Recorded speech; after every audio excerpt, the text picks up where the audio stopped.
social media out there on Truth Social, on X, where you have people that go out and talk to so many different people from all walks of life, whether that's on the beaches of California or New York City or Austin, Texas, or anywhere across the country, and you'll hear from people saying, no, man, I'm voting Trump. Like, that's the guy. Why would I go vote for Harris in this situation? Like, this is, our country's at stake, you know? I had more money under President Trump. I had more safety with President Trump. I had constitutional rights that weren't even being close to being touched by anyone, you know? So we see that out there. And we're just glad you're joining us right now here live at 10:06 a.m. It's been a lot of coverage, hasn't it? We've been here live at RSBN. I pulled this up. I seen Trump was on here live, so I figured I'd go live. See what's going on. The awesome speakers there. I didn't know if Hulk Hogan was going to be one of the speakers, or Chapman. Phil. I don't believe I saw that Chapman. in the campaign email as the guest speakers. That was a surprise, unless I missed it, because there was a lot of speakers on that list. Of course, Elon Musk spoke, Tucker Carlson, so many great people, really well-known people. Some people not so well-known, but it doesn't really matter, because at the end of the day, it's about everyday Americans. It's about all of us, and that's what's awesome about that RNC first day, and throughout the RNC over the summer in 2024, it was all about everyday Americans.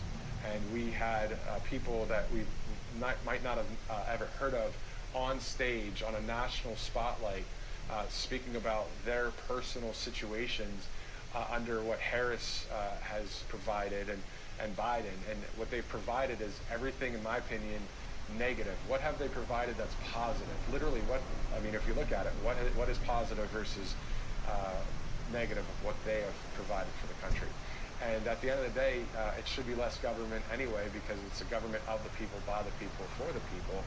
And we have a government that is there for military, for taxing for roads and bridges, and safety in some ways, and sticking with the Constitution.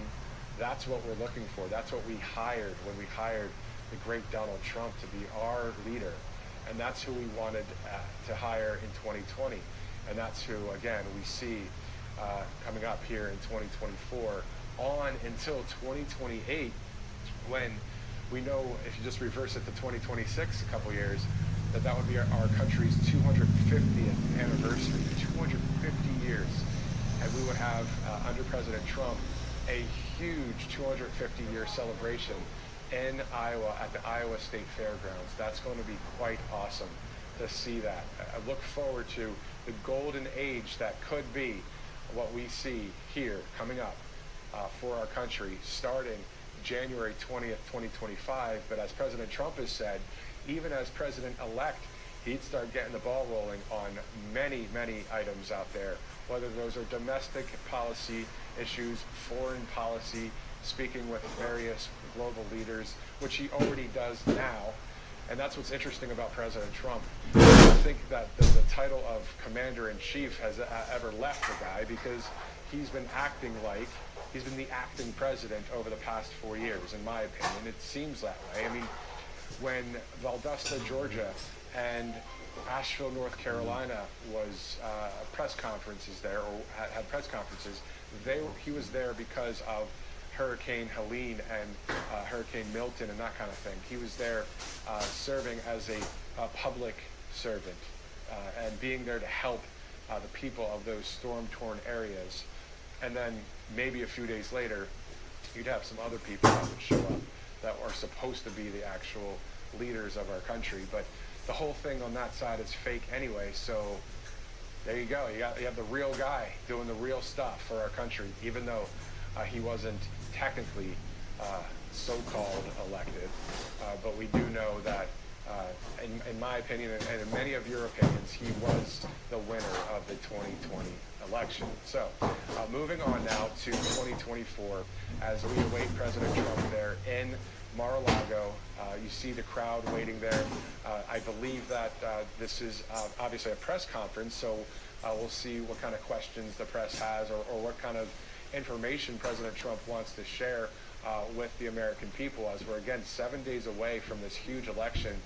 And also, I spoke earlier with Lee Smith, the best-selling author. We talked about the disinformation campaign that's going on with the left-wing media, and then parlaying that with left-wing Democrat leadership. So they're obviously one and the same. And we see the proof in the pudding with 60 Minutes, and we see it, and as we see there, President Trump on his way right now. Just the last point is that ABC interview, the 3-on-1. So let's go live right now. It's in Palm Beach, Florida. I'm Matthew Alvarez.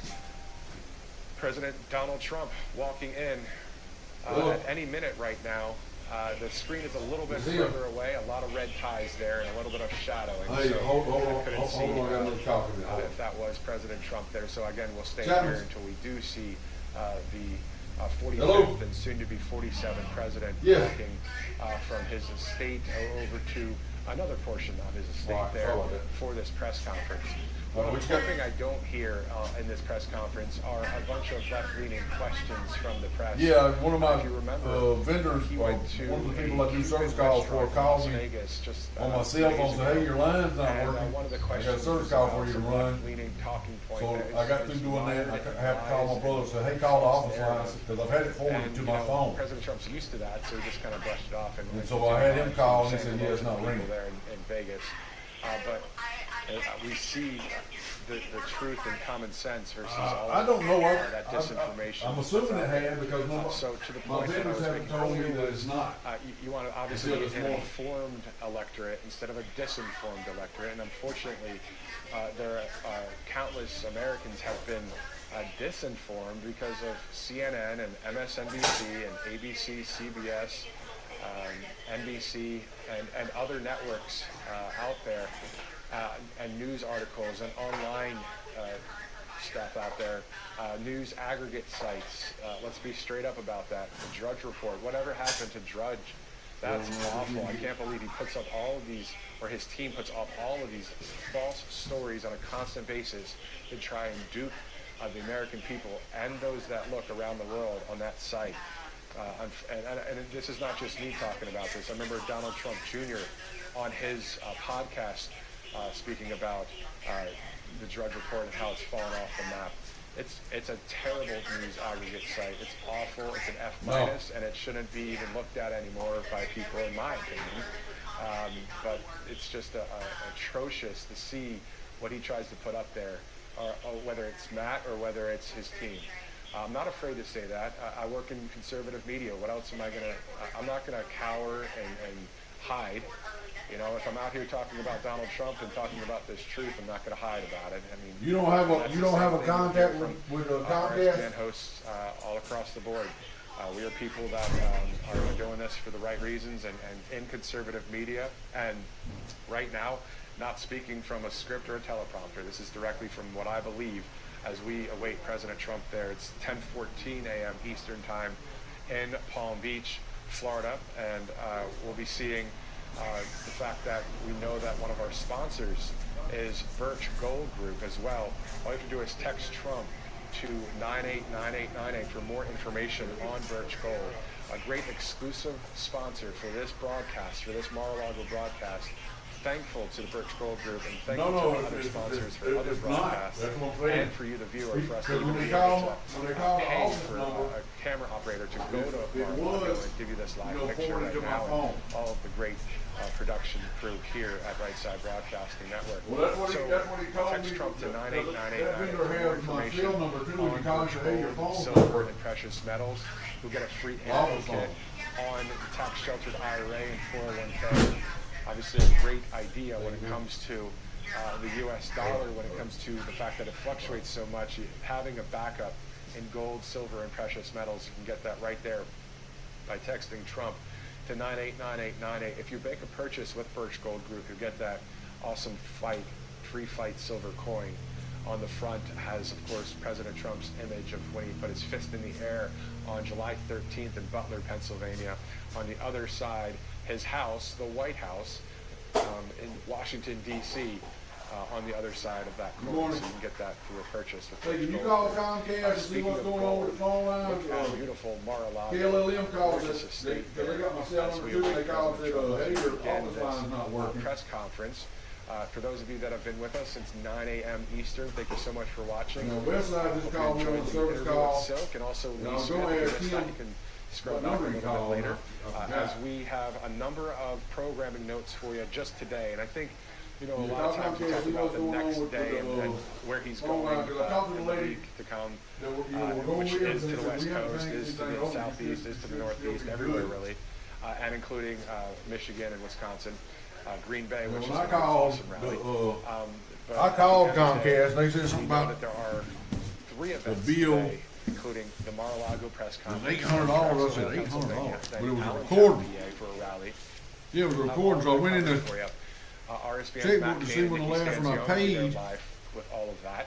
And it top was of on that, tonight at 9/21, 9 check number Eastern, 19194. 8 Central, our last for this month was our $342.75. Prayers for Our Nation show will air. And I ain't got on one for this month. Broadcasting Network. So pretty much after the So Allentown I don't event know. tonight, when President Trump's off the stage there and we wrap Now up that- the broadcast. And that girl did say That that, is, I believe you know, they were he's buying us speaking out of our at contract. 6 o'clock. Okay. So he's speaking at 6 Eastern, around 6, even if it's a little bit later. Did you write that number, that check number down? Prayer for Our Nation show Okay. at 9 p.m. Eastern time tonight. It'll be on a different link, and it's our last show if you'd like to watch for the Prayers for Our Nation, at least our last show for this month. But we know that the election is around the corner, so next Tuesday there is not going to That's be what's a over here on the Prayer for wall? Our Nation show, but instead 7 days from now, we'll have a lot of election coverage right here on Right Side Broadcasting Network. And did you send that Election email out to we will have Joey people here and in the studio, myself and others. We'll be Dilson? announcing the information shortly. But And what about our it's going to signs? be quite the coverage here on Right Side Broadcasting Network as we watch and see how the polls, when they close and the votes come in. And wouldn't it be wonderful to be able to, for those of us that do enjoy a beverage, ma'am. to have a sip of Call me if you get champagne some that checks night, in. or maybe even some sparkling juice if you're not into drinking. No worries either way. The point is, we hope to have a lot of smiles on our face, and we hope that some way, somehow, this is going to work out for the good, as it says in Romans 8:28. All things work out for the good to those that love God and called according to His purpose. So we're looking forward to that. That's 7 Kim. days from now. We'll have live coverage Kim. right here at Right Side Broadcasting Network, and we'll have more details to come about where coverage will be and all of the details a little bit later. But as you see there, guys, we've got 2 vantage points. One at the doors where President Trump will most likely be walking in, and then of course at the podium there where he'll be taking to Is this that Kim? podium here shortly. So it's 10:18 a.m. Eastern Okay, time. Kim called me 7:18 from out this there on number. the West Coast. For those of you that are watching on the Yes, West ma'am. Coast, wow, that's quite early. But Well, I just thank you so wanted to much put for this in tuning my here phone. on Right Side Broadcasting Network as we await President Trump here at Mar-a-Lago. No, this is a So 469-991-6335. This question here. I think what I'm going to do is I'll give you the answer. No, as, 6335. I know that some of you probably have mentioned on chat the answer to this question. So, what is the song President Trump Can't came be the down direct the number if you golden pick it up. escalators to back in 2015 at Trump Tower? Oh, okay. And then he took the stage. The song is, are you ready? Rockin' in the Free World from Neil Young. Neil Young's song, Rockin' in the Free World. Okay. When Yes, I ma'am. heard that the other day, because I wanted to watch, you know, sometimes I'm a news or political kind of nerd in some ways. And I like to watch various, videos when it comes to 214-206-3050. What's the name of y'all's politics company and, you know, again? past debates or historic documentaries, whatever.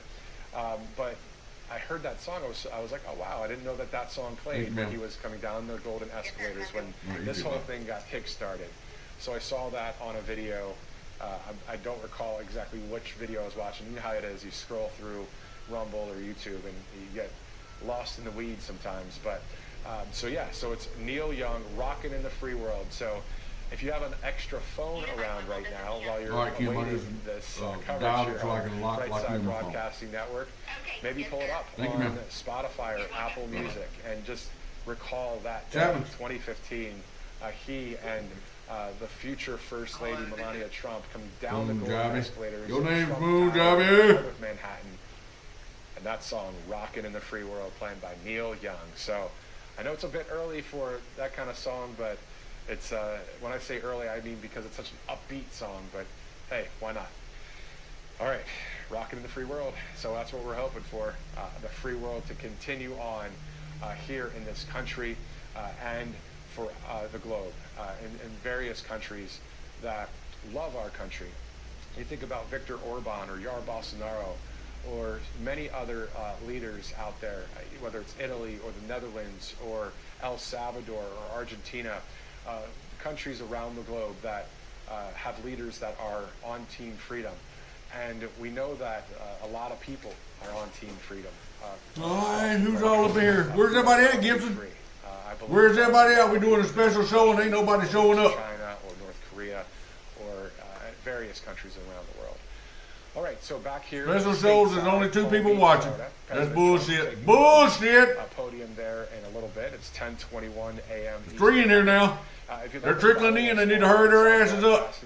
Where's Danielle at? It's She's at probably sleeping. RSB Network, or you can go to at RSBN on Truth Social as well. If you'd like to follow, me, it's at Matthew Alvarez. And if you'd like to follow any of our hosts that you see, I need to get me a big map in here on the wall that I can draw on or stick you can find text in it or something.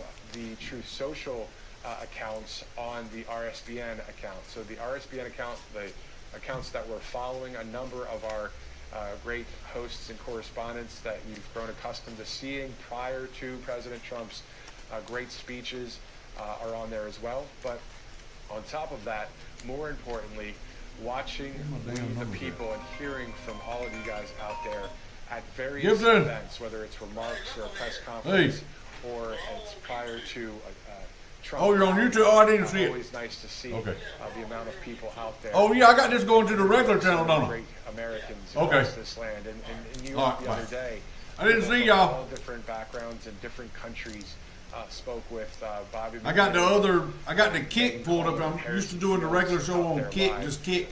And then that other YouTube channel. I got this going to the regular YouTube channel. How many YouTube channels you got, Jamie? About 9. Think about the population in just New York City, or let's just go with that one borough of Manhattan. You know, there are Mr. Moon Man. 1, 2, somebody tell Smash to say hello. 5, Underground Railroad. Just on that island. Robbie's supposed to be working.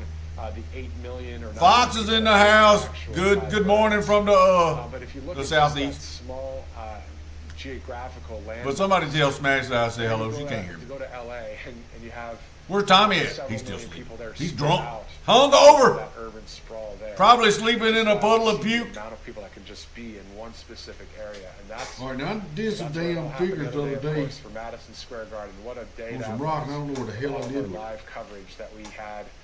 If you remember the 4 boxes of 4 different vantage points, 4 of our cameras out there. Quite awesome to see that. Time's 30. Right, so 10:24 a.m. Waiting for President Trump to take the podium there. Let's see. We'll hear what he has to say. Let me write this back out because I got to call this guy this morning. Somebody's wanting to do come in on the parking up here, and I said you got to pay half for the rock. And then we'll see if the press. So you got the rock, you got the truck, and then we will then you got the dozer and the loader and the operator. Our next broadcast, which will be from Drexel Hill, Pennsylvania. I'll be getting information on the start time for that here shortly. And then tonight, President Trump speaking at 6 o'clock in Allentown, Pennsylvania. Nikki Matt Cain will be bringing you that live coverage on Right Side Broadcasting Network. So quite good coverage coming up here in Pennsylvania, as we know that is a huge swing state with 19 electoral votes at stake. Go over and put him on. Also, get that toilet. joining us right now. Some other news story headlines out there.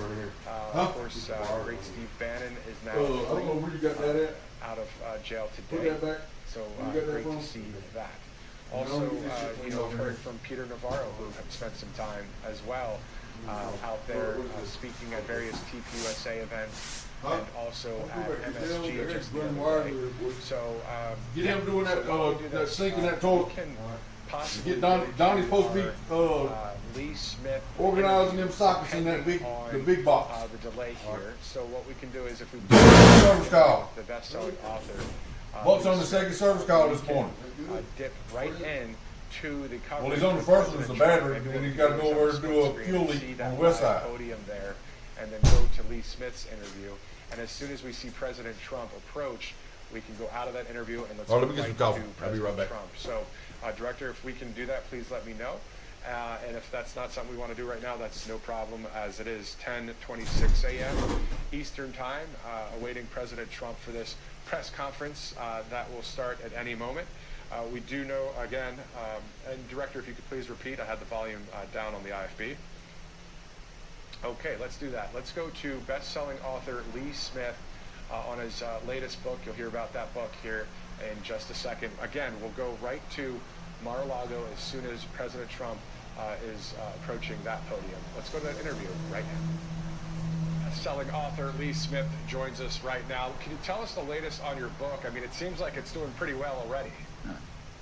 Yeah, I mean, I'm very happy about it. The publisher's very happy about it. We're getting lots of good attention in the press and in social media as well. And of course, you know, it's very timely because I have stuff not just on the 2020 election, but also looking ahead, forecasting what is likely to happen after the 2024 election. And you know, because a lot of research, a lot of news articles are showing what the Democrats are planning, and this may come as a surprise, but there's a lot of anticipation on the left of a Trump victory.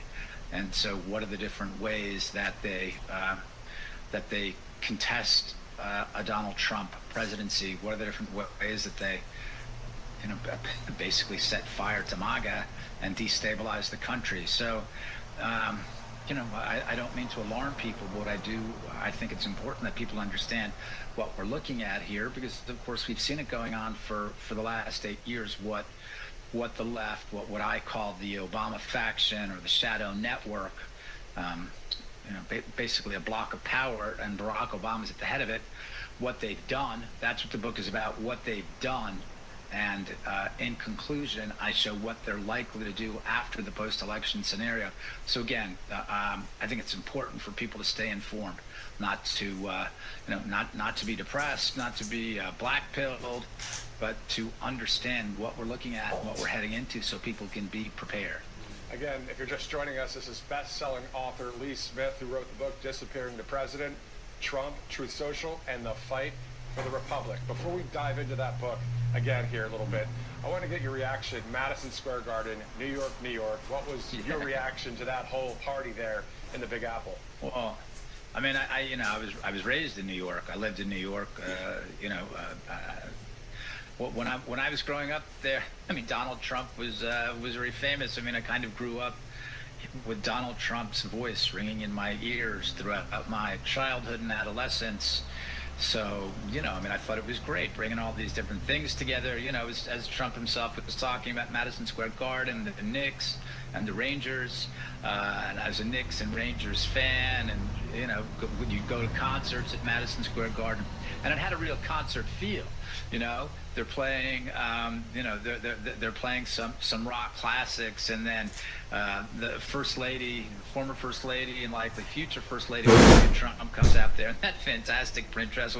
This is a real rock star event. So I thought it was very exciting, and all the people came in there, and all the people who didn't get into the garden, but all the people outside. How many people got into the garden? Of course, I don't think anyone expects 20,000 people in New York City. But of course, Donald Trump is going to get a lot of votes in the outer boroughs, Brooklyn, certainly Staten Island. I assume he's going to win Staten Island.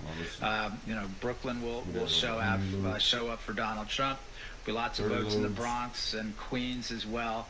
But Manhattan is unlikely to go to Donald J. Trump. But nonetheless, the enthusiasm, the love. So yeah, it's great. I mean, all around for me, not just someone who loves our great country, but as someone who loves New York City. This is really wonderful. I'm only sorry I wasn't able to attend. And definitely President Trump wanting to make New York great again as well. Speaking of the leader of the free world, according to your Truth Social, it says they try and do the coup all the time. Donald Trump told you, I guess as part of your book here, whether it's the Russia hoax or impeachment number 1, number 2. I mean, it goes on here. And it said here as well, you know, it's misinformation, disinformation, but they're all good at it. that from your book. Was that the president telling you that about the misinformation? Yes, yeah. You know, I had some great interviews with President Trump, which are in the book, and so he's talking about that. He's talking about how he was thrown off social media after the 2020.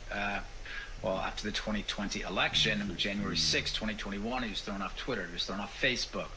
And so the Truth Social bit, this is Donald Trump's company, and so how Truth Social has really become his voice. What he was referring to there was he was referring to, again, what we've seen the last 8 years. And it started with Russiagate, right? So Russiagate is the template for all of the operations that have followed, whether it was the impeachments, whether it was January 6th, whether it was lawfare, whether it was the raid on Mar-a-Lago, whether it was the attempts on Donald Trump's life, and that's how that's the cover of the book. Donald Trump at Butler, Pennsylvania, standing up, fight, his fist in the air. So I want to say, so while it's the 8 years of what they put Donald Trump, this is again Obama's shadow network, what they put Donald Trump, his aides and supporters and the Republic through is terrible and devastating. It's a very optimistic book. Again, it is Donald Trump on the cover of the book, standing and saying fight. And I think that's, we're an optimistic people, we're an optimistic country, and that's how I see what's happening here. I mean, looking at the election, Madam, and I think so many people, I mean, you look at the people who have joined forces with Donald Trump, and they were out there last night at Madison Square Garden, and Robert F. Kennedy Jr. and Elon Musk, and the stuff they're talking about. I mean, it's just, you look across the bridge to the future, I guess is the way to put it, and there's just so much light. Right, talking about American health, talking about American efficiency, talking about American innovation, American entrepreneurship. So, again, for all that we've been through the last 8 years, and for all the concerns that we still have, it's also a moment of just amazing optimism. It is a big fork in the road coming up, and you talk a lot in the book as well about this great patriot Mike Benz as well, telling you about there's a whole of society campaign to re-engineer your country. Can you dive into that as well a little bit? Right. Well, I'm sure lots of your viewers know Mike. I mean, he's been all over social media, and he's done fantastic work. He's testified for Congress. He gives lots of talks explaining really what he refers to as the censorship industrial complex. And so Mike really gives a lot of insight in this book, really helps, I think will really help readers understand what's been going on and where the censorship campaign, where the censorship regime starts, and where it is right, and what we're looking at right now. And that's really Mike's focus on censorship. But there's, what he means by whole of society campaign is it's not just the federal government. It's also civil society, meaning these different NGOs. It comes from academia as well, different universities. It comes from the private sector too, whether we're talking about big tech, whether we're talking about Wall Street. So that's what the phrase whole of society refers to. And Mike is one of the people that I speak to in the book who, again, really sheds a lot of light on what's going on. And there are others too, in addition to President Trump. Dan Bongino, Devin Nunes, the great Julie Kelly, a friend and colleague whose work on January 6th has been so important. So there's a lot of really, Kash Patel, there's a lot of really terrific people in the book who are really helping readers understand what we've been looking at and what we're living through. When I hear J6, I think of peacefully and patriotically, sir. It's just, that's what President Trump said that day, as you know. Right. And so when we look at, we were talking before the interview about informed decision-making. We want to be informed as a people, right? Versus disinformed decision-making. It seems like the people that are voting common sense are on the true information out there versus the left and all the disinformation that's going on. Well, I mean, it certainly, we've been voting for our presidents from the beginning. So whichever way you vote, it's fine. I mean, if people are voting Kamala Harris, then God bless you, vote Kamala Harris and Tim Walz. I think what we want to point out is, by all means, vote Kamala Harris, but make it an informed decision. If you're voting Kamala Harris because you think that Donald Trump is Hitler, someone's been lying to you. You know, they've been lying to you. They're hurting you. They're taking your vote away from you. If you just say, you know, I like the way that Kamala Harris talks. I feel, you know, they talk about joy and I feel the joy. Okay, great. So I'm going to vote for Kamala Harris. But when they get up there and they start talking about Donald Trump is Hitler, or Donald Trump is a racist, or Donald Trump is a fascist, these different things, well, that's a lie. And you shouldn't be, we shouldn't be doing this. Political leaders should not be doing this to our electorate. And our electorate, maybe we have to get to a stage now where our electorate works a little harder, where they have to move away from the New York Times and the Washington Post. The New York Times ran this obscene one-page article yesterday, you know, calling Trump a dictator and all of these. Really, it's just despicable what they're doing. So that is disinforming voters, because you're lying to voters. None of this is true, right? People should be voting on what they understand to be true. And maybe, again, our electorate's going to have to work a little harder to get to the truth. Instead of turning on CNN, they'll turn on you, Matt, and they'll watch you and figure out just get the truth, right? You don't have to tell them which way to vote. Just tell them the truth, give them the news, and let Americans decide on that basis. Exactly. It's common sense information too. We had a better economy, a closed border, more law and order during President Trump. So yeah, it's reporting the facts as to your point. One more question before I let you go, Lee. Thank you so much for taking the time, sir. Thank you, man. I really appreciate it. Definitely. Speaking of fake news, CNN, I watched finally the fake Tapper interview with J.D. Vance the other day. I'm not sure if you were able to watch the 17 or 18. Oh, yeah. Oh, man. Oh, not all of it. Not all of it, but I've seen a lot of it, yeah. Well, let's put it this way. Vice presidential nominee J.D. Vance, he is already a rock star, but watching that yesterday, or watching that video this morning, he really put Jake in his place. You saw Jake try and squirm with all the lies, and it just didn't work. And that's what we're coming up against. But the American people, to your point, are seeing that and waking up a bit. They're still asking for money for. Well, I mean, it's really unfortunate the role that CNN played in Russiagate. I mean, they're really at the origins of Russiagate, you know. So I can understand why Jake Tapper and other people there would like to obscure the very negative role that they've played. But those are the facts, and J.D. Vance was right that CNN lied to their viewers about Russiagate. They lied about Trump and collusion, and they kept bringing on guests to reinforce that lie. You know, and they knew from the very outset that they were part of. But this is the shameful thing, right? That they were part of an intelligence operation. So it's not just that the media got tricked and Jake Tapper and Carl Bernstein got fooled. They were part of an intelligence operation to frame Donald Trump as a Russian agent and to spy on Donald Trump. And that's a very shameful thing, right? Even for journalists, and we have to admit, Matt, we know lots of journalists, and maybe not us, but we know lots of journalists are shady figures, but that goes beyond being a shady figure, and that's participating in an intelligence operation. Exactly. Very dirty. Yep, exactly. So if anybody missed that CNN interview, J.D. Vance just putting fake Tapper, basically shutting them up in some great ways with truth versus lies. All right, so best-selling author Lee Smith, his book is awesome. Disappearing the President, Trump, Truth Social, and the Fight for the Republic. It's on sale right now, so go ahead and buy Lee's book. Lee, thank you so much, sir, for joining us on Right Side. Yeah, thank you so much. Always a pleasure to be with you. Thank you, sir. 1920 Millings. All right, welcome back to live coverage right here on Right Side Broadcasting Network. Always great to speak with someone that is super gifted in writing, especially in books, and then having the content match up with that. What a great 1-2, figuratively speaking, punch for Lee Smith out there. What a great book as well. You're looking live right now at Mar-a-Lago as we await President Trump to take the podium there. We are also looking forward to showing you all of the coverage today in Pennsylvania as well, in Drexel Hill, PA, in Allentown, Pennsylvania. President Trump to be speaking 3 times at least on Right Side Broadcasting Network coverage today.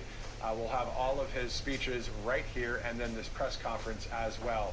Again, it says Trump will fix it. Well, we're going to hear all about some of that today in this press conference, but also we've heard a lot of the speeches, a lot of the content, and even the actions that have spoken even louder than all of the words through his first administration We saw the proof in the pudding, and there'll be many more great things to come, as you guys know, and many of you are voting for. So let's go to Birch Gold Group one more time, this exclusive sponsor for our broadcasting coverage here out of Mar-a-Lago. Text Trump to 989898 for more information on Birch Gold, silver, precious metals, tax-sheltered IRA, 401k, everything Birch Gold Group. You can get right there, a free info kit by texting Trump to 989898. All right, let's do this. We'll Chapman. go to an interview with Silk that we played at the top of the broadcast, if you're just joining us right now. And then we will be going right there to Mar-a-Lago. We'll keep that live picture up, as you see in the background there, something just put right behind the podium. So as soon as President Trump takes to that podium, we'll be going there live for the entire press conference. We'll most likely dip out of the interview, especially if we even see him walking into that room there. Gorgeous Mar-a-Lago estate in Palm Beach, Florida. I'm Matthew Alvarez. Thank you guys so much for watching. Let's go to Silk right now from earlier this morning. Just once again here on RSBN. So let's just talk about MSG yesterday. What are your reaction, your thoughts, your feelings about New York, New York? Ooh, that was phenomenal. I mean, you know, to see the New Yorkers come out and the way that they did for President Donald J. Trump, and to see President Donald J. Trump there on stage amongst all of those individuals. Will be the millions in the truck. You know, I have not forgotten about y'all.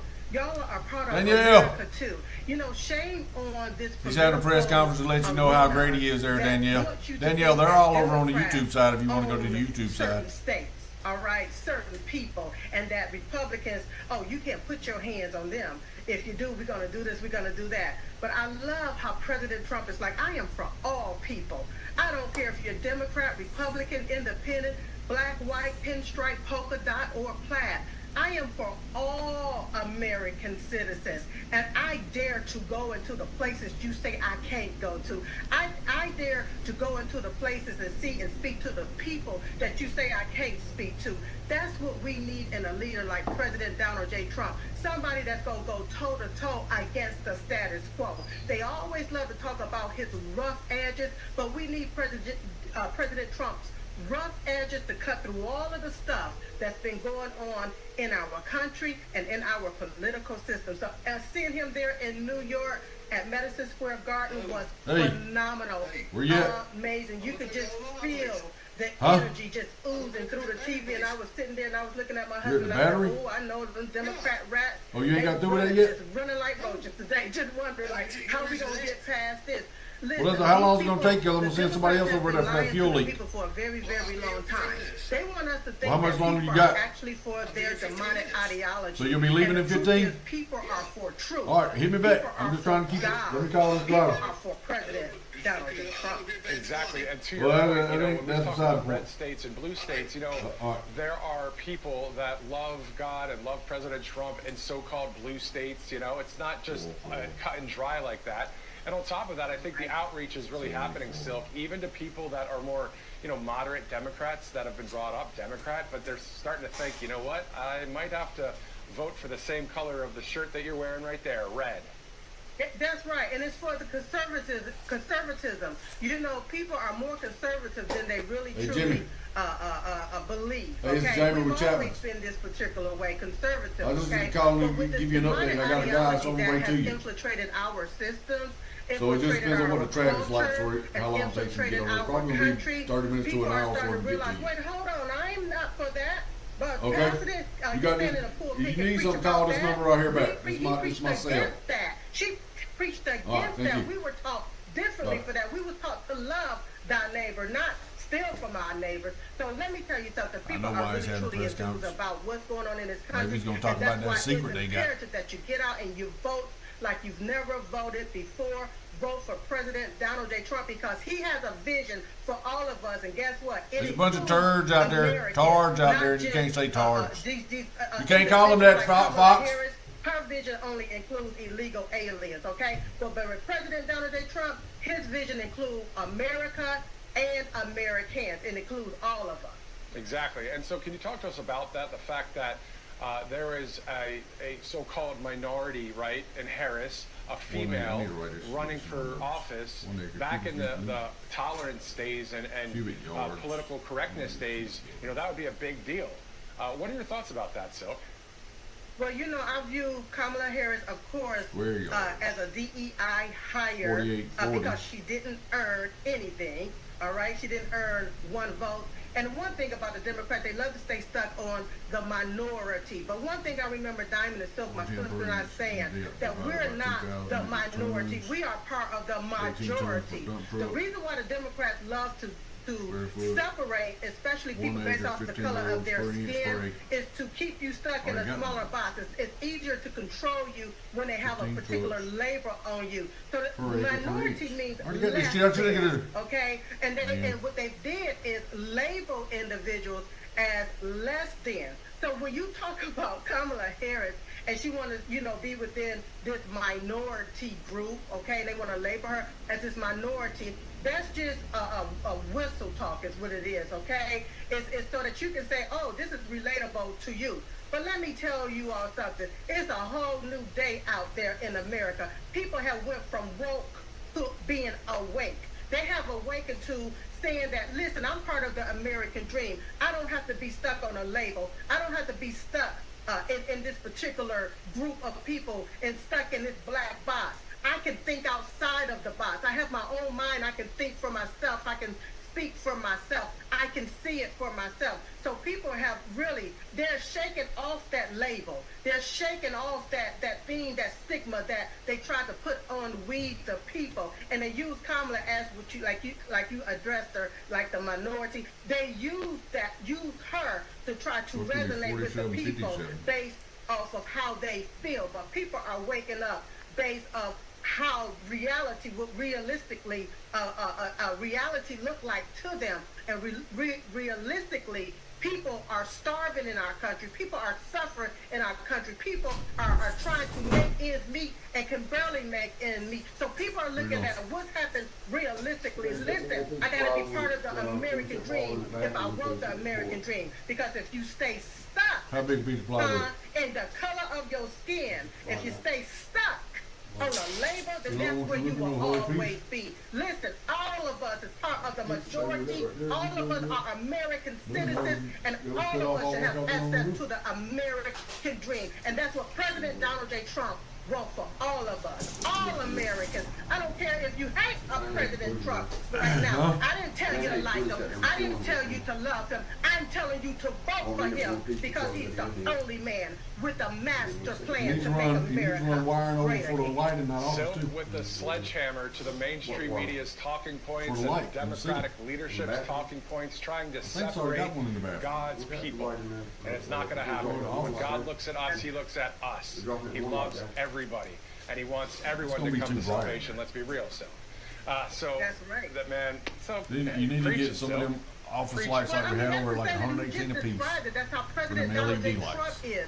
He's for all people. He's not for all of this doggone separation. He don't have a problem going to his enemy. Listen, let's try to talk this out. Let's try to work this out. Let's try to make this right. That's how President Donald J. Trump is. Unlike Kamala Harris, who's going to run. Just like a dog, just got that hooked up over the desk. Away from the issue, just gonna giggle about the issue. President Trump is about going there, sitting at the table. Honey, let's figure this thing out so we can work this out, because we want this to be good on both sides of the aisle. That's the man that I know in President Donald J. Trump, and that's why you got to get out and you got to vote for him. Silk, thank you so much for joining us once again here at Right Side Broadcasting Network. Where can everybody watch your show? Of course, right here at RSBN and a number of conservative outlets, correct?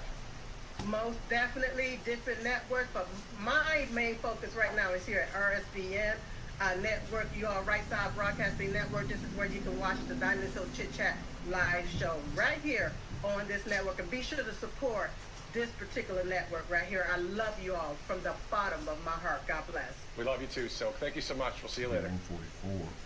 Thank you.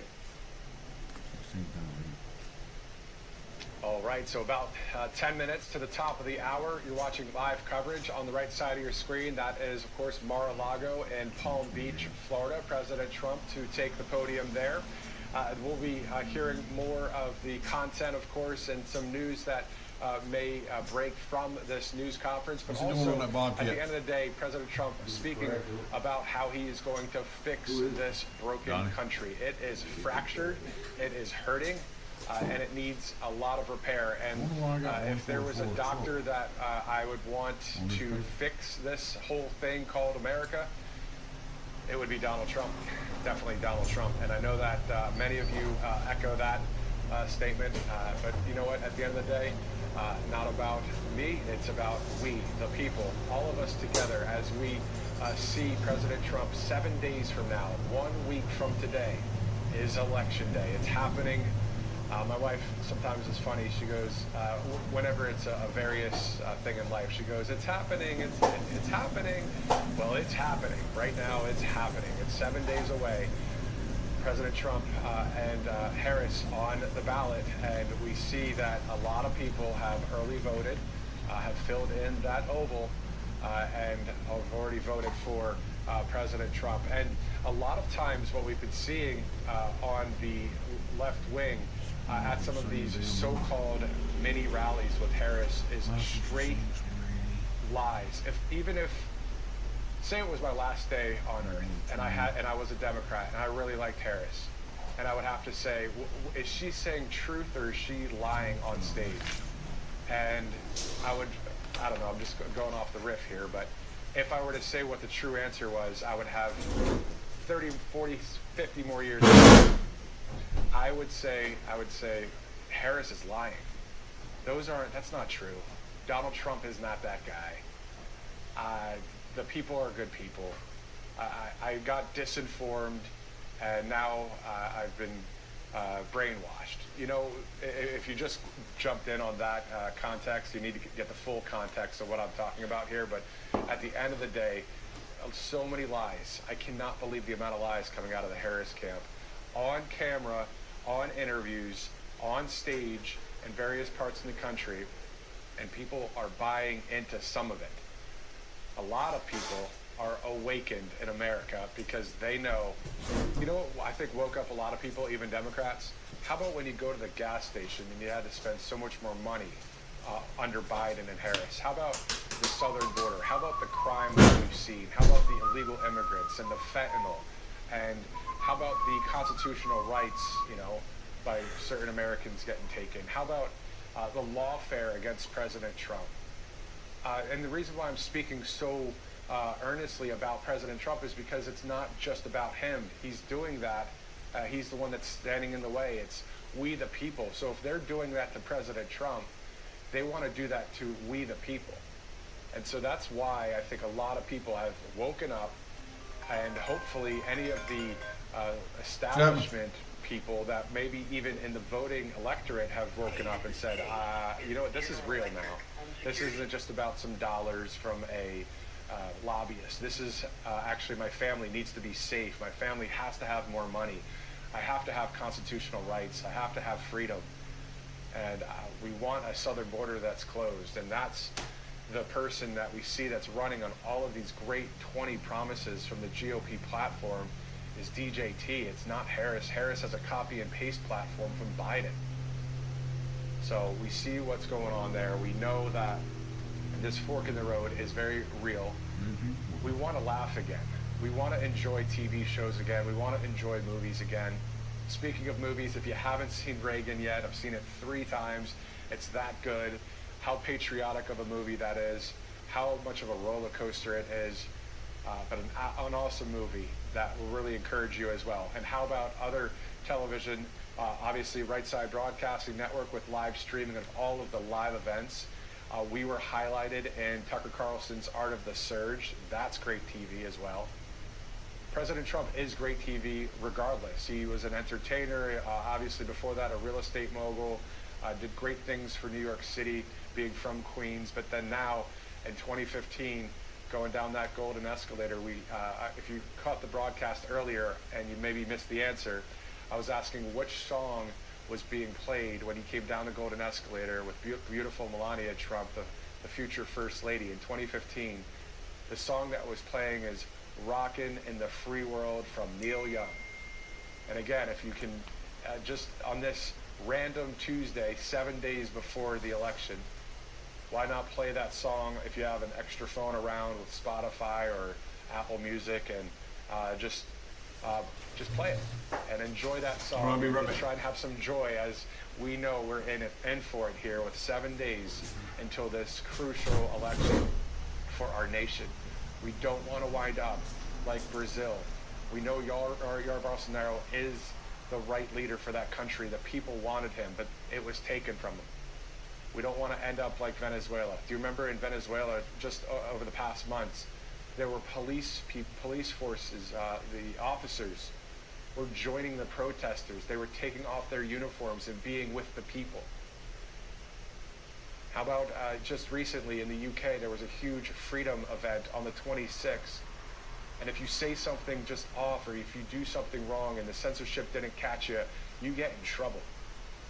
This is literally what we're facing in 1 week from today. I'm not just saying that for drama. I really believe that on Tuesday, when we see these results, hopefully we see them that night. But literally, that's the direction of our country if Donald Trump is not sitting in the White House. I really hope and pray, and I know you guys do too, that this is going to work out for the good for our country with President Trump back at the White House. It's that serious. I'm saying it now, and then if for some reason, some terrible reason with the election or something, if it's not President Trump and things start happening just like I was just saying, it's not because it's coming from me. I'm not some, brilliant whatever. Other people have said this. We are really facing communist type of ways in this country. So we're hoping and praying and working hard for a great outcome, so our joy can come back in a way that is America first, that we can make comedy great again, make laughter great again, make family great again, make America great again, make safety and peace and harmony and freedom and our greediness of America great again. September the 21st, 19194 is the check number. I'm glad that most of us that are watching right now and that might watch on the replay later, 342.75 was the total one. We're hoping, praying, and working hard for the great outcome coming up. I haven't got one. To the top of the hour, 11 a.m. Eastern. Yeah, I haven't got one over here. As we await President Trump. And they come to the house. They come to my house. They don't come. They're at Mar-a-Lago. And no matter the outcome, we know this, that God is with us, and I believe God is with President Trump. And to be courageous and fear not, for God is with you. We obviously are praying and working hard, doing everything we can. Miss Rhonda's on the phone with them right now too. She just texted me and told me to go over and unplug and plug the modem as well. We are hoping for a great outcome. President Trump, of course, in 7 days from now, as we approach the top of the hour, 11 a.m. Eastern Time. I'm Matthew Alvarez. Thank you so much for live streaming in here on this RSBN app or online on our website, rsbnetwork.com. You may be watching on maybe X. They do that shit all the time. I don't know why they do that. Why they ship our jobs over there. YouTube, and of course, the great free rumble.com. We have a channel on there. Thanks for following us and watching as well. Yeah. You see there, text RSBN to 801-801 if you'd like to donate to this network at all for this next 8 days and into the future of any kind of coverage. We were looking for, of course, any kind of funding when it comes to I get calls from all the time wanting to change my everything from the Madison Medicare and stuff. I get 30 or 40 calls a day from them, and they usually go Butler rally, or how about every rally that we've been to since day one, 2015. Joe Seals and the team creating this awesome network. Their name's usually Mike. We the people here in the southeastern part of the United Mike, States. your name ain't Mike. All of the people that work behind the scenes here at the network. Obviously, it's been almost like if we were a rock band going every night, so-called performing. It's been non-stop coverage, as you guys know, here at Right Side Broadcasting Network. He's working from home. Person at this network. When you text our Yeah, he's working from home. 801, it's all of their hard work. Every production staff here at the network, and everybody, of course, today on air, but also Nikki Stanzione and Matt Kane, and yesterday Bobby McNeely, Ashley Brassfield, and the list can go on, of course. Christina Loren, Mike Fortin, Paul Ingracia, Titus Ellis Smith, Paula Scanlon, Megan Kohler. I hope I don't forget anybody. Did I say Mike Fortin? So, I mean, and if I missed anybody, well, that's the recording.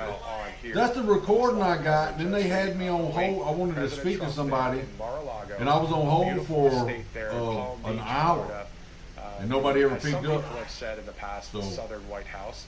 That's when I called Dusty, to hear that. and then she got me in touch with you, and I also called Miss Rhonda. So Miss Rhonda's working from home down there until we get the phones and stuff hooked up up here. And I called her so she could look at it. But even over the past 4 years, it seems as if he is the acting president of this country because he's the people's candidate. And we've seen that time and time again through all of his words and actions. That's what's great about a leader. If he can speak it and then still have it come I told them when we moved over here, because I told them, I said, I need internet in my office and I need phones out here. And they said, well, you got to pay somebody to do what they said they would do. I'm not paying nobody to do it. If I had to pay somebody to do it, I'm going with another company. Has done. He has spoken. I said, y'all end up losing a customer. So it's up to y'all. If I've got to pay somebody else, I'm finding somebody else. He said if Biden were to win White House, gas prices would be upwards of $5, $6, $7 a gallon. Then later in some of the campaigning, he talked about how these other countries are not providing us the best people. Some of them are criminals coming right out of prisons and jails and institutions. And then months later, guess what happens? Exactly what starts to hit. The crime starts to happen, the fentanyl, the open border, and the problems that continue on. So, again, I know loud and clear that I'm preaching to the choir here to a lot of you, but to keep the truth going and to keep that narrative up against the system, up against the mainstream media. That's the only thing I'm worried. That's the only thing I'm worried about is service calls not coming through. It's getting old, and I almost. And I had another one. I had another one. Some of them over there. Another one called me because after the first one told me, hey, your office line's not working. People are I checked it, and I had another service call come in from a different company. Actually, common sense. And I was going to ask him how he got in touch with me, but most of these companies have the office number and my cell.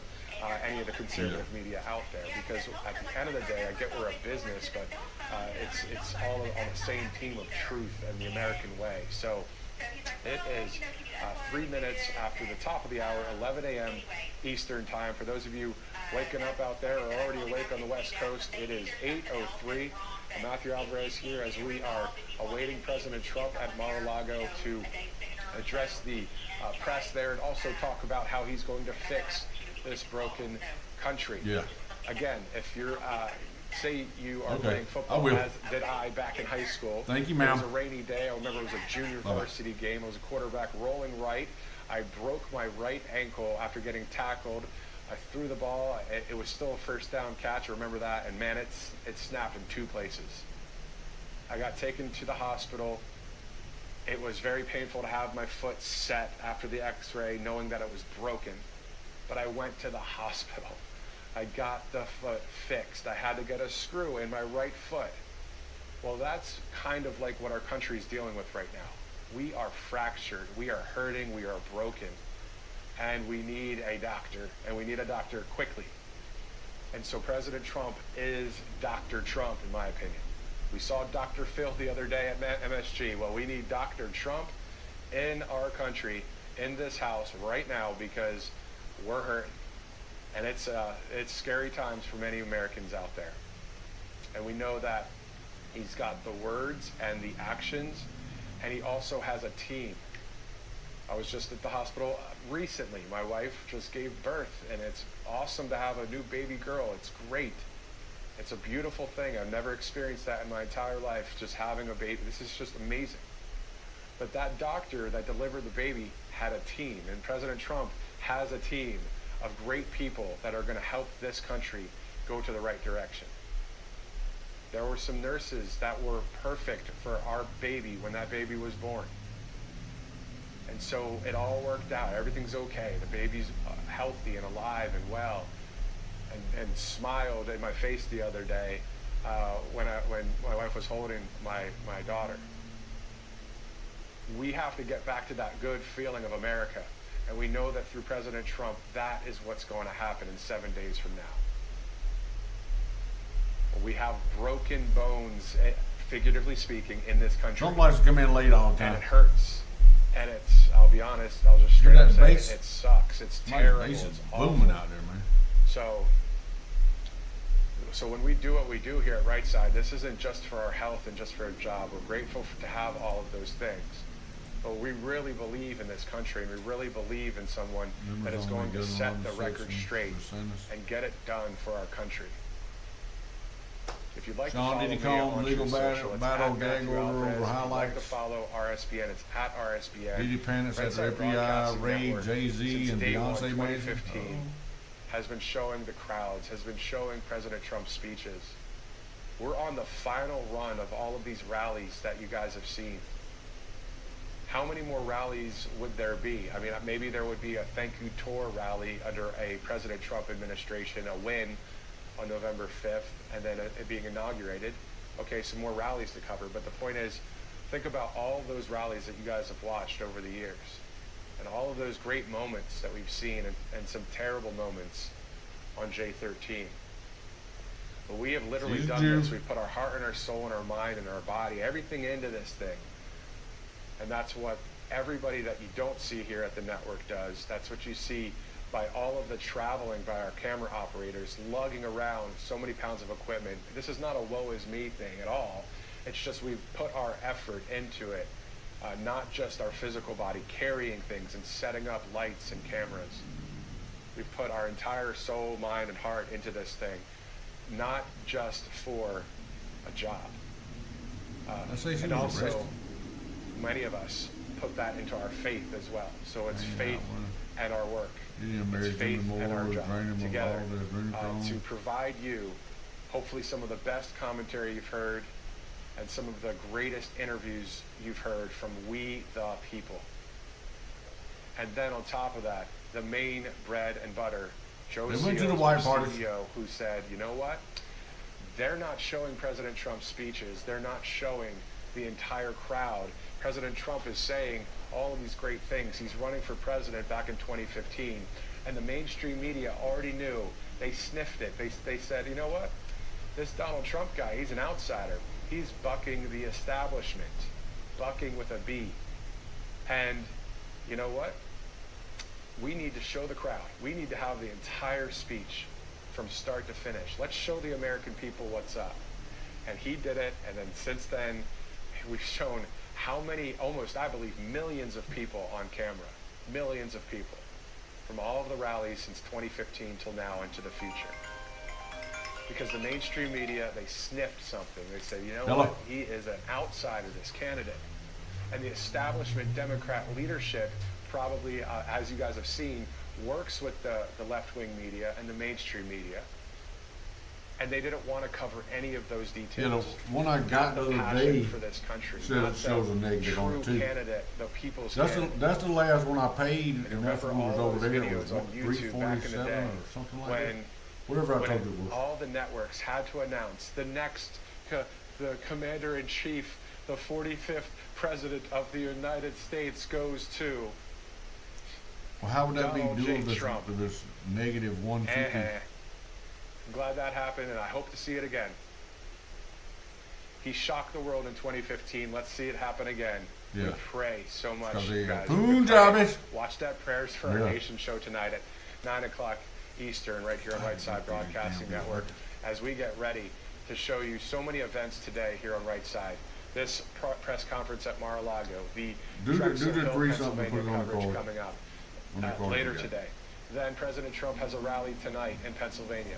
So pass this link on to as many friends and family as possible to just watch the next 7 days of coverage, but not just to watch RSBN, to watch the full speech and to hear from the people and to have all of the crowd angles out there when it comes to showing the truth of what's actually happening.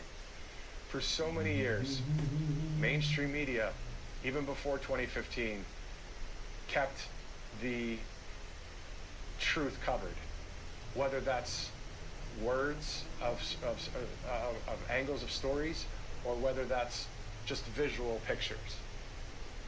They didn't want to show the crowd. They didn't want to show all that support. All right, put it on that one. And they don't even show those videos, as President Trump says when he's at those various speeches. They don't tilt up the camera and look at what's going on. Thank you, ma'am. Bye-bye. We do, and I know conservative media does. So they're telling Ms. Rhonda that we're showing a negative 153. 10 minutes after, now 11 minutes after But we're past 11 due. a.m. Eastern time. 7 days until the election. How do you, I'm reading at the bottom of okay, if I'm negative, how am I past due? Network. You might have just missed it right before the October popular No, vote I got part. There one was too. another part. Is that Sean Hannity right there? That is Sean Hannity with Fox. Is that Alina Habba as well? I believe it is. Here live right now. But previous to what I was saying was the fact that Brett Favre will be at the Green Bay Packers. Let me take that back. I associate him, of course, with Green Bay Packers all the time as a great quarterback for the Packers. But he'll be at the Green Bay rally coming up with President Trump. So the great Green Bay Packer quarterback, Brett Favre, will be joining President Trump at a rally. I hope in Green Bay, if anybody's watching in Wisconsin and you're going to that rally, hopefully we'll see a lot of cheese heads up there, right? A lot of the cheese hats that the Packer fans wear. It'll be fun to see that. Maybe paint it red and have a great time there in Wisconsin. As we see a number of people entering into that room, there are a few people on stage right now, so it looks like President Trump will be stepping on stage at any moment, as it is 12 minutes after 11 a.m. We started our coverage at 9 a.m. Eastern and interviewed Silk earlier, and then also interviewed the best-selling author Lee Smith, who recently has a book out that you guys can check out if you'd like to scrub back on this broadcast, or maybe when it replays later on a live replay, if you'd like to check it out on YouTube or Rumble or wherever you watch RSBN. Nikki Stanzione and Matt Cain will be live in Pennsylvania for our coverage a little bit later today. We'll have, again, Drexel Hill, Pennsylvania. President Trump will have remarks there, and then he'll have a huge rally in Allentown. So great coverage to be had here in Pennsylvania coming up. Let's go to some more of even though we're taking a day at a time for the next 7 days, of course, with all the coverage, I can still share with you some of the events that the Trump team has put out there. Hey, I just sent you a picture of that bill I got. It says is an event 159. tomorrow. That's a rally. And then Negative also the 159.17. Green Bay, Wisconsin with Brett Favre And it event says my is previous tomorrow balance of at 342.75, 7 September the Eastern. 28th was paid. But our coverage will be all day, They're of showing it course. was paid. Tomorrow On will 28th. be President Trump to hold a rally in Green Bay, I just Wisconsin sent you a picture of it. with Brett It Favre. shows it. So don't put that That'll on be that card. part 2 of our RSBN doubleheader tomorrow, North Carolina and Wisconsin. But yeah, you And can, then on Thursday, which is Halloween, October can 31st. send them a picture of it that. looks like there may be and I got this 3 on the, events that day. As of right now, what I'm seeing is one in New good on the Mexico, one in October Nevada. So On this is the Friday last the bill I got 1st, from them. he'll be in Milwaukee, Wisconsin. On Saturday the 2nd in Salem, Virginia. But These it are all shows that the rallies. It September looks payment like, every was one of paid. these are It's got, rallies. it shows that And then it paid. any other That payment events thing. that come September across our 28th. desk here at Right Side Broadcasting Network, we'll definitely share with you that information. Thank you so much for watching wherever you are watching right now.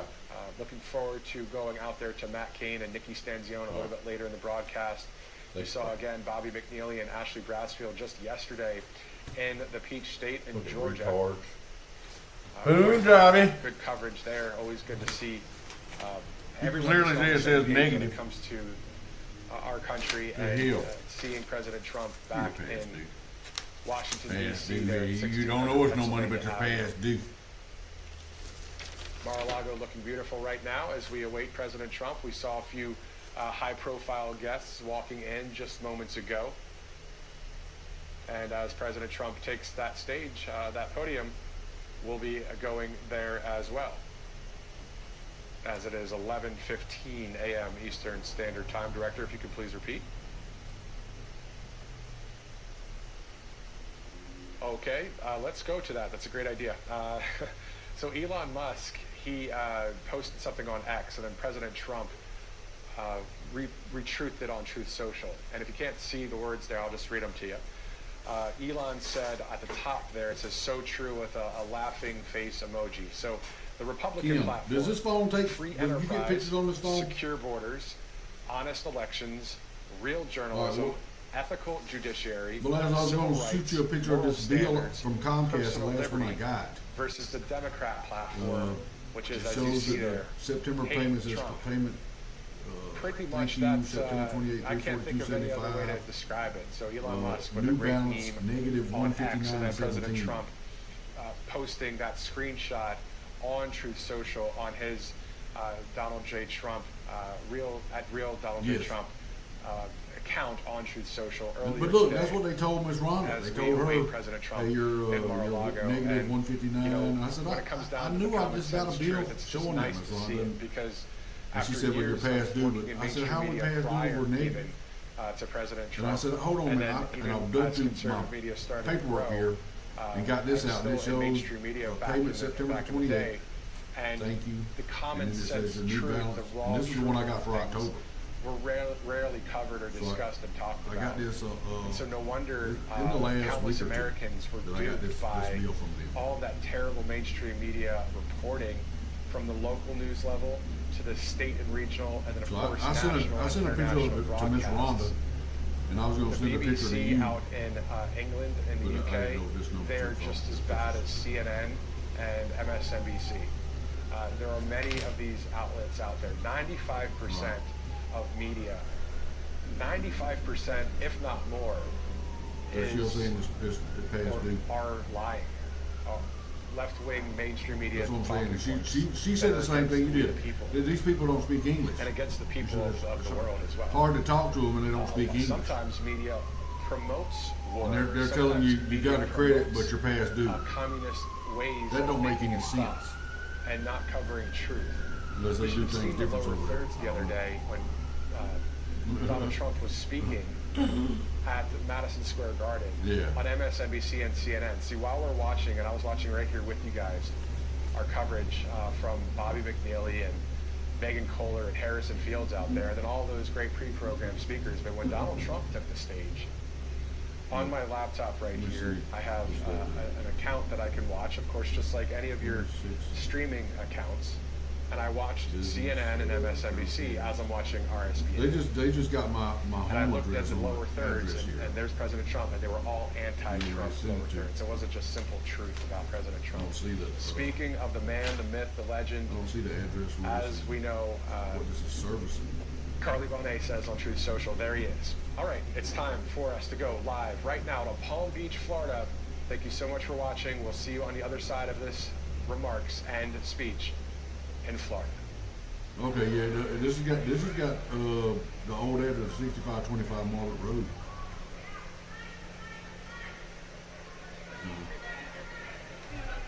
Yeah.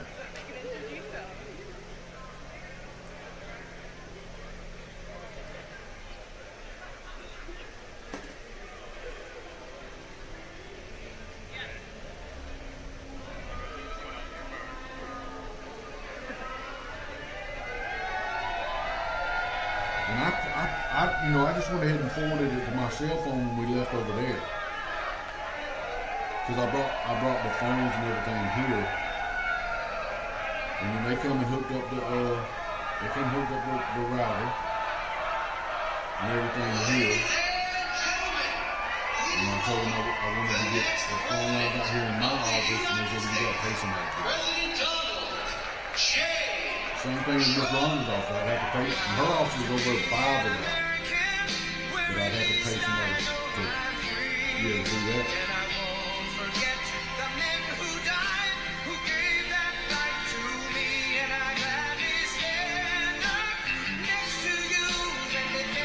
Give me your, yeah, I'll keep you a picture of this.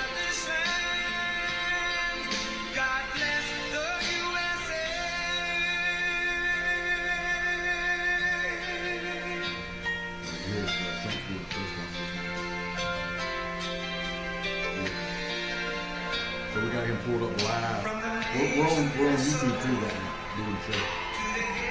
But I got you on my phone. Thank you very much. So these put it up on your phone, Jamie Chapman on YouTube. And I'll take a picture of this and send it to your phone. Such great spirit. Okay. I want to start by saying it's going very well. Thank you, ma'am. There are some bad spots in Pennsylvania where some serious things have been caught or in the process of being caught, but the election itself is going very well. We're leading, I believe, in all 7 swing states. What did you say? So I appreciate everybody's work, and the spirit is unbelievable. I don't think there's ever been anything like it in our country's history, frankly, because we want to see our country get better. And that's why we're here, just to do a statement. And it's an honor to have some of our friends here. In less than 4 years, Kamala Harris has obliterated our borders, obliterated. We've never had a situation like this. Decimated the middle class, and runaway inflation has caused problems, the likes of which we never thought possible. Bloodshed, squalor to our cities is common, and they've unleashed a war and chaos all over the world. You take a look, everything's blowing up or getting ready to blow up. No respect for our country anymore, no respect for our leadership. No person has caused so much destruction and death at home and abroad should ever be allowed to be the President of the United States. You can't have that. You can't have that. So I'm running on a plan to save America. We're going to save America. We have no choice. It's the greatest there is. We love it, and we're going to save it. We have no choice. And it's going to be saving it from the incredible destruction that's been caused by crooked Joe Biden and Kamala. And she's responsible because he wasn't responsible, and she never said that. He didn't know too much about what was happening. Maybe that was exposed during the debate. And yet still the way they took that away from him was not right. It wasn't right. It shouldn't have happened that way. They walked in, they said, we're taking it away. They stole the presidency of the United States.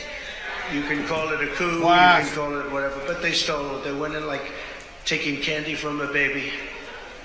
And can't have that. And she's running on a campaign of demoralization and really a campaign of destruction. But really, perhaps more than anything else, it's a campaign of hate, a campaign of absolute hate. And, you know, I said yesterday that she's a vessel. She is a vessel. It's a very big, powerful party with smart people. Have to be smart. But it's vicious. They're vicious, and they're perhaps even trying to destroy our country. Because who would want open borders where millions of people can flow in from prisons and from gangs, the worst gang members anywhere in the world? Who would want this for our country? Who would want all of these transgender operations all over the place, like at will, even if you're in detention or want a transgender? These are things she used to have. Who wants to defund the police? She's wanted her whole career to defund the police. She only changed recently. She changed on 15 different items. Fracking.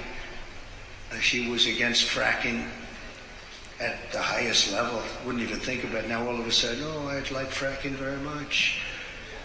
But they change after the election in about 2 minutes, and I think Pennsylvania understands that. After 2 assassination attempts in just over 3 months, her lies and her slanders are very shameful and really inexcusable. And I can say that if I were president and somebody was being threatened, openly threatened like they've threatened me, I would say, if you do that, even if this was an opponent who I disliked, if you do that, we will obliterate your entire country, and it would all stop. But they wouldn't make that statement. They won't make that And essentially that statement has been made by other presidents, even concerning their opponents, as you know. Today we're going to talk about the real character of Kamala, and a person who has no remorse for the anguish she's inflicted upon families all across America. On the contrary, I have to tell you, Kamala intends to conflict and keep this misery going, and she's going to keep it going as long as she can, because that's the only way she can get elected. She's going out and only criticizing, talking about Hitler and Nazi, and because her record's horrible. Her borders are the worst in the history of the world. There's never been a border in the world like this. I always say in third world countries, banana republics, they'd fight them away with sticks and stones if they had to. We let them come in, come on in.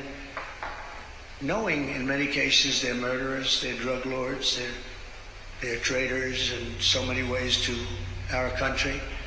If they were involved in our country at all, even that, they're coming back in. People that left because they were traitors are coming back in. Everybody's coming back in.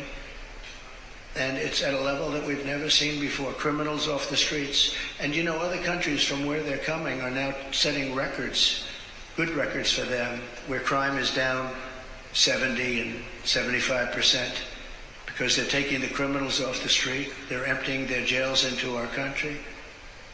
And they're not finished yet.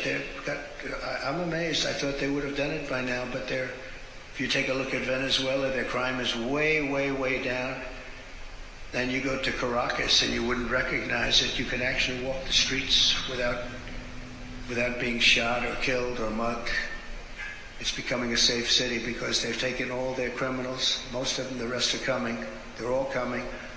They've taken their drug dealers and they've put them into the United States of America. Thank you very much, Kamala. Appreciate it.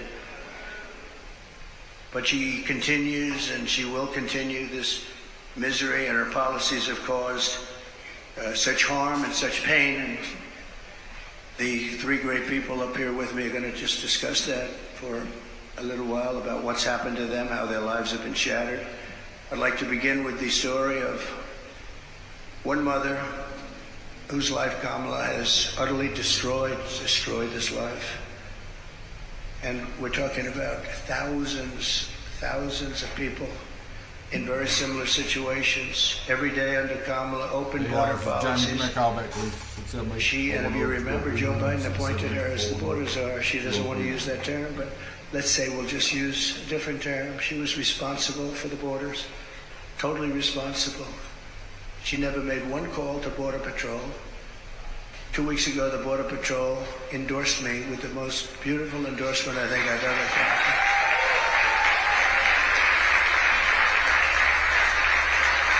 And in all fairness, they've endorsed me every single year, but they've endorsed me again, and they endorsing me, saying I was the best president we've ever had and the best president by far on the border. They said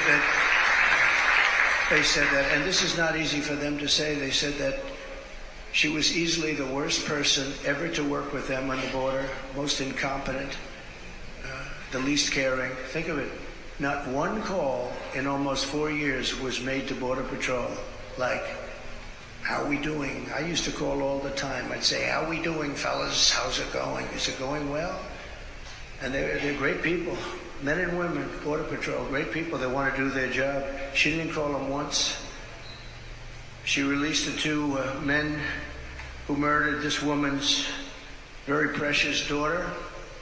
Everything you need to know about what happened, and the character of Kamala Harris, you'll know from just watching this video. We had it done yesterday. It's very, very quick, very easy to do, but it was very heartbreaking. We showed it in a room full of people, and everybody was crying. Some pretty tough people were crying. Please take a look. Sunday night, I asked her to not stay up super late because of her coming to work with me in the morning to do her summer school. She said, okay. I told her good night and I love you. I went to bed, not realizing that that was going to be the last time I saw her. Best friend. We're going to shake it again. I woke up to notice she wasn't in her bed. I'm in my heart trying not to lose my mind because I don't know where she is. I finally remembered her phone had a location on, and her phone was pinging just 2 minutes down the road, right behind the skate park.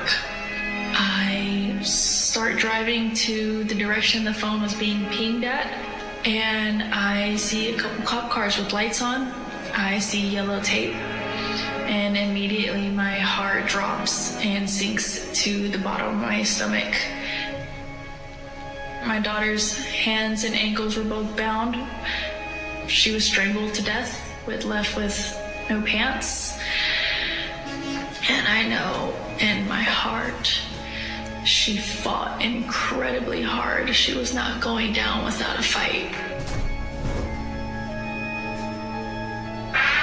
We begin with 2 men we're learning are charged with capital murder tonight, accused of killing a 12-year-old girl. Police say these men strangled her before dumping her into that creek. Both men were in the country illegally. Apprehended, then released by Border Patrol less than 3 weeks before Jocelyn's death. The men accused of killing Jocelyn Nungare are affiliated with the gang known for brutal violence. Kamala Harris was in charge of immigration in our borders. If we had better border policies and not open borders and not these catch and release policies, I truly believe this all could have been prevented. Under her being vice president of this country, my daughter's life was ripped away from her. She had her entire life ahead of her. Happy birthday, dear Jocelyn. My daughter is 6 feet in the ground based off of policies that she allowed to keep. Kamala Harris did have one job, and she not only failed, not me, she failed my daughter. She failed Jocelyn. You know, she was only 12.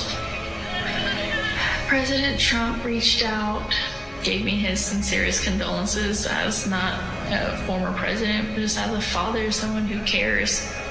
I believe Donald Trump needs to be back in office. I can at least know that my next child will be safe in this country.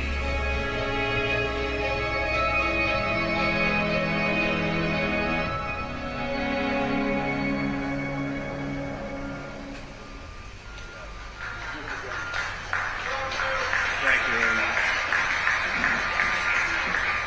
So I know we talk about inflation and the economy, but to me, there's nothing more important than the fabric of our country being destroyed by people placed there, violently placed there, as far as I'm concerned, foolishly, stupidly placed there. I think what's happening on the border is the single biggest issue, and I'm seeing it more and more when I speak. I see it more. Inflation's terrible. It's hurting our country. It's just decimating our seniors. That's why I talk about Social Security, no tax for our seniors on Social Security, because they've been decimated by it.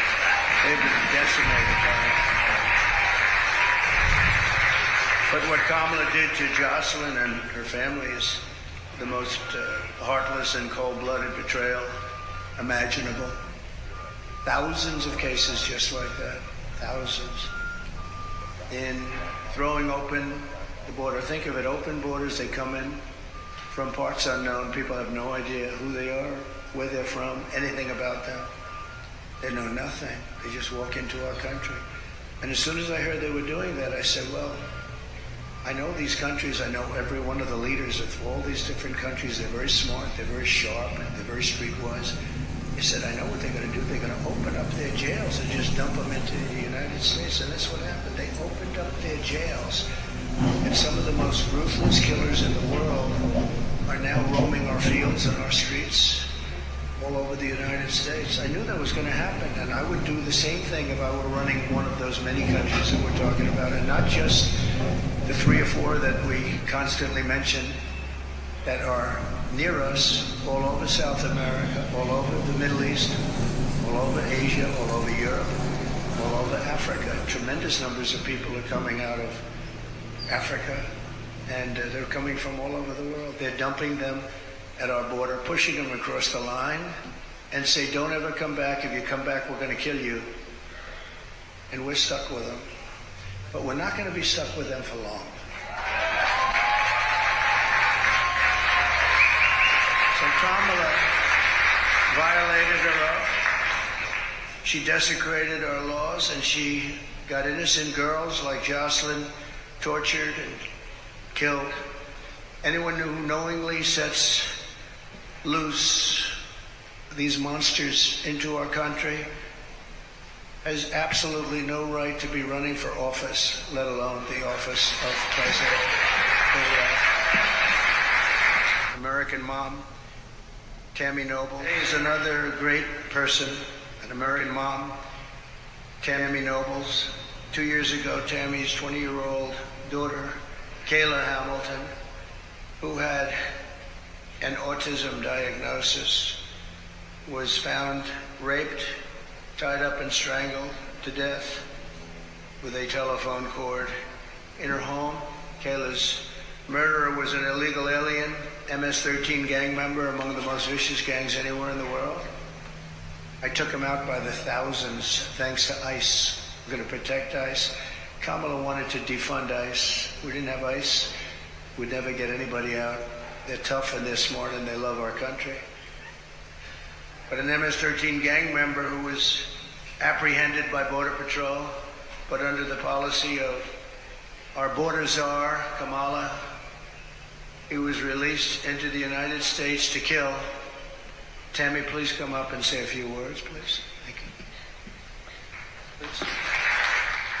I just wanted to say that Homeland Security did not do their job. Health and Human Services did not do their job. The Biden-Harris administration did not do their job. If they would have done their job, made that one phone call to El Salvador, my daughter would still be alive today. Kayla was a very beautiful young lady inside and out. She was independent, learning to become independent. She had 2 jobs. She overcame obstacles dealing, with autism and was able to find a job that she loved. She loved animals, especially her cat Oreo, and she cared about the homeless. She loved God and she loved going to church. And her life was just ripped from her 3 days after she celebrated her 20th birthday. Thank you for having me here today.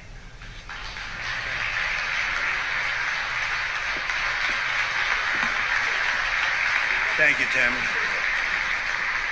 And we will not forget Kayla. She's looking down. She's very proud of Mom.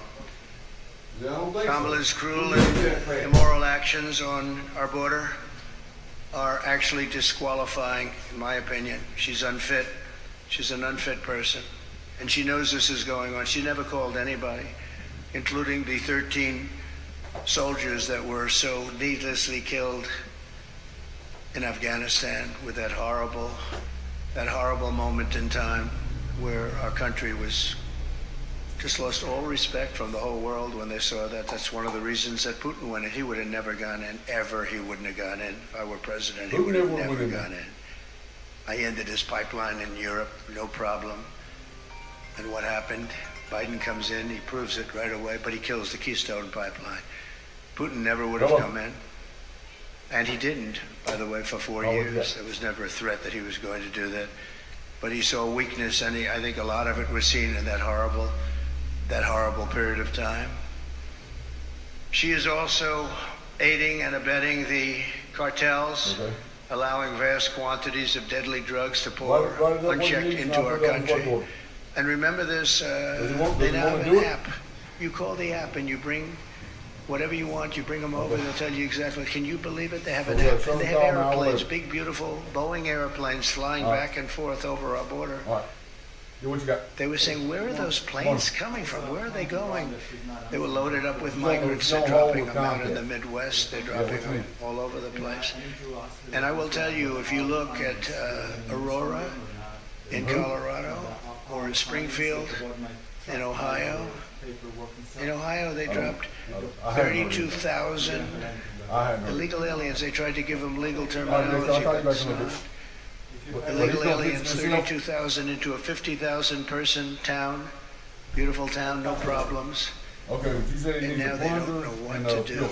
And they want to be nice, and the mayor wants to be nice. Okay. His big thing is to get interpreters because they don't speak English. It's very hard to get interpreters. And he's trying to get interpreters, but in the meantime, they're taking up the hospital. So when people from Springfield would routinely be able to check with a doctor, go to a hospital, they're unable to get in, they're packed. Yeah, the whole town has changed. And this is happening all over our country. Aurora probably is an even worse situation because you have the meanest, worst gang from Venezuela in the world, probably, maybe as bad or worse than MS-13. And they've literally taken over the town. They've taken over large sections of the town. They've gone into the real estate business. They've taken over apartment complex. They took over a number of complexes where the people are paying them rent. They've become the landlord. Text me what you got to be done. And they're rough, tough people, and they have the latest weapons. They have military quality weapons, and everyone's saying, where did they get them? We got to get them out of here. We're going to get them out fast. We're going to get them out fast. So today, I'm announcing that for the first time under my administration, we will be seizing the assets of the criminal gangs and drug cartels. And we will use those assets to create a compensation fund to provide restitution for the victims of migrant crime, and the government will help in the restoration. The government will help in the restitution, but something has to be done, and we're gonna get it done. Kamala has also caused untold misery through her destruction of our economy. Our economy is not. This is just. It's like a fake economy. Some of the best people on Wall Street are saying the economy is only good because they think, I don't want to say this because other people have said it. It's not me saying it, but they think Trump is going to get elected. That's the only reason our economy is good. That's the only reason the stock market is up. Scott is here, I think, someplace, and he's one of the most You finished over on the battery? Okay. Hit the other one, the fuel. It's down at the parking yard. Down at exit 88. All right. Later.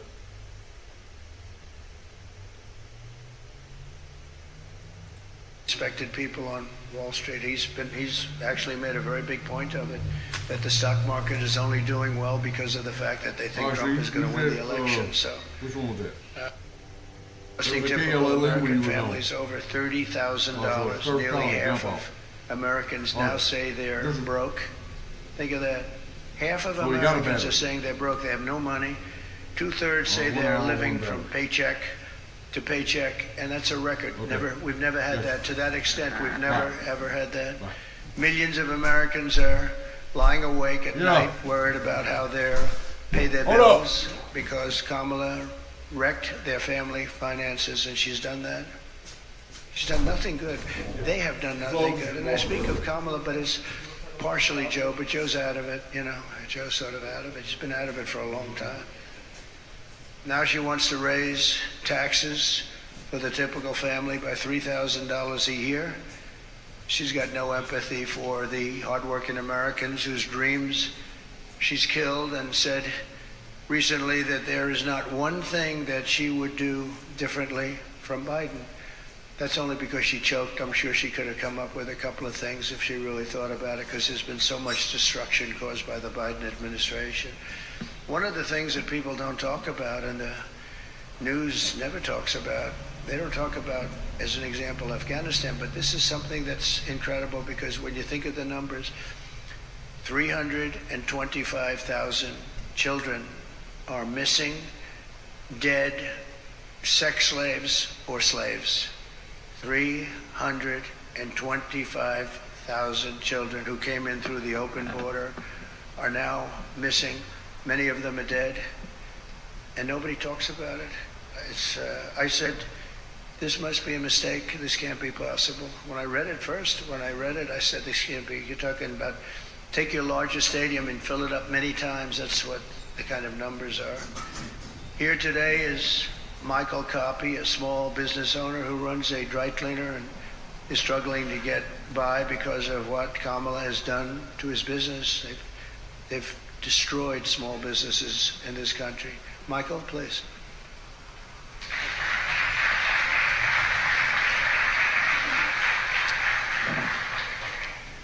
I just want to say thank you, Mr. President, for affording me the opportunity and the high honor of joining you here today and sharing my small business story with you folks and the American people.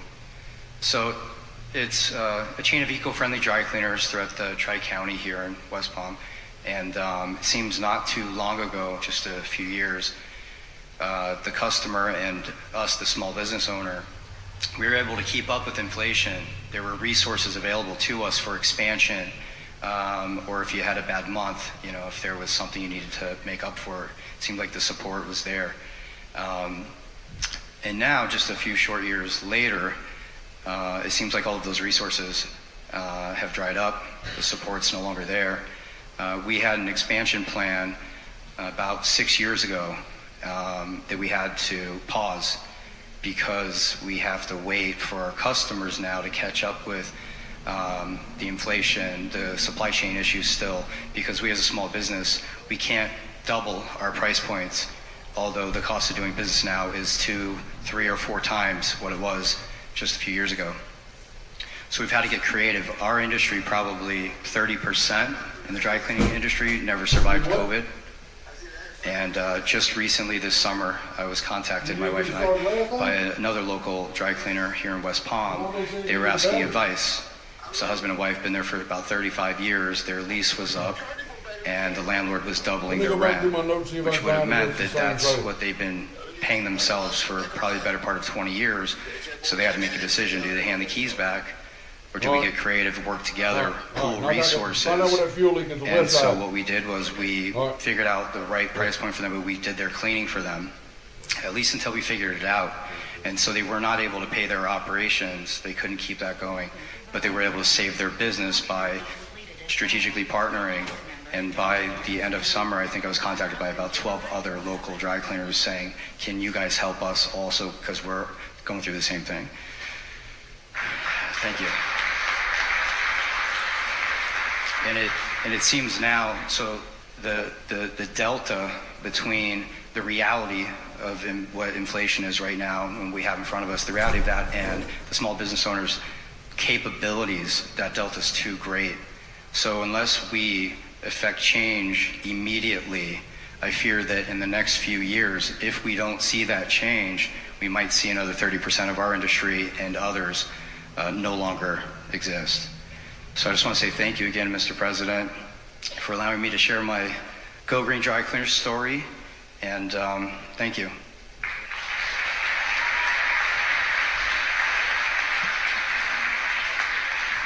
Thank you very much. We really helped a lot of people during the prime time of the China virus, and we helped a lot of people, and we did it intelligently. Then when they took over, they just threw money around like it was dirt. And as you know, the recent monster hurricane, Helene, just wiped out so much. If you look at the different states, North Carolina, Georgia, Alabama, South Carolina, Florida, Tennessee, it was just devastating.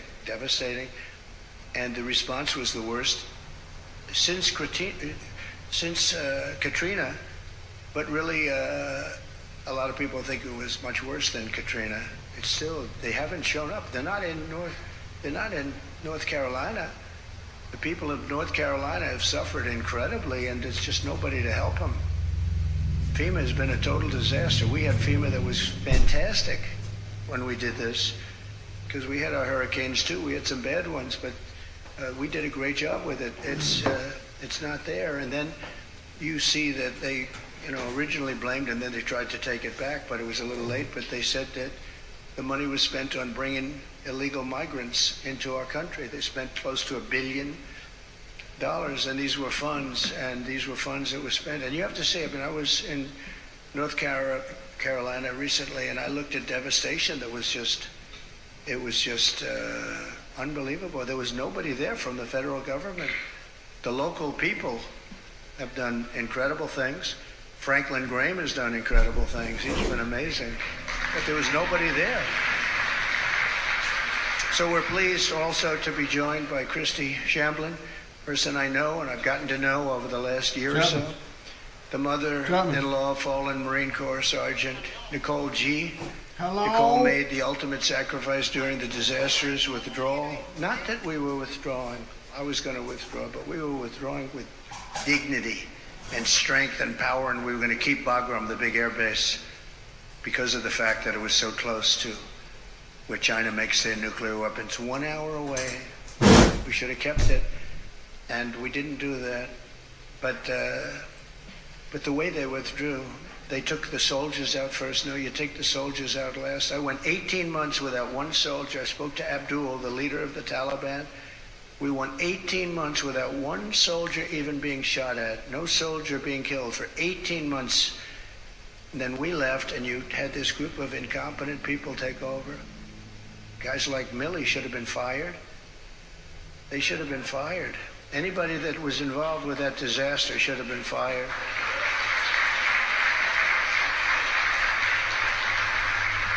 She was one of 13 U.S. service members who lost their lives. Kamala said she was the last person in the room, that Kamala was the last person in the room. She was involved in everything. She takes credit for that. She was involved in everything. That means she was involved in disaster after disaster, because nothing good has happened with this administration, except that our country has gone to almost a third world status. With Biden, when Biden made a decision, she said she was there. Hello. Oh, she was there.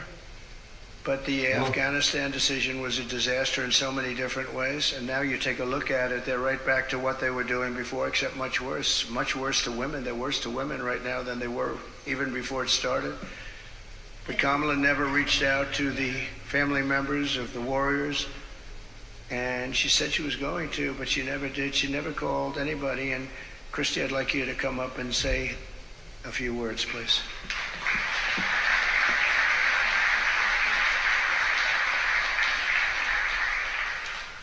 Hi, good afternoon, good morning. My name is Christy Chapman, and my daughter-in-law was Sergeant Nicole Leanne G. And she was killed in the botched Afghanistan exit at Abbey Gate. She was the cornerstone of a very large family.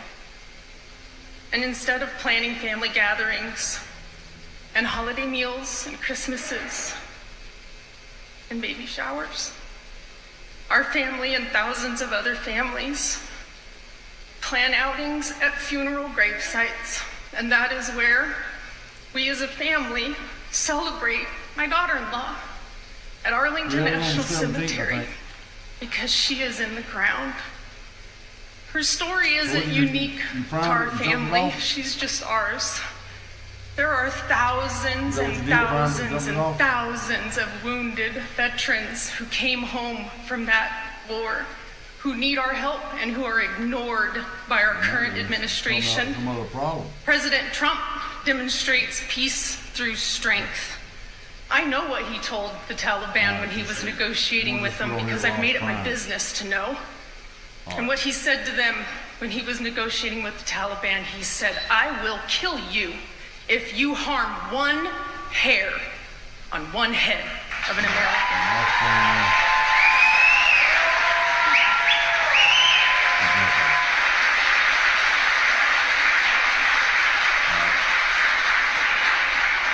President Trump shows up, he reaches out, and he can fix our country, and we can all heal together.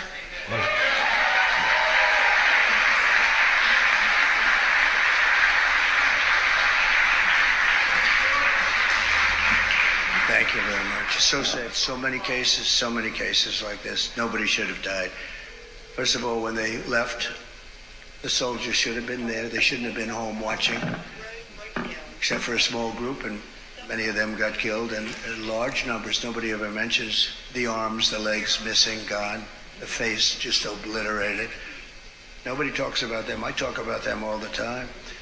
But I want to thank you, Christy, and we'll carry Nicole's memory in our hearts forever. The full consequences of Kamala's 4-year reign are almost too terrible to discuss or contemplate. We're coming to the end of a great campaign. I think we've had a great campaign.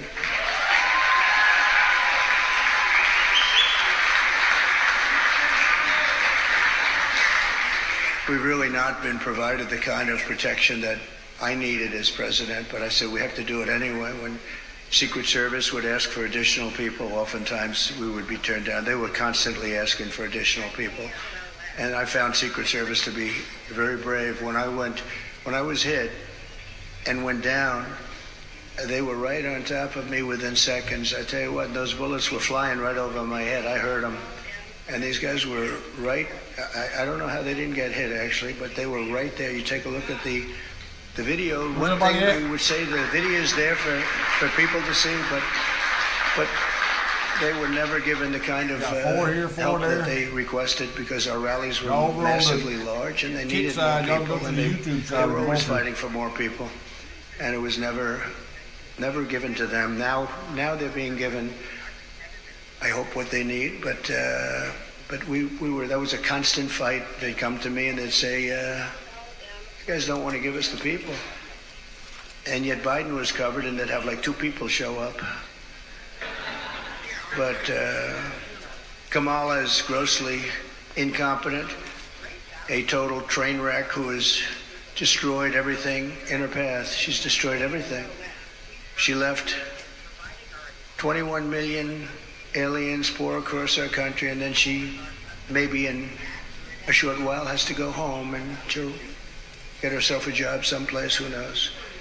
But think about it, and she can look, and she can look at the carnage, and she can look at... Hey, this is Jamie. This is Wesley. Hey, Wesley, this is Jamie. Hey, no, not much. He called me on one this morning for, he said to replace the battery. This is what we replaced the battery on that thing. That trailer had lost prime. We just primed it back up and crunk it.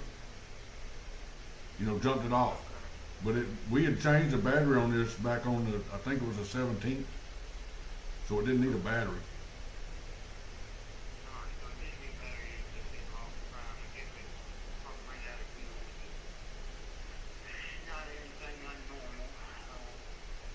So yeah, we just primed it and jumped it off, so it's running. Hey, put my number there, because James said something about the office number is messed up, and he called my cell number.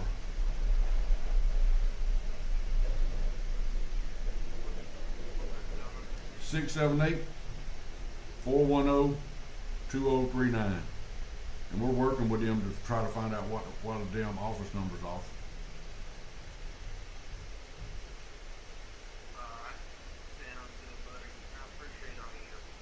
All right, man. I appreciate y'all. Thank you, sir. Bye-bye. But all the people that have been killed, and you haven't seen anything yet, because they've just started. They're just getting comfortable in our country. These are very tough people. These criminals make... So I have to build this out in a minute. People, and over his shoulder, the entire skyline was burning. I've never seen it, but that's the fake news. But violent crime in the United States is up 37%. All of these different crimes are up anywhere from 37 to 105% over a very short period of time. And it's almost like nobody even cares about it. Very simply, Kamala Harris is not fit to be your president. We can't have it happen. We can't have it happen. We're going to make this country strong again. We're going to make it great again. We're going to be respected again.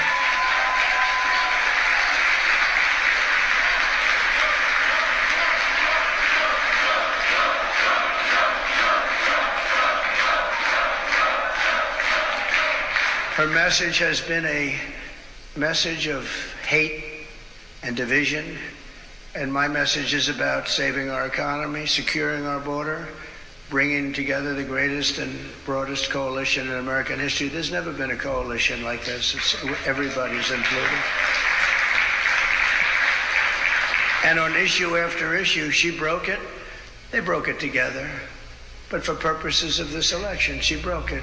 Can't let her go. And I'm going to fix it, and I'm going to fix it very fast.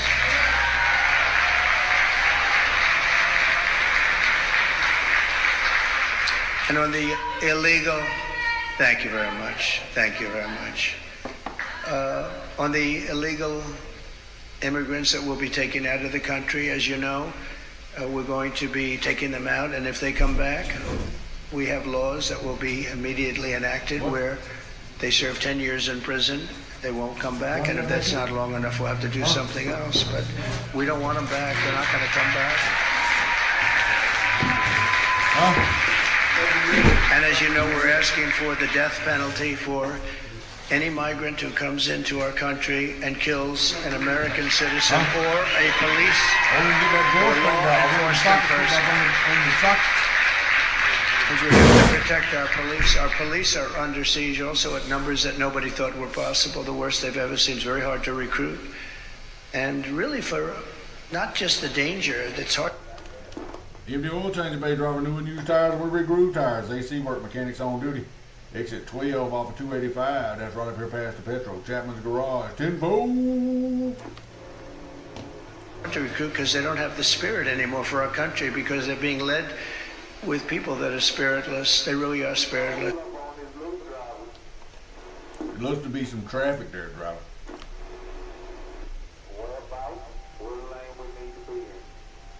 Get in the one that's moving.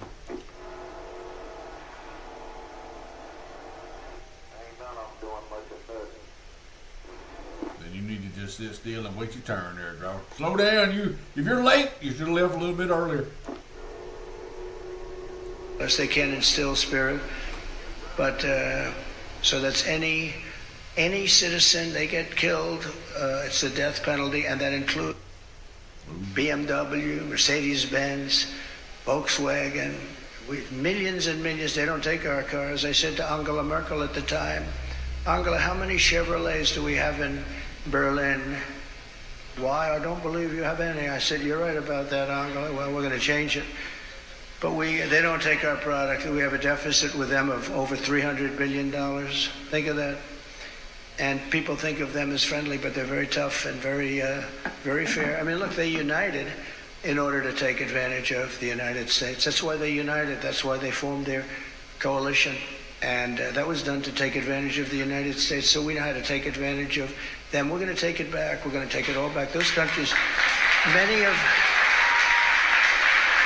of those companies will be coming back. They'll be coming back because when they're told that they're going to have to pay a 25% tariff or 50% or 100%, we saved our steel industry when I imposed large tariffs on China steel coming in. They were dumping steel here by millions and millions and millions of yards of steel like nobody's ever seen. Our steel businesses were going out of business. We can't lose our steel industry. If for no other reason, our own security. We need steel. If we'd go to war, we're not going to go to war. We're not going to have World War III. But if we ever go to war, you better hope that we have a steel industry, or those beautiful tanks and everything else that we need to make won't be made. The planes, the tanks, the whole thing. And I saved it by imposing tariffs. They were dumping it. I think they were dumping it in order to destroy. Every steel plant would have been closed if I didn't do what I did. And we happen to be taking in, billions of dollars. In fact, it's so good that Biden has been trying his best to end it, but he's unable to do it. Too much money. It's been too much money. They're paying a fortune. But I would have had it a lot different. And we'll get along with China. We'll get along with Russia. We'll get along with everybody. We had the fake Russia hoax, which took 2 years.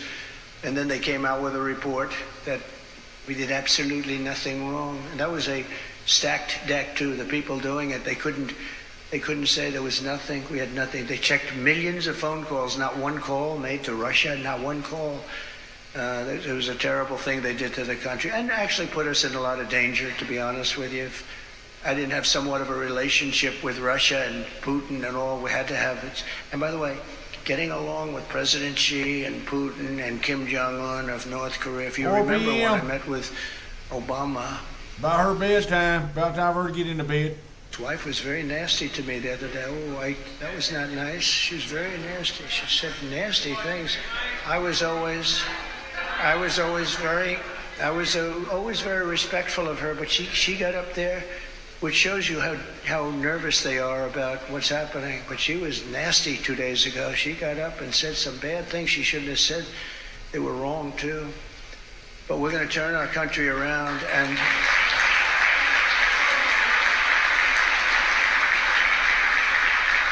and we're going to pay a lot of respect to the three representatives, because that's what they are. They're representatives of millions of people.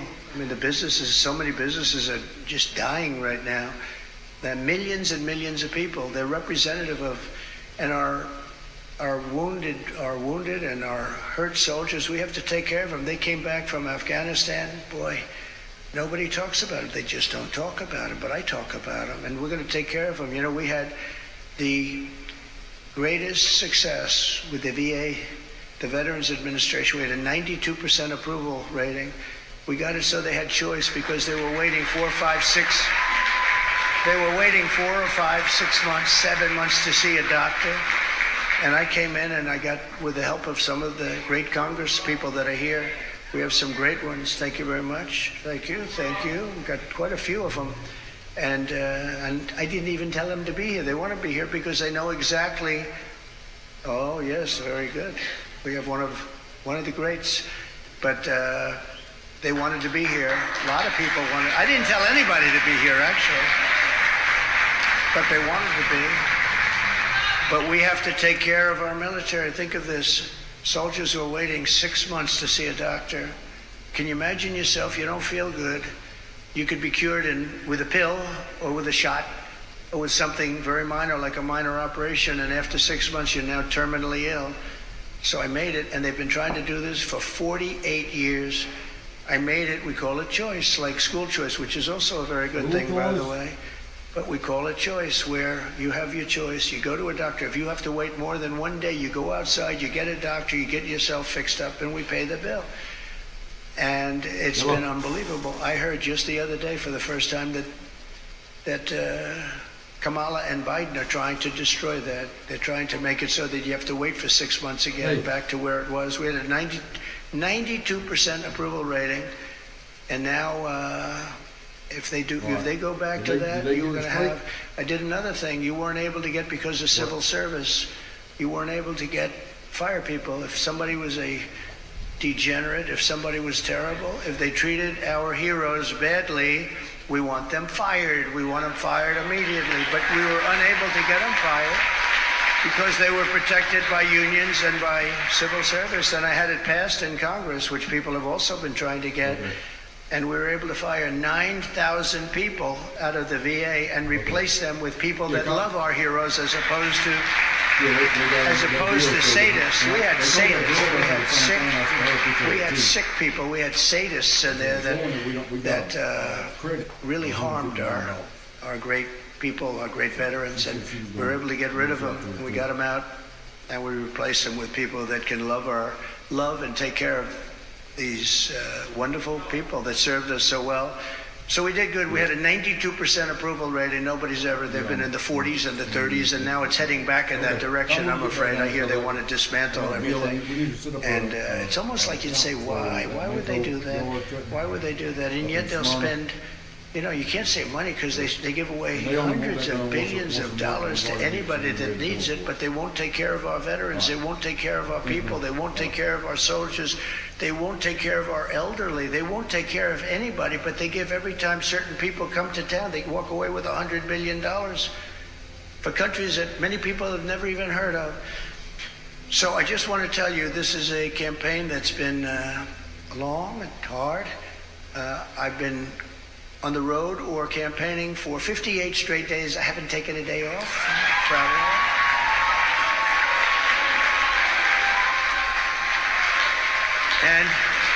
And I won't be taking one off. We have 7 days to go. You can be sure I won't be.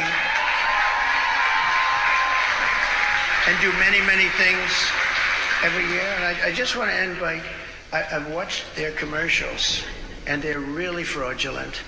They'll say, he doesn't want to frack. I've wanted to frack always. They'll say, everything exactly the opposite. Oh, I want to destroy Social Security. No, they're going to destroy. I'm the one that saved it. And for 4 years, we made it even better. I'm the one, and I didn't raise ages. I didn't do the things that they're going to do because they're allowing millions of these people to go onto Social Security, Medicare. They're going to destroy it. She's going to destroy the whole country because it's not sustainable by any country. But the ads and the statements that they make are exactly the opposite. They will say, oh, I'm going to raise taxes. He's going to raise taxes. Just the opposite. I'm going to lower taxes, and I have done that, but I'm going to lower taxes, and she's raising taxes by 30, 40, and 50%. But they'll have a commercial, and I just say this to you because I hope people understand. These people lie. They lie. They're very disingenuous, and we are going to finish up our campaign. And it's interesting because I haven't taken any time off for a long time. I tell you who can tell you about that, all the people that follow us, including the people in the campaign, but including Secret Service, who has been working very, very hard. I will tell you, they've really been working very hard. And yet a couple of days ago, she took off, and then she took off again, and again, and again. I say, how many times? You know, you're running for president of the United States. You had, like, at that time, about 20 days left. How the hell do you take off, right? You got to work. You got to work. So she says her teleprompter broke. Yeah, well, she better hope it doesn't. You know, they break. And if you don't know how to do it without a teleprompter, you got to. Huh?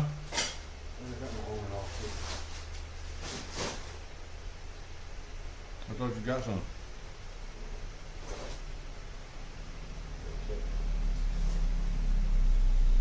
Problem, and she doesn't know how to do it without a teleprompter. So I just wish they'd stop lying, because the lies are vicious, and probably some people believe them. But the good news is 7 states, Republicans never lead in the early voting because for whatever reason, it's habit or it's a certain security they feel in going to the booth.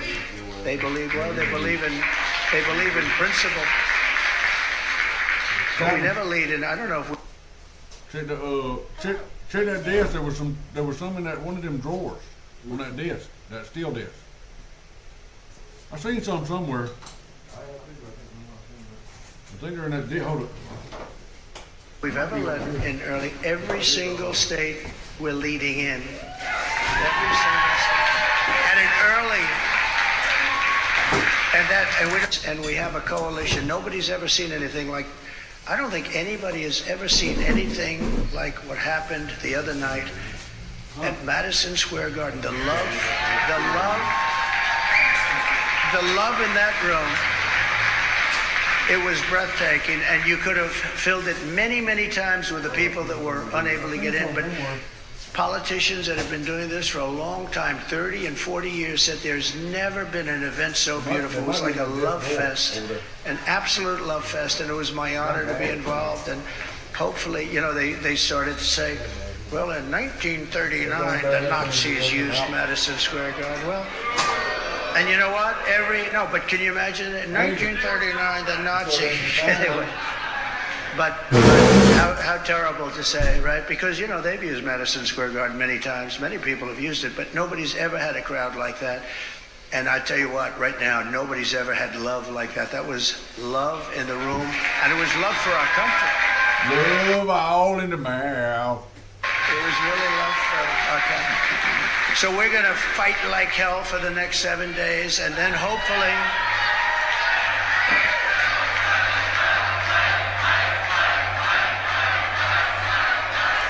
And then hopefully, and most importantly, we're going to be fighting even harder for the next 4 years, because we're going to turn this around and we're going to make this country greater than it has ever been. Thank you. Thank you very much. Thank you.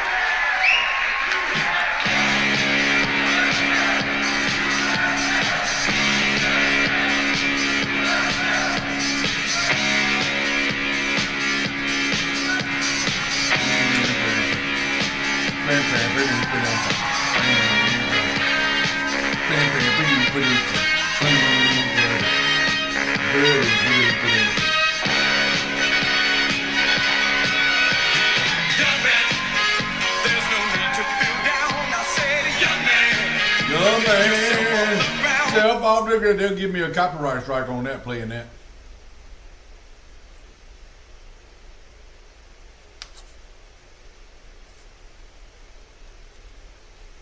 God. I don't know what I could do to make this up to you. I feel bad. Can I come back and do another thing that you do? We can figure it out. On campus, but thankfully they haven't done it in class.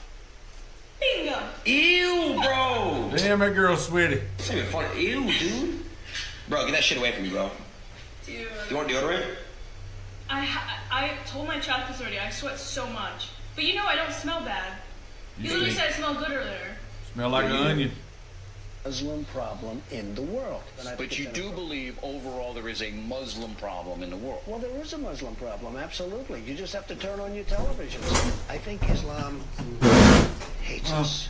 There's something there's a tremendous hatred there. Did you mean all 1.6 billion Muslims? I mean a lot of them. You look at what's happening with the Quran, it's a pretty scary thing. There's something there that causes some very negative. They do not respect us at all.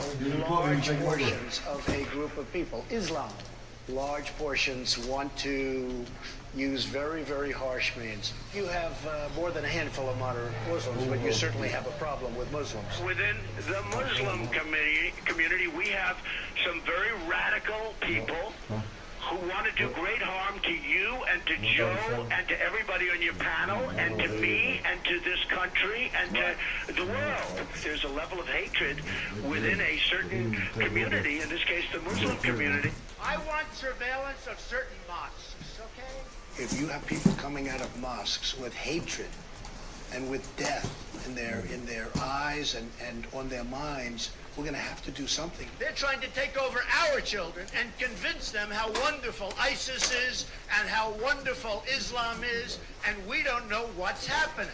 And we have to look at the Muslims, and we have to do something.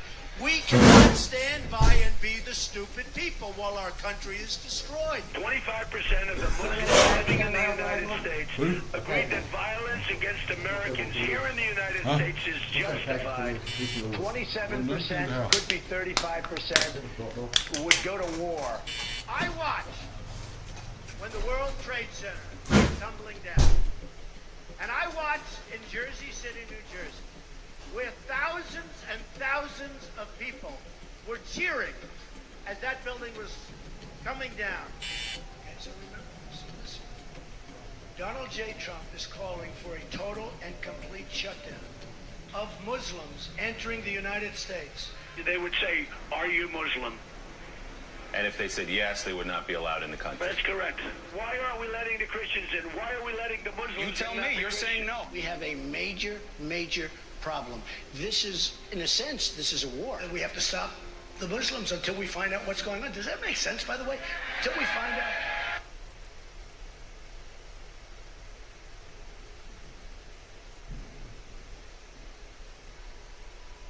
Case of a ghetto ninja turtle on the loose, swinging a knife around, and of course his buddy's not in harm's way. He's just like, hey man, I hate cops.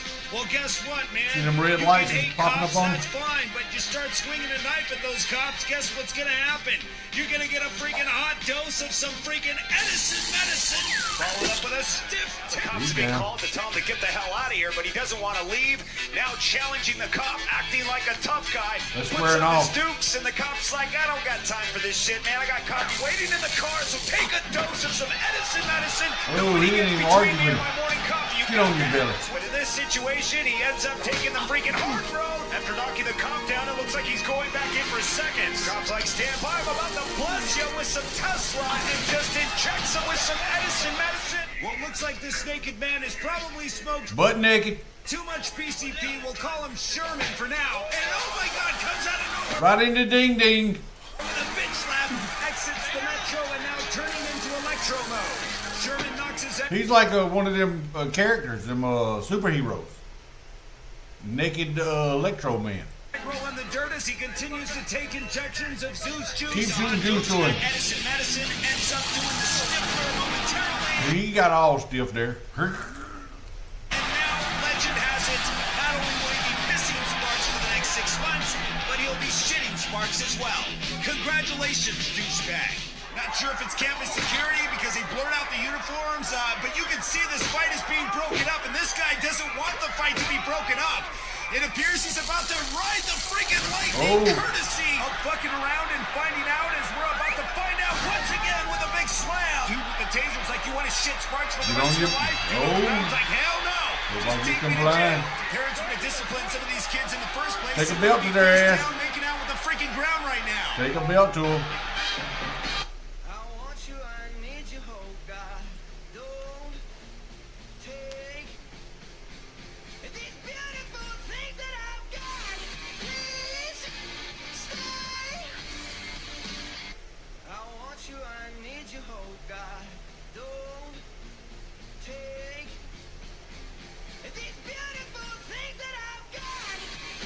Yeah, that's pretty cool picture. What are they doing? Me and somebody's daughter. That was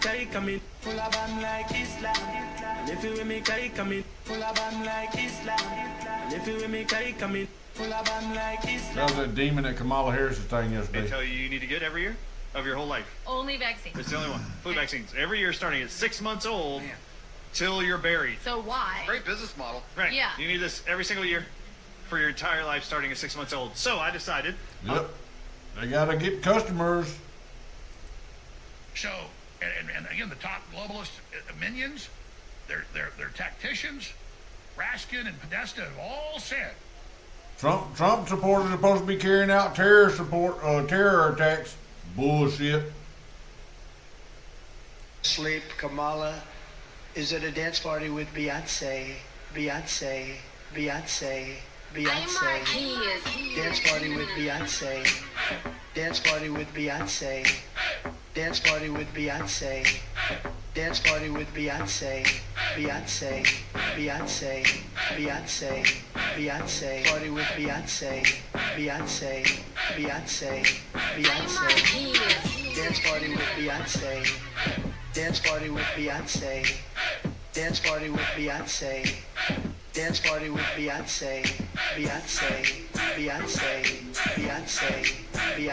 Party with Beyonce. Stop. Carry on. Dance party with Beyonce. Dance party with Beyonce. Dance party with. We will have total nigger death. We will have hyperborea to return. What the hell? Common sense, and I think that's why. And I think that's why Elon is supporting our candidacy. It's not because he thinks that we're going to do anything for him. It's because he thinks that we're going to make the American nation more peaceful, more prosperous, and more secure. And that's what we're going to do. Now, of course, look, I love the big three automakers. Madison Square Garden, there's a local New York bar was full of Trump supporters. Where at least I know I'm free. They had him on the TVs in the bars. That was Sunday night. Sunday night football was forgotten, like it should have been forgotten a long time ago when they started taking the knee, unpatriotic sons of bitches. Expected. And around the state, Democrats are suing to prevent drop box surveillance, hand counting ballots, and voter ID protections. Why are Democrats trying to make elections less secure? Especially while many states across the country are finding thousands of people who aren't citizens on the voter rolls. Like in Virginia, where Governor Youngkin removed more than 6,000 non-citizens from the rolls. The Biden-Harris administration didn't like that. The Justice Department is now suing Virginia for cleaning up the voter rolls, something Virginia governors have been doing for years.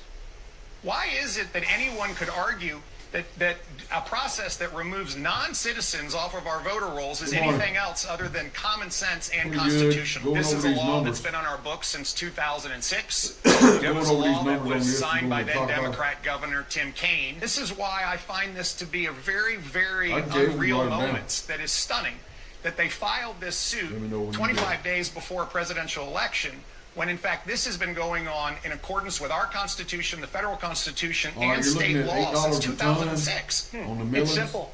We just want free and fair elections. I'm figuring 16 Democrats are trying to tons, loosen the rules. and get Republicans. The trucking is $125 an hour. You can do 2 trucks an hour. Then you have $1,000 for the dozer and the operator for the day. And then we're gonna have $450 in and out on getting the dozer here in and out. You know, to put it back over here and then to put it back at the job it's at now. Because we sent it out on a job this morning. And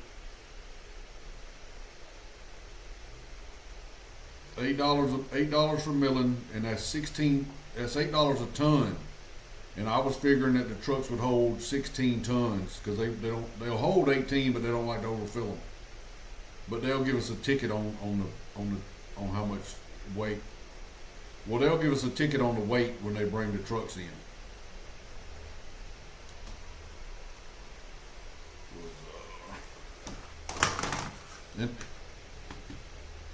Okay, and this is 1 inch of millings per acre. So we can do an acre at a time. And you know, we don't have to do it all at one time. We'd have to do an acre at a time, or we could do all 3 for an inch. I'll give you the total on 1 inch per acre. All right. Okay. All right. Right. Today in Georgia, a judge ruled that election officials have to certify results, even if voter fraud is suspected. And around the state, Democrats are suing to prevent drop-box surveillance, hand-counting ballots, and voter ID protection. That Sprite Why are tastes like Democrats crap. trying to make elections less secure? Especially while many states across the country are finding thousands of people who aren't citizens on the voter roll. Like in Virginia, where Governor Youngkin removed more than 6,000 non-citizens from the rolls. The Biden-Harris administration didn't like that. The Justice Department is now suing Virginia. Robert Downtown Brown's supposed to be working. Frank's how many of y'all supposed to be working and y'all off messing around watching Jamie? For cleaning up the voter rolls. Something Virginia governors have been doing for years. Why? Fox ain't working. Unless she's doing some housework at the house. Is it that anyone could argue that a process that removes non-citizens off of our voter rolls is anything else other than common sense and constitutional? This is a law that's been on our books since 2006. It was a law that was signed by then Democrat Governor Tim Kaine. This is why I find this to be a very, very unreal moment that is stunning, that they filed this suit 25 days before a presidential election, when in fact this has been going on in accordance with our Constitution, the federal Constitution, and state law since 2006. It's simple. We just want free and fair elections. Democrats are trying to loosen the rules and get Republicans. Free and fair elections, that sounds pretty thing. Show me an ID that you live here. That's pretty much it. And then show me the paper ballot. That's not. Don't be doing the computer shit. Because I don't agree with that crap. Tab. Oh, that was nasty. My grandmother used to drink that shit. Tab. Tank. Yeah, just a bill on Capitol Hill. Schoolhouse Rock. You can't do that. Jaws, Royce Ryder. He's a scared of the water, living on an island. That don't make no sense. Then he said we need a bigger boat, and that thing get bit like that, and her eyes roll over black, or roll over white, because the black part is the pupil. And 1,600 men went into the water, and only 42 come out. I don't remember the numbers. You could go back and we got a show where we did a movie review on that, and it's probably got the correct numbers in there of how many went into the water and how many come out when they delivered the bomb in 1945 at Hiroshima, Nagasaki. A center in Silicon Valley back in 2017. And the woman who runs it, she's the next Facebook executive. I have software engineers and data scientists working at ADL. We're monitoring all this stuff. And we're working with all the platforms, by the way. Google and YouTube and Meta and Twitter and Reddit and Steam and Amazon, all these companies. From like Apple to Zoom, we work with all of them, okay? That's relevant because we've been working with Twitter now since it was founded. We worked with the old regime, working with the new regime. So literally, we opened a center in Silicon Valley back in 2017. And the woman who runs it, she's an ex-Facebook executive. I have software engineers. Scum of the earth. I'll say one other thing. Myers, DOD made it legal to use lethal force on Americans right before the election. He said that President Trump was going to turn the U.S. military against the American public and use the And that's what they did. to promote his agenda. How many of you think that is true? Well, what's interesting to me is that the Biden-Harris administration has done something 2 weeks ago that has never been done in American history, which is to send exactly lethal force, to send a directive to the Pentagon, changing the law to make it legal for the U.S. military to be used. They can't change the law. It's just got to be run through Congress. American soil.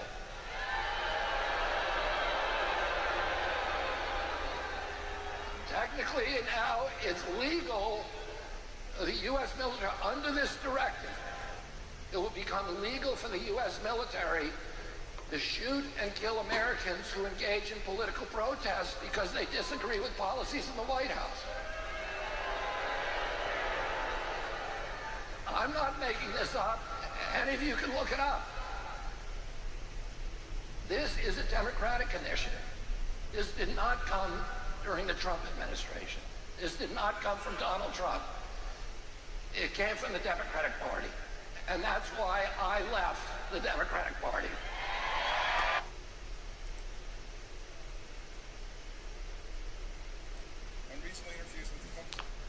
Environmentalists explain that barbecue smoke is illegal. Use and enjoyment of property, life or property, or creates a nuisance. Okay? So this is a nuisance. Nobody on this street. Nobody on this street that's lived here for 40 years has ever complained. I can't suggest what you should do if you believe your neighbor's harassing you. I think you can figure out yourself. Contact somebody about that. I don't know. I'm only here because of the owner. I'm only here because of the smoke. I'm glad you got some pretty good evidence of affecting neighbors. Because you don't see no smoke. Well, I just took 3 pictures of smoke. But I got a question, sir. I got a question, sir. Yeah, what can I do for you? The people right next door cooked out last weekend to her. Well, you didn't complain. She didn't complain. Well, I don't know. So we across the street. She may be upwind. It may be something else. Oh, shut up, man. Get off my property. I can smell it again right now. But I'm on your property. You're allowed to have smells on your property, so that doesn't count. But when I'm on the street, that's my goodness. Oh, yeah. You can't have no barbecue on the street. I can smell barbecue smell. I'm suggesting right now. Is that against the law? The law says. Do you want me to read it again? Yeah, read the law. Everybody around here cook out. All I can tell you is if you want to call on your neighbors that you feel like you're being impacted by them, feel free. We will come and address it the exact. We'll come, but it's a government job. This is what we do all day long, is ride around looking for smoke. Barbecue smoke, tire smoke. Because you know Greta's, we got a picture of Greta hanging up in the office. The environmental shit. The EPA. Same way as we do any other person. The job for these morons. So that's how it works. Okay, so everybody can cook out except me. That's what it looks like. Yeah, they do it because you're black. That's what it looks like. Everybody in the whole I can world. only tell you that I'm sorry. Well, if you're going to say it's because he's racist. That's what you tell me.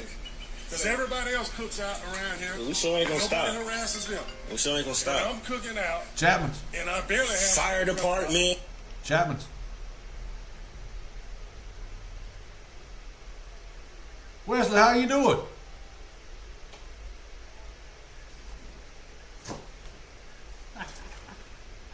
All right, let me get a seat.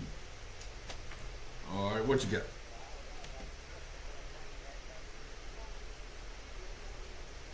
All right, McDonough.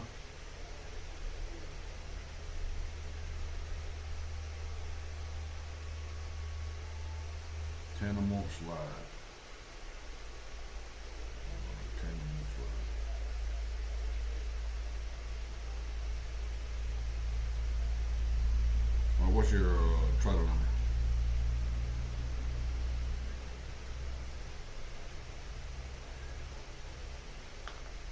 All right, you got a driver's name?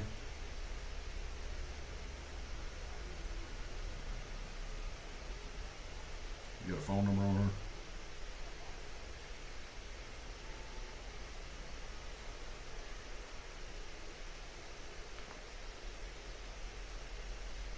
And what's the location she's at? What's the address?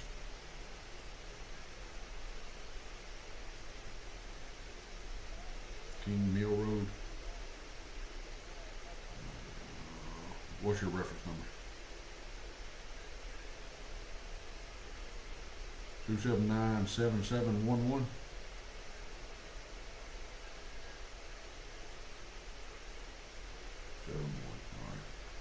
Animals live. I want to make sure I got all this information. It's 36. Thank you, sir. All right, call me back. Thanks. Bye. Let's see, what is that? What is the date? Look at the other one, Jamie. 10/29.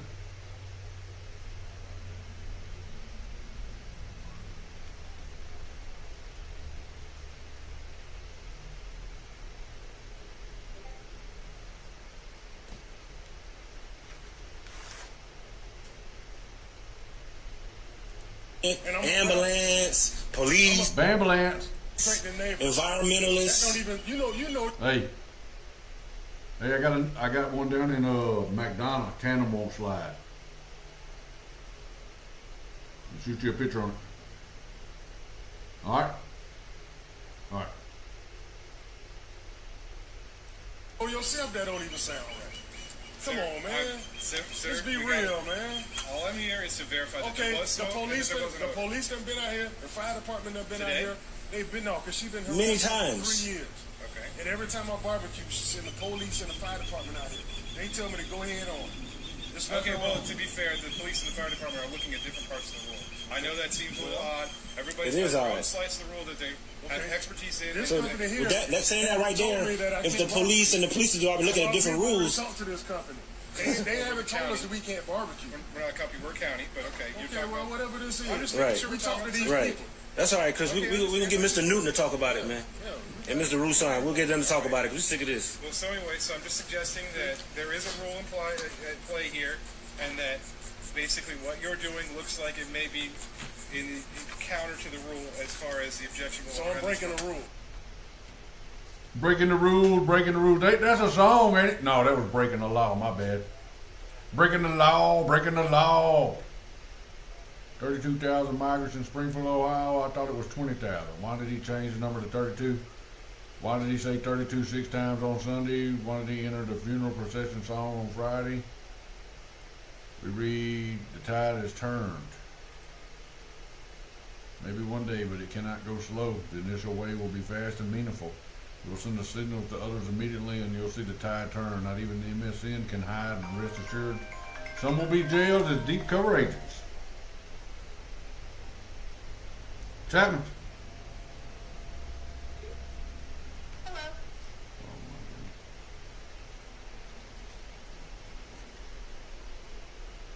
That's 32.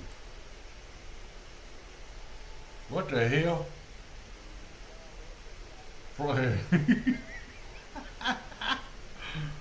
Place is crawling with it. It's all over the floor. Not diplomacy, not mediation, not respect for human life. There is How do Israel, the U.S., the UK expect to recover from what they have done? no red line for Israel. No law it will not breach. No norm it will not trample. No act too depraved or barbaric for its occupying army and settler militias. And no child, woman, or man off limits, even babies considered legitimate targets. The Israeli Prime Minister and his coalition of government extremists and military commanders believe there will never be a cost for their crimes. They believe they can literally get away with murder, get away with genocide against the Palestinian people. They believe it because it has been possible until now. No resolution, no ICJ order, No ceasefire calls have been respected. No demand for protection of civilians and humanitarian access has been heeded. And still no consequences whatsoever for Israel.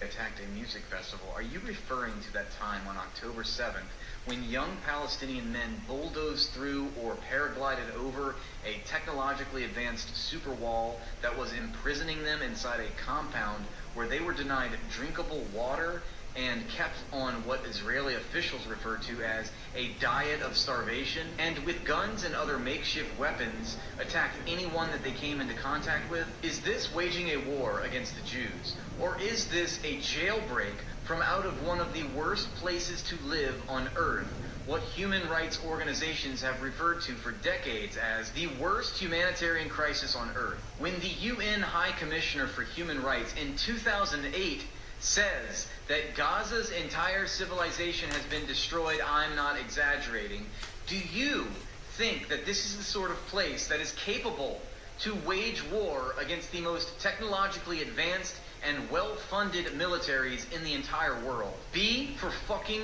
real for 1 second in your life. Where is Hamas's Air Force? Where is Hamas's Navy? Where is Hamas's Army? Where are Hamas's nuclear weapons? Because you are so neck deep in your own feces, let me remind you, Hamas is the resistance group. Hamas is the resistance movement. This is what you get. This is what happens when you impose illegally a blockade upon a strip of land that is completely encircled by an imperial ethno-state. You blame them for being poor and not fielding an army. How pathetic of you. Gosh, if only they had the proper funding to wage a legitimate war so that it could pass your smell test and you would be able to admit that they deserve human rights. Gee, Hamas, we know that you only have rudimentary makeshift weapons that you fashioned from materials that are available to you. But you can't field an army, so you don't deserve drinkable water. We're docking you for points, and we're passing moral judgment on the fact that you have to use makeshift, rudimentary, imprecise weaponry as you go up against the most highly precise, most technologically advanced, most powerful militaries in the entire world. Hamas, have you tried receiving capitalist funding? Why don't you try improving your economy? Oh wait,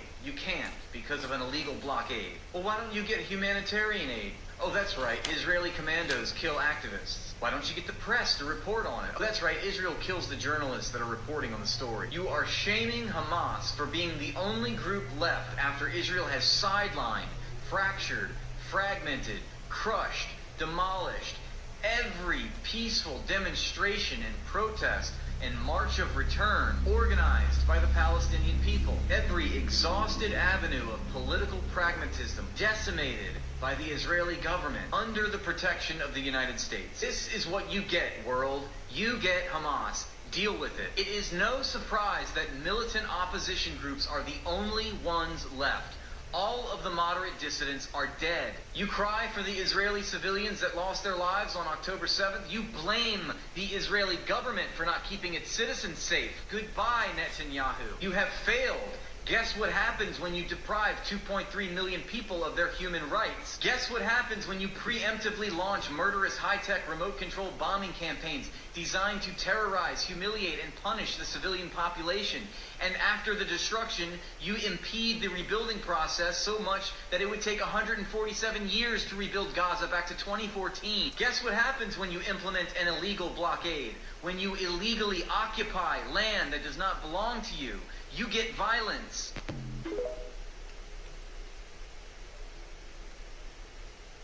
That's what normally happens.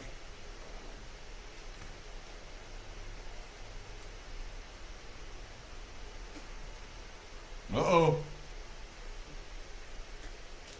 Diddy was just accused in a new lawsuit of raping a 10-year-old boy. Is it starting to make sense now why all the celebrities are so desperate for Kamala to win? Was Diddy the arrest that would prove the way they were going? I think that he is. That's LL Cool J say it ain't so, LL. So he's a ladies lover, or ladies love him. You didn't go to your court and you were evading justice. Why did you leave the country? You've been sentenced. Why don't you go and serve your sentence? Mircea, how are you doing, my friend? Good morning. So this man right here is a convicted criminal. How does it feel to be a convicted criminal? Don't you respect foreign courts? Why didn't you appear in court? Yeah, you didn't go to your court and you were evading justice. Why did you leave the country? You've been sentenced. Why don't you go and serve your sentence? I was already outside the country, but today is You should go back. A foreign court has decided that you've committed a crime, and unlike my brother and I, which have enough respect to go and go through the judicial process, you just ran away and completely disrespected it. Don't you trust the Russian authorities? This is not about me. Don't you trust the Russian authorities? I don't. Why? Because you're not Russian. The Russian state is a criminal state. Oh, you think Russia's corrupt and they just decided to put you in jail because you were too influential? Because you were doing media purposes over in Russia. This is not and you're about too influential. It is. Another BBC journalist is now a convicted felon. He stands here with a camera, waving it in our faces. We have clean criminal records, Mircea. If we're going to cover the criminals today, we should point the cameras firmly at this man right here. He's a convicted criminal. And when we were walking up and down here, he was saying, "Don't you respect the Romanian process? We're going to court." He clearly doesn't respect the Russian process because he ran away. Innocent men don't flee. Innocent men don't run. No, innocent men don't run. Innocent men don't run, sir. Mircea, the convicted criminal who works for the BBC. Congratulations, sir, on evading justice successfully and escaping the country, which has found you guilty of crime. Listen, today it's about you guys. I would never do that. I would go to court and prove I was innocent and have my day. That's what innocent men do. I would never run away. And then also, at the same time, hypocritically walk around and try and pretend to talk about justice and court and law. Yeah, anyone who does that is clearly a fraud. Why don't you go and serve your sentence? Why don't you go to the Russian court? Go to the appeal court in Russia. Appeal your decision in Russia. Go to your appeal. You are a convicted criminal, sir. Why do you not go to your appeal? Why don't you get a lawyer, and why do you go to court? Why do you get a lawyer? Why do you go to court and defend yourself? That's what innocent people do. That's what me and my brother are doing because we are innocent. You've been chasing us around for years. You've been charged and you refuse to show me. You refuse to show me court. You bunch. Wow. No bunch. A criminal. A criminal is following me around. Refusing to show up in court. Wow. You're guilty, Mircea. You're guilty, sir. Ask me questions. I think you're guilty.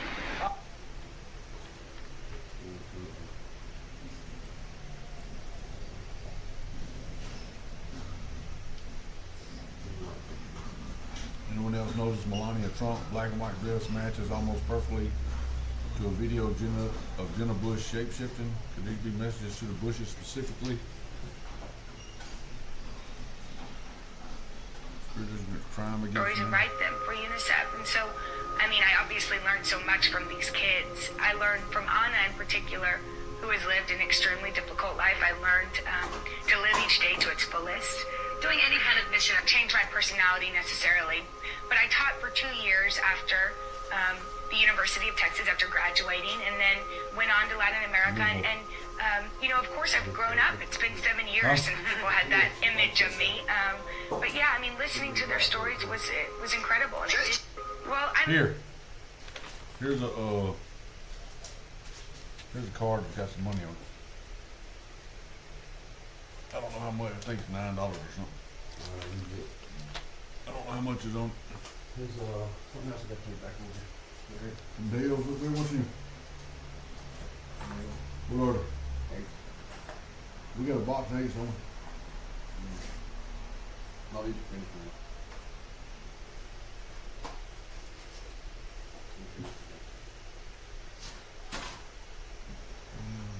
That box bring more ballots documents was discovered abandoned near exit 11 off the Turnpike, Florida. Vigilant passerby quickly took it to the authorities. Hello. Is Yanya here? Yanya? No, they moved out of here a long time ago. Oh, they did. Yeah. Do you need any information on that? Oh, no, you guys are here. We want to talk about all that. People missing at the border, do you? Those women and children? You want to talk about that? How are they getting? Oh, give me a break. I would vote for those assholes. Come out of here. Get. Hi. Huh? Hi. Is Yanya here? Do it on my phone number. Use my phone number and tell them set up the account. Do you need any information on that? Oh, no, you guys are here. We want to talk about all that. People missing at the border, do you? Those women and children? You want to talk about that? How are they getting? Jordy, we fucking gone all day either. oppressive, colonizing force. It was a state that was created on top of an indigenous land that was full of people. And the foundation of Israel was ethnically cleansing that indigenous population, and the continuous growth of Israel is predicated on the continuous ethnic cleansing and expulsion of those people. So, you know, for me, looking at Palestinians who are constantly subjugated, brutalized, humiliated in the West Bank. 3 million Palestinians live under this brutal military occupation that's akin to a fascist military dictatorship. And then in Gaza, of course, you're living under brutal medieval siege where you're occupied militarily by the outside. So for me, looking at millions of people who are denied basic human rights, living under an apartheid system, living under brutal military occupation, to me, those are victims. Those are victims of policies that are horrific crimes against humanity.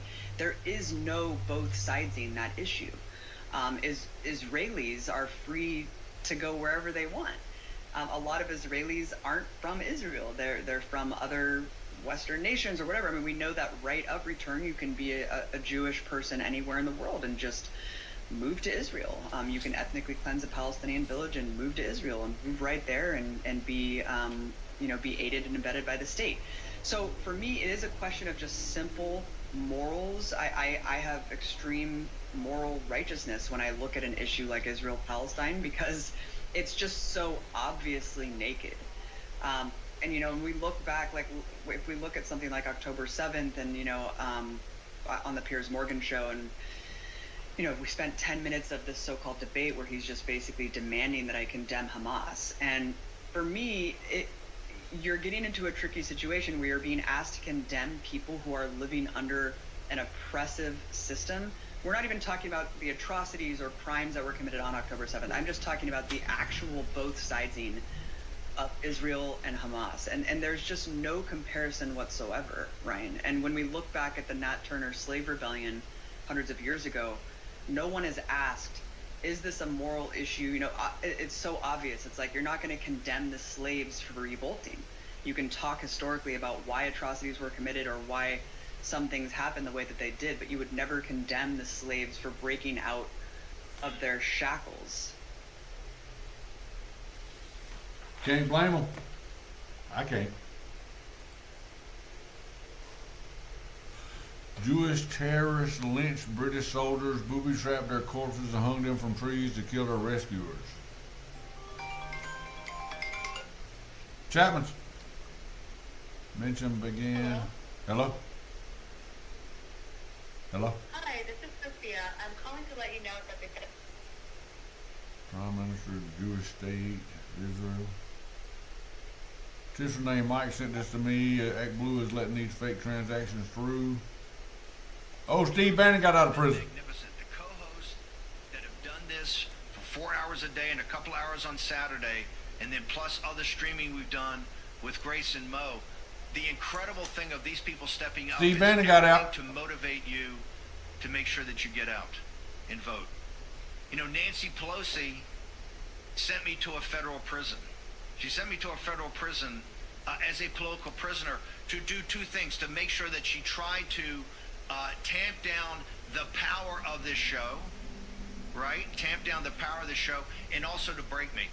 Nancy Pelosi, take out your number 2 pencil and write this down. This show has never been more powerful. The voices behind it have never been more powerful. The audience has never been more powerful. And we're going to deliver a knockout blow to your progressive insanity on 5 November, and then we're going to secure the deal after that. And number 2, the 4 months in federal prison not only didn't break me, it empowered me. I am more energized and more focused than I've ever been in my entire life. And I can see clearly, just like in 2016 and in 2020, exactly what's going on here and what we have to do to defeat it. I want to go back through the 3 phases. Number 1 is 5 November. All that matters right now in places like Pennsylvania and in Michigan and in Wisconsin, Nevada, Arizona, Georgia, North Carolina, obviously other states, but these 7 battleground states, is to deliver something that takes us to where Ohio and Florida are today. We have to put this beyond their ability to steal it. Because don't think for a second by hiring Mark Elias and the gang of thugs around him, that they don't look at phase 2. They understand she can't, Kamala Harris, it's impossible for her to generate any enthusiasm. Number one, what she had to do was to focus on one thing and drive the narrative. Her politics of joy was too ill-defined. She didn't do it. So what did they do last week? They pivoted. Tonight falls on America. This is a fascist movement. That the people that support it are equivalent to the American Bund, the American-German Bund in the 1930s. That is a big-faced lie, and it's a dangerous lie. So number one, on November 5th, we have to crush them at the ballot box. And there's only one way to do that. The commercials aren't going to do it. Only thing is going to do it is you're putting your shoulder to the wheel. The hard work of walking precincts, the hard work of working phone banks, the hard work of texting nonstop. And we have to put in superhuman efforts to support the Elon Musk of the world, to support the Charlie Kirks of the world, to support the other organizations that are out there doing this. Number two, and we're going to have hopefully Mike Davis and Boris Epstein and Bill McGinley, three of the prominent leaders in the legal effort to combat Mark Elias. They are signaling you right now what they're going to do. Every day with you see, oh, we're going to delay it, we can't count the vote for 7 days, we're going to take mail-in ballots 5 days later. Every day after November, the evening of November 5th is going to be Stalingrad, where Mark Elias is in court, and they're going to do this to slow it down. If they can't take it away from Trump, if they can't nullify it right there, they want to at least delegitimize his victory. Remember, Jamie Raskin is out there dovetailing off of Nancy Pelosi's interview in the Rolling Stone, where she says, I only have one purpose in my life. My purpose is to make sure that Donald Trump is never reelected President of the United States, and he never sets foot into the White House again. And Jamie Raskin has been very upfront. If they take the House even by a single vote, 218 to 217, what they will do is sit there and say that Trump is an insurrectionist, that, hey, Bannon and Vardy went to prison, Trump's been indicted. He's an insurrectionist, and he cannot take the office of the presidency.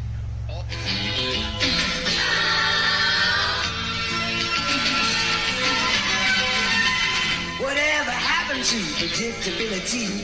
The milkman, the paperboy, evening TV. Can't play that either, that's copyrighted. RDF, what's up, man? You don't like what the crazy bathroom? Huh? You don't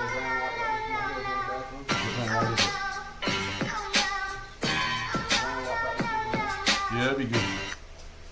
Related to Obama and Bush? The Bushes had dinner with the Hinckleys the night before Reagan got shot. What? Yeah. Is that crazy? Do you think, okay, I always thought Hinckley was a lone nut that was infatuated with Jodie Foster. I had the delusion back in 1981 that by shooting the president I could impress Jodie Foster, which me saying that now it's ridiculous, but that's what I believed back then. There's actually interviews, dude, where he said, Uncle George told me to do it. Oh, Jesus. Okay. Didn't they just let him out? Yeah, and now he's doing like plain and coffee beans because he's put out an album or something like that, dude. Hinckley was related to Obama and Bush? The Bushes had dinner with the Hinckleys the night before Reagan got shot. How much I like how? Yeah. Is that crazy? Do you think, okay, I always thought Hinckley was a lone nut that was infatuated with Jodie Foster. I had the delusion back in 1981 that by shooting the like president I 118 could bucks. impress Jodie Foster, which me saying that now it's ridiculous, but that's what It's I like the believe one back we had in the then. office. There's actually interviews, dude, where he said, Uncle George told me to do it. Oh, because they're brighter than didn't that. they just let him out? Yeah, and now he's doing like plain and coffee beans because he's put out an album or something like that, dude. Hinckley was related to Obama and Bush? The Bushes had dinner with the Hinckley's the night before Reagan got shot. What? Yeah. Is that crazy? Do you think, okay. Hi, this Hey, is Sarah. what's I'm up? calling because the updated plan.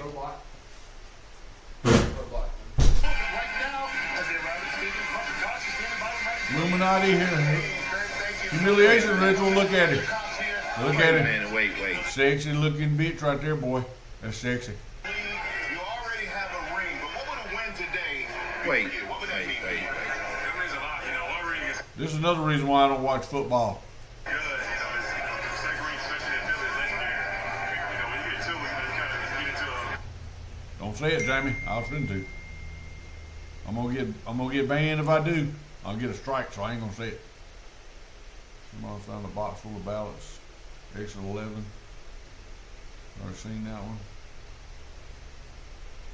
Extremist group in Mexico following a raid by police.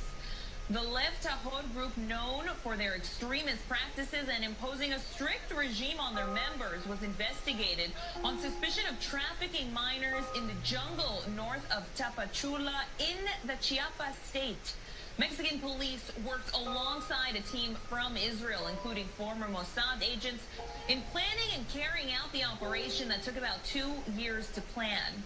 The team traveled between Israel and Guatemala, where the branch had lived since 2014, carrying out several surveillance operations and working with local authorities there and even a Guatemalan private investigator. 9 members of the group have been arrested, and those children rescued are now being flown to Israel to live with their extended families.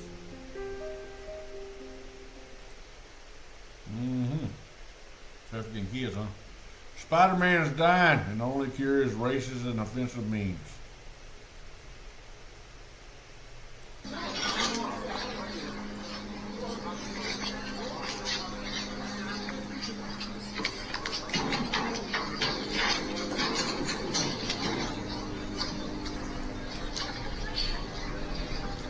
Somebody's gonna make some money rebuilding all that. Wonder who gets the contract. 30 large animals compared to humans. They're not a bunch of teddy bears. Ooh, this guy says, get out of our country. Australia is for the white man. Bunny rabbits to whom the white man is being mean for no justifiable reason. You're vicious and predatory aliens trying to destroy our race and civilization. Get out of our country.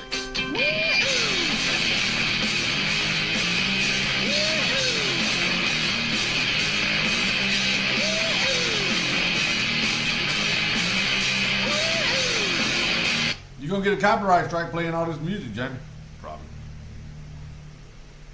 Do not donate to the Red Cross, who shut down 3 shelters in North Carolina out of nowhere, stating we are no longer needed, leaving hundreds homeless. Now DSS is warning parents that they will take their children if they are found to be homeless. Okay, you're gonna have to take them. Honey, how? What felony? Can you recite? Then that means you get charged with a felony? You get charged No, with there's a no felony. felony. How? What felony? Can you recite what code that is? I'm a lawyer, sir. Are you? Yeah. An attorney. So I understand what's legal, what's permissible, and what's not. And if there is, an issue with Ms. Pahanish, she can handle that the proper means through documented paperwork. I have a physical bench warrant for her arrest. Okay, I don't see it. It's in my car. Okay. And I've asked you to go off of the property. What's happening? Would you bring it so I can see it? I'm not trying. I'm not disrespecting you as I'm not being difficult, sir. I'm not trying to be I'm going to difficult. call the judge, and I'm going to explain to the judge what you're trying to do and what you're trying to do. All I'm doing is standing on my rights, sir. I haven't broken any laws or codes or statutes. Then that means you get charged with a felony? You get charged No, with there's a no felony. felony.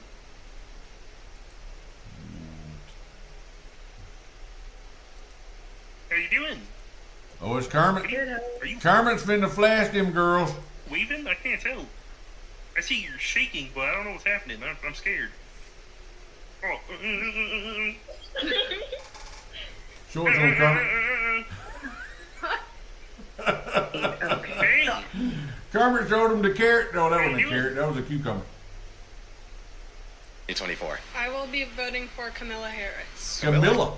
Oh, I think you said that wrong.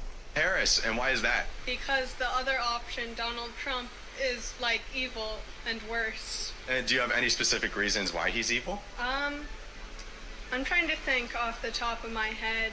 A lot of like immigration laws, policies on like LGBTQ people, that kind of thing essentially. Do you have any specific things he said about LGBTQ people that he's against? Well, he doesn't like them, and that kind of doesn't work for me, especially with like trying to ban abortion, which isn't exactly the same issue, but is a related issue in like yeah, because all them trans people that are pregnant, women's whatever. Men's having babies. They can do it, Jamie. Men can have babies. You know damn good and well they can. I know they can. I've had 2. Are there any specific policies that you agree with Kamala Harris? I got stretch marks. My uterus don't feel right no more. My vagina's just all sloppy and loose. Not that I can. But I'm doing Kegels. I'm trying to tighten it back up. Think of off the top of my head. If there's any one thing that either candidate could do to better unify us as a country, anything that come to your mind? Maybe stop giving Israel more bombs, and that would help make people not hate the U.S. military. That would be good. Stop giving out bombs.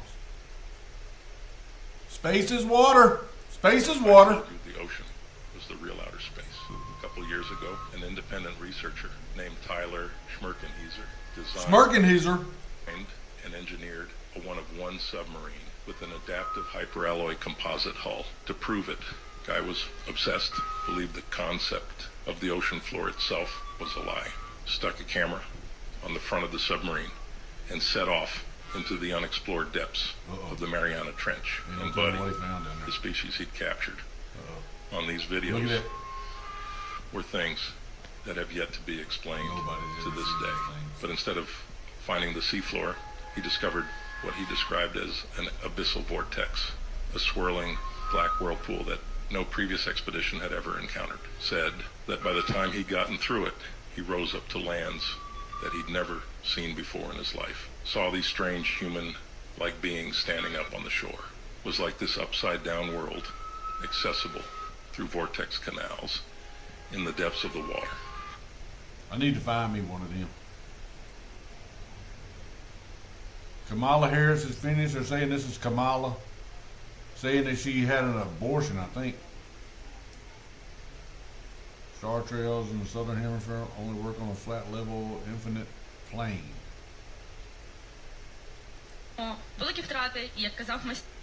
Female Ukrainian combat medic explains during the interview the situation on the front. She explains the media does not show the truth, that they are losing, that Ukraine has no chance ever against such overwhelming odds.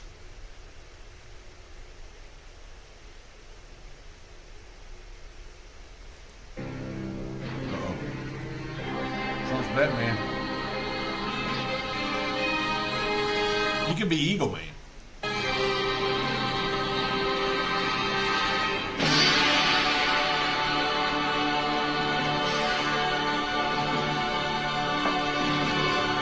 President Obama knew about it. Joe Biden knew about it. The whole group, they all knew about it. And we have it documented. We have it in texts. We have it in all sorts of forms. They knew about it. It was a terrible thing. Should have never happened and should never be allowed to happen again to a president. This should never happen again. This was a setup like we've never seen. I think it's the political crime of the century. And they've been caught. So let's see what happens.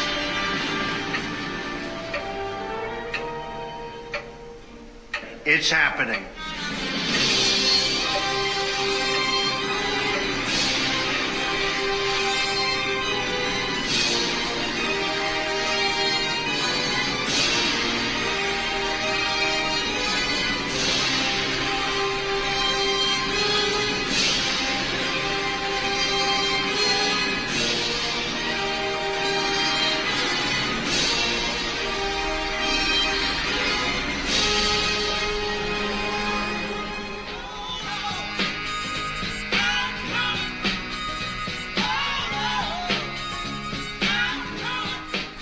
That's a copyright strike. Israel killed a UN employee in a UN marked vehicle. The UN says there's so much devastation to report that they didn't get around to mentioning the 233 UN employees killed by Israel. Killed when his vehicle. Did I miss it, or did you mention an UNRWA staff member that was killed yesterday? I can confirm, yes. I can confirm that a member of the UN Relief and Works Agency, one of the drivers, was killed when his vehicle had been shot at by the IDF, yes. And the vehicle was a UN-marked vehicle, yes or no? This was a UN-marked vehicle, yes. Farhan, why don't we mention this anymore? Have we become so numb to the fact that Israel is killing UN personnel and there are now 233 that are dead that we don't even mention it anymore? Unfortunately, I did neglect to add this amid the other notices that we've had, but the sad truth is that there's so much devastation to report that as you see, I've just gone over about 20 minutes worth of stuff without even getting to that part. Did I miss it, or did you mention an... What they're doing is creating a virtual antenna park. I just don't even know why there aren't uprisings all over the country. Maybe there will be. People need to start taking to the streets. This is a dictator. You know, there needs to be unrest in the streets for as long Got to be some unrest in the streets, man, to get Kamala back in there. Got to. as there's unrest in our lives. Enemies of the state. Trump and Putin. Trump and Putin. Show me where it says that protests are supposed to be polite and peaceful. Do something about your dad's immigration practices, you feckless When mom. they go low, we kick. How do you resist the temptation to run up and wring her neck? Biggest terror threat in this country is white men, most of them radicalized right up to the right. I thought he should have punched him in the face. I said, even if you lost, he insulted your wife. Yes. He came down the escalator and called Mexicans rapists and murderers. He said, well, what do you think I should have done? I said, I think you should have punched him in the face and then gotten out of the race. You would have been a hero. I'd like to punch him in the face. I said if we were in high school, I'd take him behind the gym and beat the hell out of him. Punch some people in the face! When was the last time an actor assassinated a president? They're still going to have to go out and put a bullet in Donald Trump, and that's a fact. Look, as his character is stabbed to death. Where is John Wilkes Booth when you need him? I have thought an awful lot about blowing up the White House. A Missouri state senator is under investigation by the Secret Service after saying she hopes President Trump is assassinated. I will go and take Trump out tonight. And if you see anybody from that cabinet in a restaurant, in a department store, at a gasoline station, you get out and you create a crowd. You know, that's the left. They're pretty much peaceful over there on that side. Military conducting continuity of government. They get raped. I hope you weren't talking about me. What? When you said, I wonder why they get raped, I hope you weren't talking about me. People that just walk around with very little clothes on, looking beautiful, and these men, they look at you and they want to be with you. I know, but I should be able to wear what I want. You know, you don't take care of yourselves and cover up a little bit. That's what worries me. Well, I think what the worry is the man. If Grandma said you dressing like a whore. they feel that they should rape someone, it's nothing to do with me. I guess it's your generation, isn't it? I guess so. Yeah, Grandma said you dress like a whore. 10,000 subs. Hey, buddy. Hey, buddy. Human trafficking is worse than you think. Nikki Lucas was sold into the murderous pedophile network in Belgium when she was only 6 years old. She was being abused and tortured to serve as a sex slave to European elite. Oh shit. Are close with Bishop Jakes, and we decided in one of the times he was there, it was going to be. They talking about Bishop T.D. Jakes. Now Bishop, he's I reckon he's like a preacher. T.D. Jakes is that fat black guy that was hanging out with Diddy. Diddy likes to touch buttholes. Be his birthday. He's in jail. He shouldn't have no problem finding buttholes now. I was able to convince my mother to let me drive her car as I didn't have a vehicle. I said, well, we're going to take him out to eat. I'm going to drive your car. And so we did. We took him out to eat. And it was decided after we were done taking him out to eat that I would be the person to take him back to his sleeping place, which at the time there was a lady named Sister Giles. She always wanted to house and take care of him when he came to that church. And so I came in there drove him to eat, and then took him back to her home. Well, after taking him back to her home, he says, come on in, let's talk. You can't even imagine being 18, 19 years of age. This person is killing it, and they're saying to you, come on in, let's talk. And so I did. I went in. We sat down at a very long dining room table in a room that she had, and for 2 hours, it was unbelievable. Pouring of heart, crying, him talking about my father, we talking about these scenarios, and I inwardly just knew I had finally found someone who could get it. Someone who understood. I'm sitting at this table, and for the first time talking to any man, I got tears coming down my face because somebody gets me. Somebody understood what I was going through. I'm thinking about it. Well, after sitting there and having this long discourse with him, I finally look at my watch and I'm like, oh my goodness, I got to go. I got to get this car back to my mother. She's going to kill me. So I said to Bishop, I got to get up. And I got up from the table. He got up from the table. He walked around toward the way I had to exit quicker than I got over there. And when I started to walk past him, he pulled me to himself, wrapped his arms around me, and tried to kiss me. And in that moment, I literally died. I could not. I tell you, to this day, I can't remember how I got out of that place. But I remember driving home with all kinds of crazy thoughts and what in the world am I going to do now? And I finally get home, get in the house, get in the bed. I'm going to try to go to sleep. And I get to sleep and get up in the morning, and in the morning I step into our bathroom and my home phone rings. My mother answers the phone and she says to me, Wayne, it's Elder Jakes. And I get on that phone, and when I get on that telephone, I can hear water. He is sitting in a bathtub. And in that thing, he says to me, without any hesitation, there's 3 things I need you to do. The first one is, when I come to Pittsburgh, you're going to be the only person I sleep with. The second one is, you can't sleep with anybody else because I don't want to give my wife anything. And thirdly, I will take care of you the rest of your life. I can't to this day remember how I got off that phone, but I do know I made a decision that I wasn't going to the service that night. And eventually I told my mother, I'm not going to go to the service tonight. She says, no. You know we got a rule in this house. If we go, you go. I never told her what he had done. I went to church, and the most humiliating thing imaginable happened that night at church. Bishop Jakes, getting up to preach, speaks into that microphone. I'm going to ask young minister Youngblood to read for me.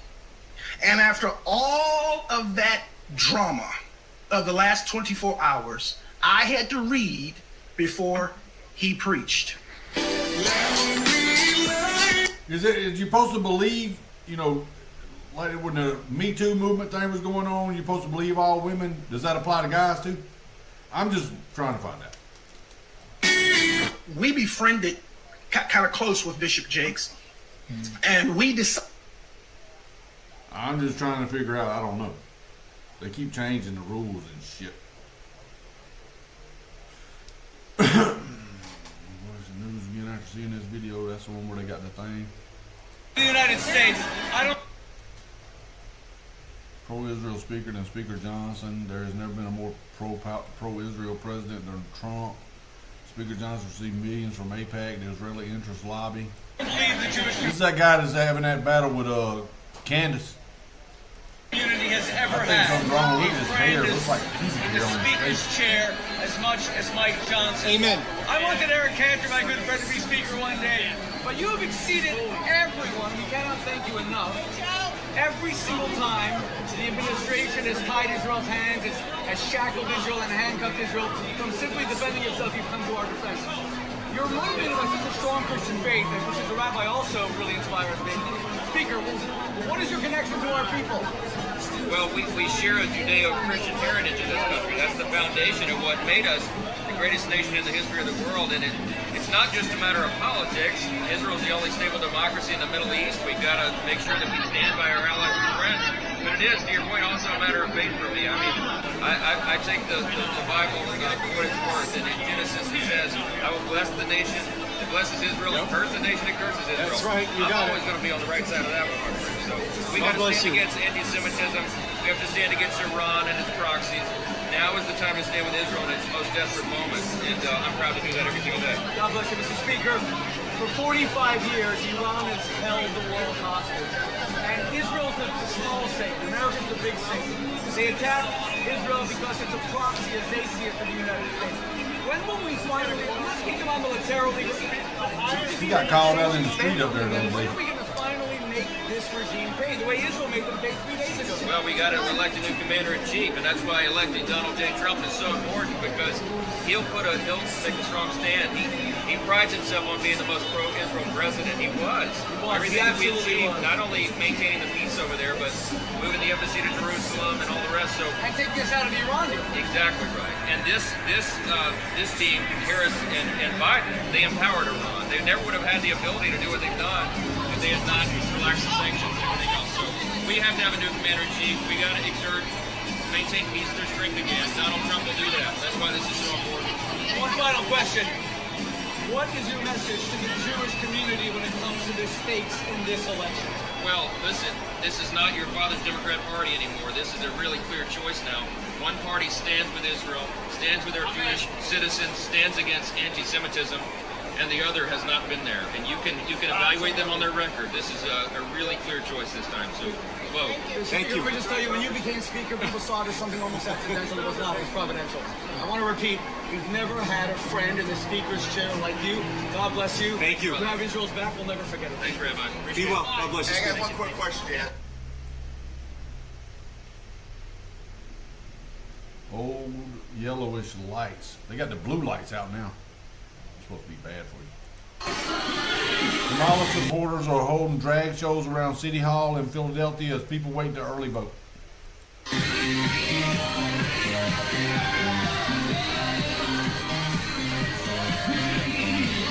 Can't play it, it's gonna get a copyright strike. Strike a big enough nerve to make someone come out and call you a Is black this child. guy? He came out and commented on one of my posts. Little old me. You know, I don't interact with him. I don't follow him, but there he is. He showed up. And it was a post about, it was a Mike Gill video that he just did. I suggest you go watch it. I'll put a link in the comments. But he's talking about a private meeting between Liz and Shelby and him and Matthew Cicciarone that has a lot of damning evidence on a tape that Liz Harris has, but she won't let anybody hear it. Nobody's going to get it because she won't give it up. Now, why do you think that is? And a bigger question for me is, why is Patrick Burns showing up all of a sudden in my post? I'm going to play a real quick clip of what Mike said in the video that he posted yesterday, I believe it was. So here it is. Who's going after them but Liz Harris? But who was Liz Harris? There she is with Lindell, Patrick Burns, and to Burns' right is Stacey Burke, who was a witness to this, into the election fraud of Flynn with the audits. And there she is with Sidney Powell, the same Sidney Powell on December 18th that was texting me from the Oval Office, who's connected with the same insurrection plan. Okay? Think about that. They are connected to Flynn. All of them. Burke was raided by Flynn and Joe Flynn. They're all, Oh, this election's already started. People are voting across the country. And so you know what it means. This is where I've got to do it. Huddling up a little bit here. Time for a little bit of a pep talk. That's right, he's a coach. Look, we got to... They said he was doing bad things with them students. Allegedly. admit it. This game is tied. 2 minutes left on the clock. We got the ball. We're driving down the field. We're doing the blocking and everything we need to do. And blocking and the tackling. Tackling and the touching. I know you got a saying around here that came from Bo. The team, the team, the team. And boy, do we have the right team. Where's it at? So all gas, no brakes for the next 8 days. Plenty of time to sleep when you're dead. Hard time now. We're moving this thing over the next 8 days. An inch at a time, a yard at a time. One door at a time, one phone call at a time. One of those door knocks and one of those interactions. Because 1 or 2 extra votes. They got him down at the dirt 2-yard line, stomped in his nose with a hobtail. What was that? Who was that? Larry Merchant? What was that guy's name? That Georgia guy that called it out. He said, stopped down his nose line with a hobtail shoe and stopped him. Who was that, Robbie? Votes per precinct in the state of Michigan will make Kamala Harris the president of the United States. Michigan, let's put that in terms you know. We'll tell them this. Let's go! Let's go! Let's go! Please welcome the next president of the United States, Kamala Harris. They had a bunch of parasites and they smashed onion juice. Yeah, they just started dying. Squirming like you couldn't put gasoline on them, and they all end up dying. Yeah, that's what they do. Eat you a raw onion. They eat raw onions like apples. Yeah, that's right. Remember the Victoria police officer beats the living daylight out of anyone who didn't trust the science?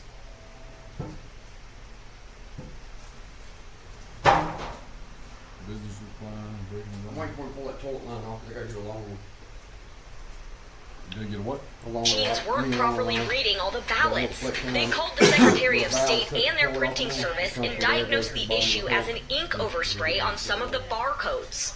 Some of our ballots, if you look really closely and you use a magnifying glass, you will see that there is imperfections in the barcodes. I want to show you what these ballots look like. If you take a look here, we're covering some private information, but the one on the left has already been processed. The problem is with these barcodes, and the one on the right needs to be rescanned. But as you can see, they look very similar.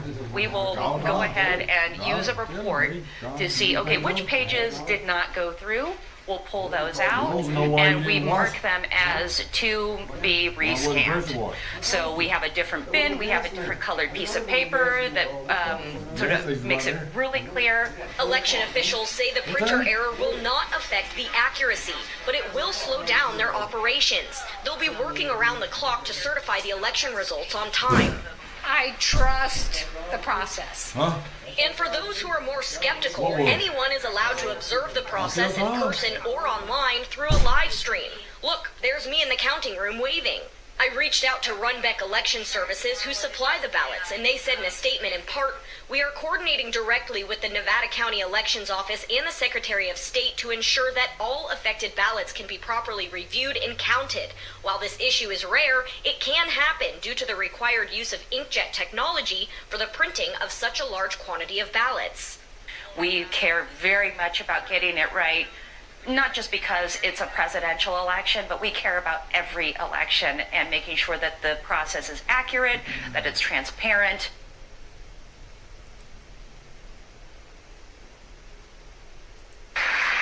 So today, I'm announcing that for the first time under my administration, we will be seizing the assets of the criminal gangs and drug cartels. Well, who's going to take their money? And we will use those assets to create a compensation fund to provide restitution for the victims of migrant crime, and the government will help in the restoration. The government will help in the restitution, but something has to be done, and we're gonna get it done. Sort of like he knows he's gonna win.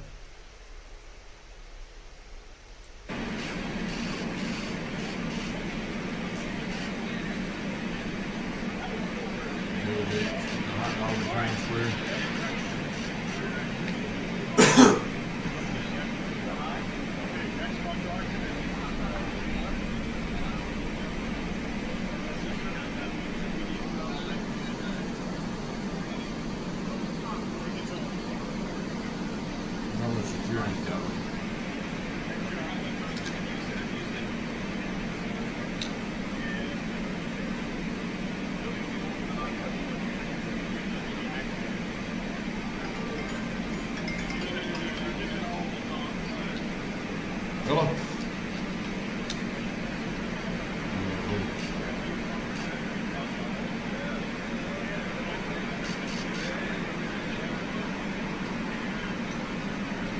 Oh, 02021. 02021. Welcome.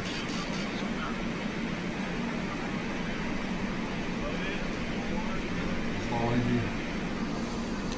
Alright, west side truck. Alright, you let me know.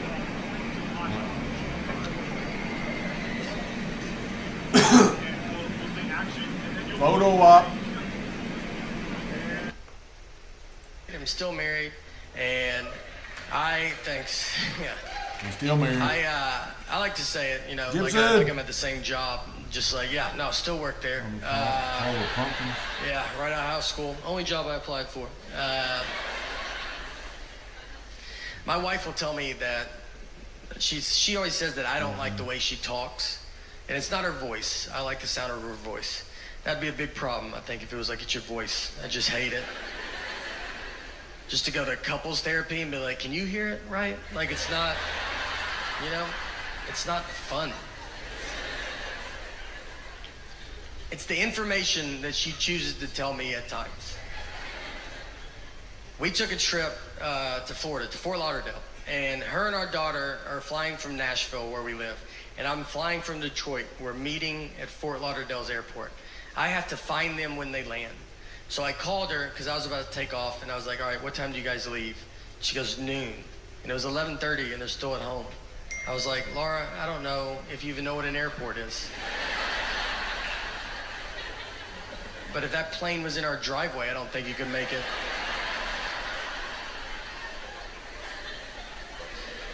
And she said, that's what time you leave for the airport. Our flight's not till 1:30. And I was like, all right. So what do you think I wanted to know when I asked that?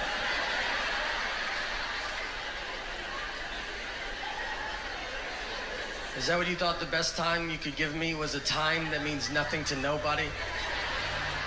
What time did you go to bed last night? Just tell me that, and I'll just look up all the planes that land in Florida, and I'll guess which one I think you're on. She said, I'm sorry I don't talk the way you want me to talk. I'm like, I want you to talk like a regular person, all right? Like you've been around people before, We didn't talk in Florida, I'll tell you that.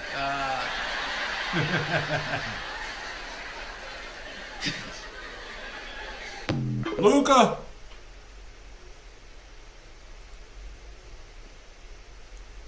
Here is U.S. Border Chief and certified under 5 different ministries. January 2021, U.S. government is being run by a terrorist country of origin. Throughout the first 3+ years of this administration, I saw a steady decrease in the countries we could send people back to. For the first time in my 25 years, in under 5 different administrations, whether through neglect or on purpose, I saw a large-scale lapse in our ability to return people to their country of origin. The inability to send people home meant that most people being arrested for illegal entry would either have to be detained or released. The current administration, however, from day one, made a point of decreasing the amount of detention space available nationwide. Immigration and Customs Enforcement's funding for detention has steadily been cut and private detention eliminated. The fact that so many illegal aliens are being released into the United States has spread worldwide very quickly. I keep my guitar tuned up. Border Patrol encountered illegally crossing the border increased exponentially. The impact to me and my agents were significant. Peeled cucumbers. Sectors were ordered to take in and process all the illegal aliens encountered. I love peeled cucumbers. The Border Patrol saw groups of hundreds and thousands coming into the United States and turning themselves in. These numbers pulled 80, 90, sometimes 100% of the agents on duty away from the border.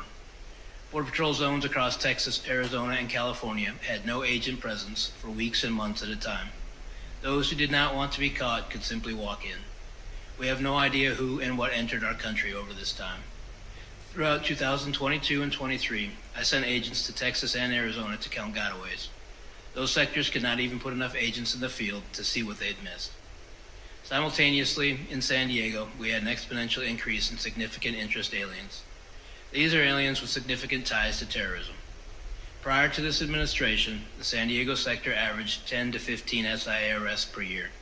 Once word was out the border was far easier to cross, San Diego went to over 100 SIAs in 2022, well over that in 2023, and even more than that registered this year. These are only the ones we caught. At the time, I was told I could not release any information on this increase in SIAs or mention any of the arrests. The administration was trying to convince the public there was no threat at the border. Fentanyl is another issue. The San Diego area sees between 80 and 90% of the methamphetamine and fentanyl seizures annually for our entire country. With little enforcement at the border, these drugs were coming through en masse. During my last year in San Diego, the price for a single pill of fentanyl, for example, went from $10 to 25 cents. To make matters worse, during 2022 and 23, I had to shut down San Diego traffic checkpoints, which are critical for drug interdiction, because the resources had been diverted to the process and release mission. The large numbers also had and still have a negative impact on the San Diego community. I had to release illegal aliens by the hundreds each day into communities who could not support them. To quiet the problem, 2 flights a week were provided from San Diego to Texas. These flights simply brought aliens that would have been released in San Diego over to Texas. Each flight cost approximately $150,000. This was the administration's way to try and quiet the border-wide crisis. Once these flights were stopped and the releases continued, California saw the true economic impact. I received calls from the governor's office, local mayors, and hospital administrators asking me if we could keep injured aliens in custody so the federal government would pay the medical bills. Through pressure from the administration, my headquarters became more interested in the fiction that being portrayed in the media and not at all concerned with reality. Each time we asked for help in dealing with a new issue, it fell on deaf ears. At times in San Diego, we had 2,000 or more aliens sitting in between the fences asking to turn themselves in. I was told to move them out of sight of the media. Meanwhile, Border Patrol agents are continually forgotten and neglected by the media and this administration. These agents deal with death, women and children that have been raped, abused, trafficked, bought and sold, families that have spent months in terrible conditions, sickness, and despair. If you look at the dramatic rise in the number of suicides within the Border Patrol, it is directly correlated with the migrant surge. The agents have been pushed beyond their limit, and this has greatly impacted their physical and mental health. While current numbers of aliens crossing our border are lower in comparison in recent months, there's a reason for this. After nearly 4 years, this administration finally started to ask Mexico for help in slowing down the traffic through their country. This and other actions make a difference, but why has it taken so long? All of these tactics were being used before this administration took office, but this administration stopped or greatly limited them. I'm also concerned this will not be maintained. The problems we are facing at the border have solutions. These solutions can be quite simple and cost far less than the mess currently occupying so much time and money. The return to a policy of enforcing the law and returning illegal aliens to their home countries is required. Thank you.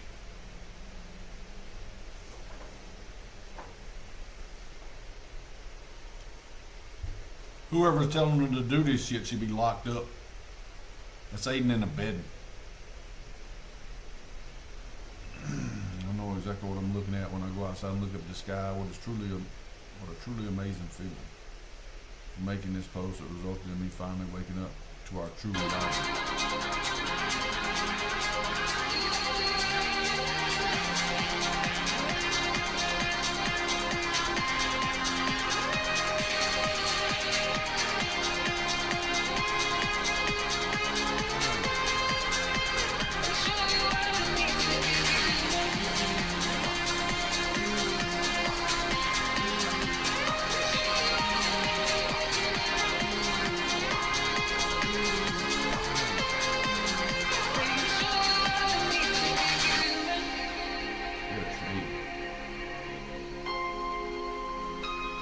Bubbles.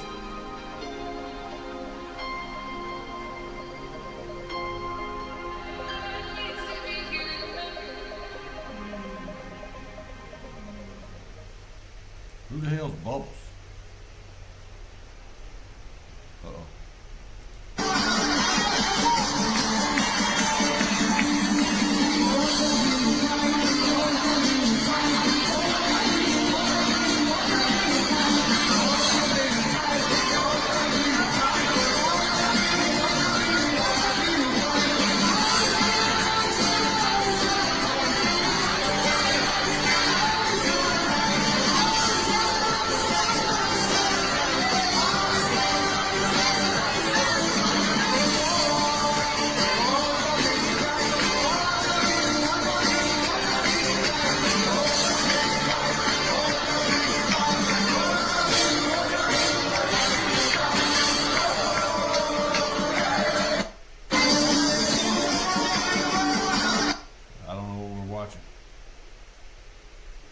President Putin orders military to begin nuclear weapons drills.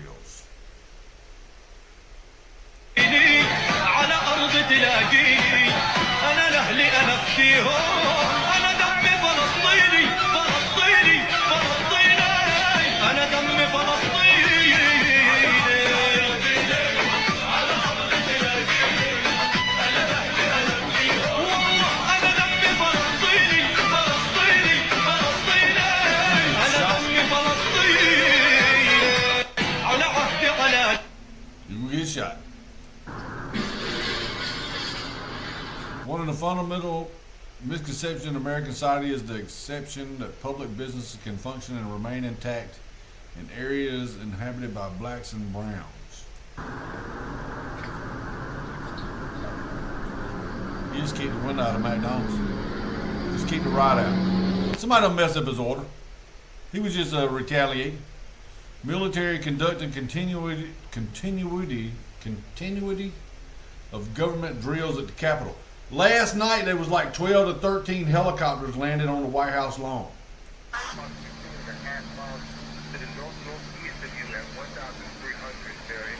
Biden-Harris regime stage readiness and continuity of government exercise with the dozen helicopters. Military troops are scattered throughout the Capitol grounds. First one's coming in. For a possible attack on the government.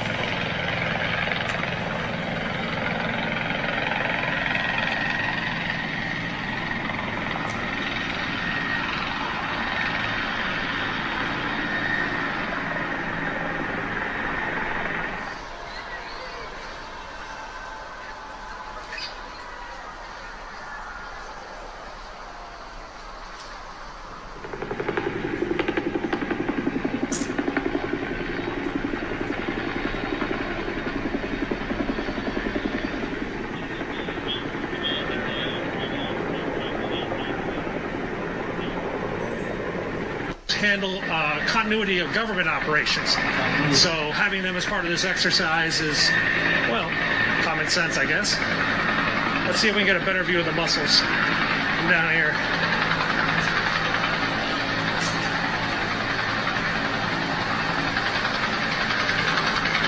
Oh, it's so dark.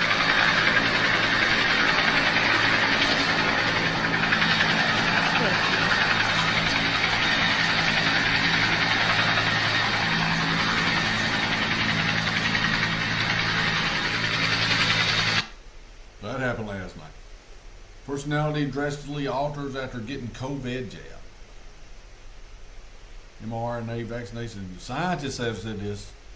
They confirmed that mRNA vaccinations drastically altered the personalities of recipients.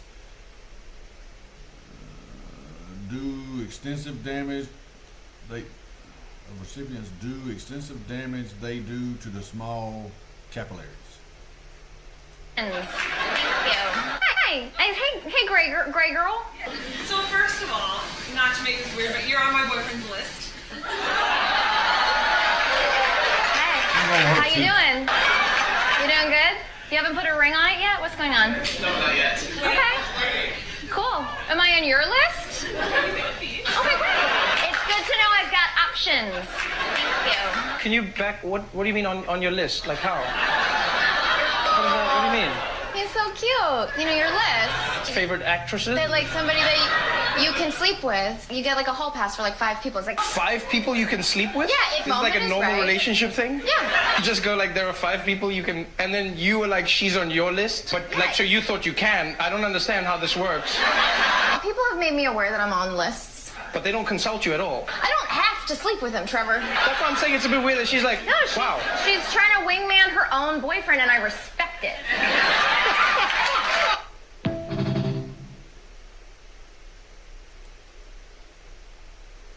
Vote.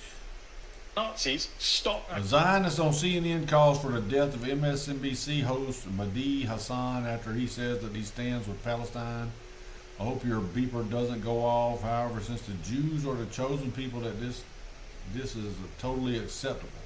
And if you disagree, you're a raging anti-Semite. You're called an anti-Semite. You've been called an anti-Semite more than anyone else's table. Yeah. And people will sit there and... No, by me. I never called you an anti-Semite. Okay. I mean, I'm not sitting here saying... I'm a supporter of the Palestinians, so I'm used to it. Yeah, well, I hope your beeper doesn't go off. The thing is that... You just say I should die. Yeah, you're talking about when the beepers went off. Yellow. Hey. What's wrong with...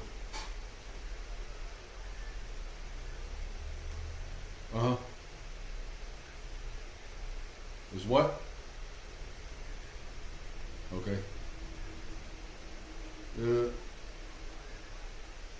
All right, Jamal's got it? Okay. All right. Hey, you take the starter back? There you go, Buck. Kill two birds with one stone.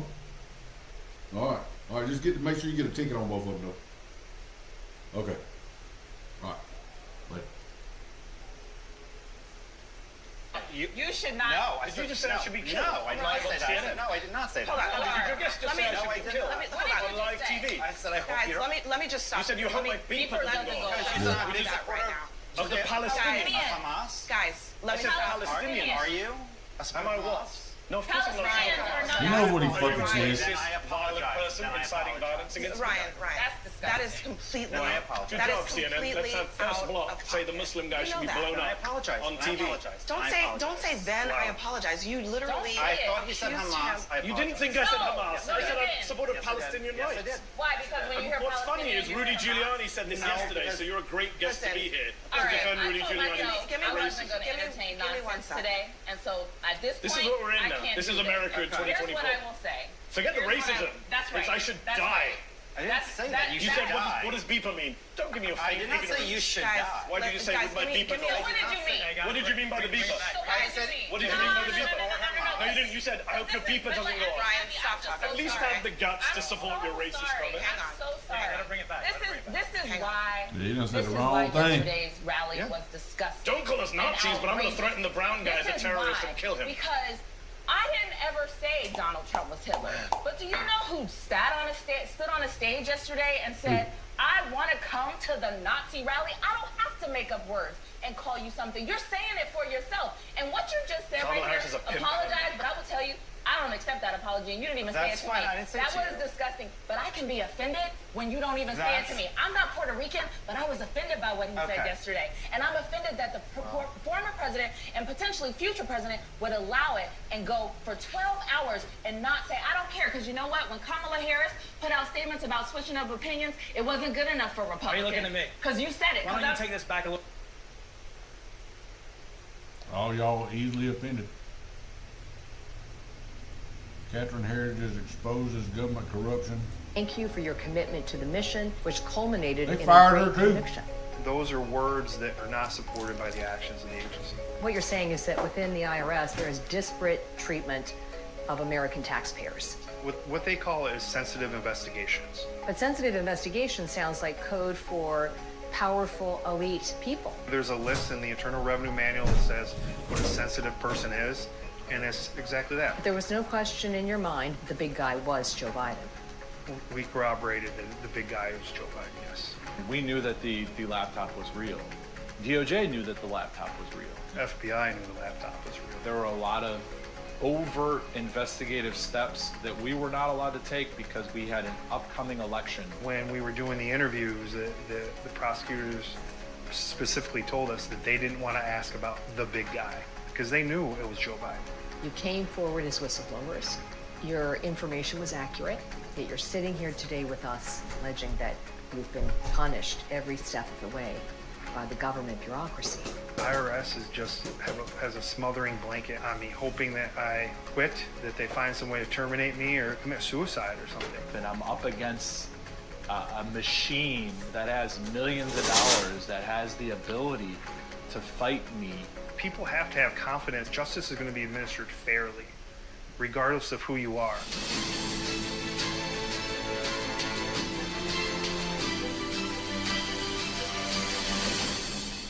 Is Hunter Biden's guilty plea in the federal tax case vindication? Yeah, I absolutely believe so. I mean, he pled straight up to what was in the indictment. Just to see the risk that Joe and I took, to buck that bureaucracy, which is the IRS, and to go directly against the Department of Justice and directly the White House was validation, it was vindication, and I wouldn't have changed anything. This is the first joint interview with IRS whistleblowers Gary Shapley and Joseph Ziegler after Hunter Biden pleaded guilty in September to felony and misdemeanor tax charges. This internal IRS email, exclusively shared with our investigative team, shocked the whistleblowers. When you received this email from your IRS supervisor after Hunter Biden's guilty plea, calling it a great conviction, what was your response? I honestly couldn't believe that it happened. I literally, first person I called was Gary, and I'm like, can you believe that this was sent? Those are words that are not supported by the actions of the agency. Thank you for your commitment to the mission, which culminated in a great conviction. I almost see you rolling your eyes as I read this. Now you're shaking your head. Yeah. This to me was someone who knows that IRS watchdog right now is looking into the way that they've handled this, and they see the writing on the wall. And this really is an example of just covering their backside, like a true bureaucracy. Shapley and Ziegler walked us through hundreds of now public tax records. They zeroed in on alleged double standards at the IRS. I recently had an internal attorney for IRS come to me and say that the way that the process is set up, it almost creates this preferential treatment for these elite and large companies, because when it was Hunter Biden, it required additional approvals for every single thing that we did. Meanwhile, the local businessman, I don't need any special permissions. I just go and do the investigation. What you're saying is that within the IRS, there is disparate treatment of American taxpayers. What they call it is sensitive investigations. But sensitive investigation sounds like code for powerful elite people. There's a list in the Internal Revenue Manual that says what a sensitive person is, and it's exactly that. Politicians, CEOs of companies, high net worth individuals, and then it requires countless additional approvals to work that investigation. The IRS whistleblowers went further, alleging a double standard for political campaigns under the Biden-Harris Justice Department. I wanted to get your reaction to this recent filing by Special Counsel Jack Smith. It's 165 pages, allegations against former President Trump, who's also a presidential candidate. And this was made public just a month before the election. Compared to what happened in our investigation, there were a lot of overt investigative steps that we were not allowed to take because we had an upcoming election. And it related to the president's son, so not even the candidate. And we weren't allowed to do certain investigative steps. This filing by Jack Smith in the Trump case would never have happened if the names were swapped and it was Hunter Biden. Based on what we saw in the Hunter Biden case, that document would have never been released 4 weeks before an election. So you're talking about a double standard in the Justice Department. Yeah, how you doing? The Department of Justice created a precedent as it relates to ongoing investigations and elections in the Hunter Biden case. And if they don't follow that precedence and they do something much more aggressive, then it's clear to me that there's some type of double standard.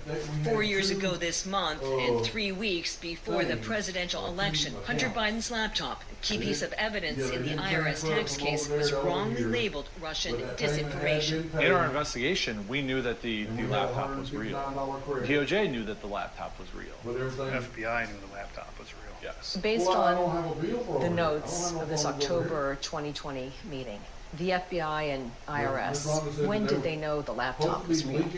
It was many months before October 2020. We were confirming certain aspects of it, that it was real and legitimate as far back as late 2019. Why was the Hunter Biden laptop reporting suppressed in October of 2020? There was various reporting of people saying that it's essentially Russian disinformation.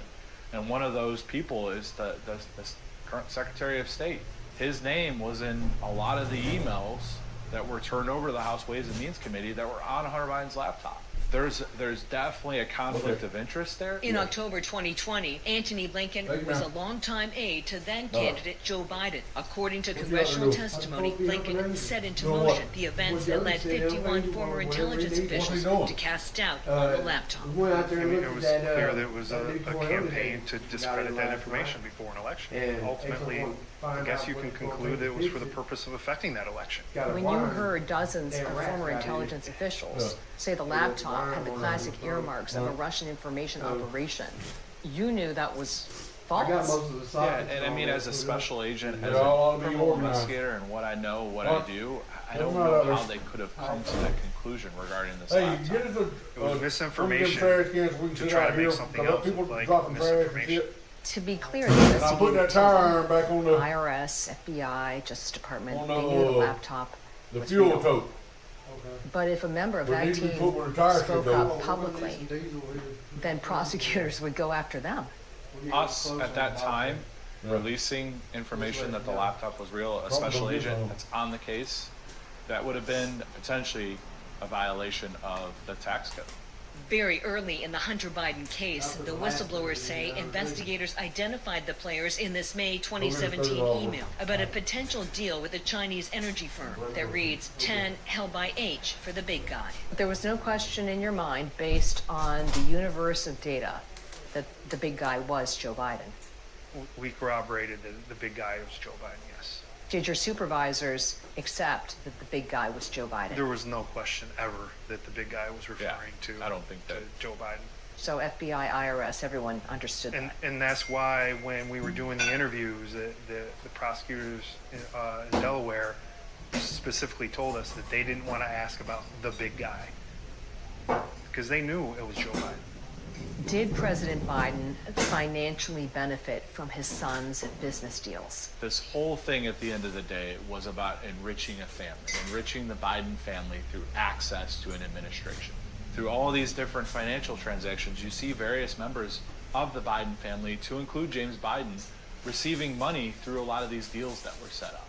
How do these foreign officials pay U.S. politicians? By paying their families. The Democrats say there's no smoking gun evidence. Is there smoking gun evidence?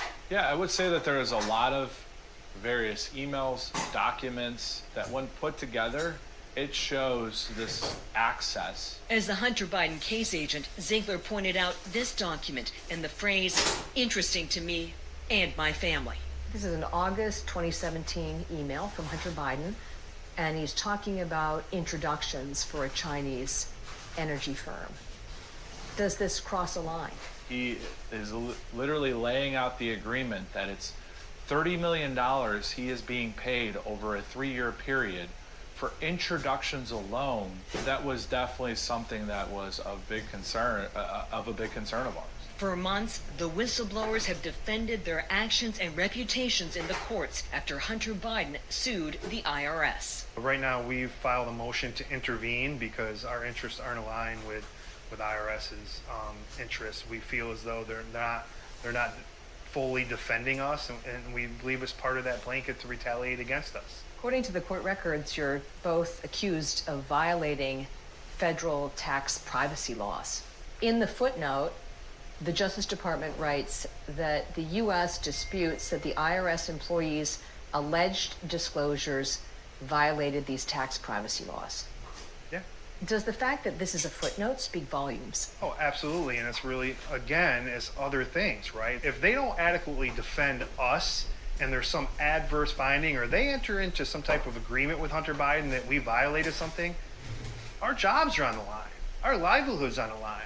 I mean, heck, they can even come and prosecute us, but they know, Department of Justice knows, Abby Lowell knows that we didn't violate anything. We followed the whistleblower law. We researched the guidance on it. We went and testified in a deposition in front of the House Ways and Means Committee. They voted that information out. The whistleblowers have filed a $20 million defamation suit against Hunter Biden's attorney. As alleged in that filing, there were certain statements made that they knew were false and that had a defamatory effect on our reputations in the future of our employment, that has damaged our reputation potentially irreparably. Have you had other IRS employees reach out to you about coming forward as whistleblowers? Yes, I have. Other people within the agency. Is it fair to say that IRS employees are watching your case, and the way you're treated will decide if they're willing to take the risk and come forward? Absolutely. I think they're wading through the process. They're seeing what happens to Gary and I, the personal and professional effect on our lives. And I think that makes a huge difference. What was the personal cost of coming forward? Do it again in a heartbeat. It was the right thing to do, but I've lost personal relationships. The toll of the depression has been pretty debilitating. I'm not a wealthy person. I'm just like anyone out there. I live paycheck to paycheck.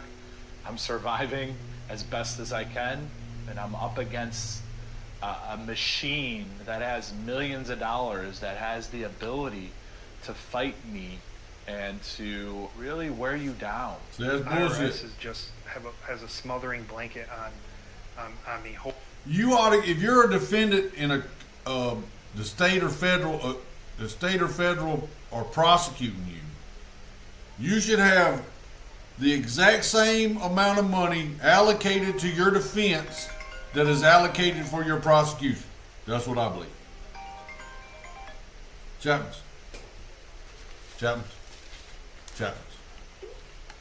You're going to get hung up on.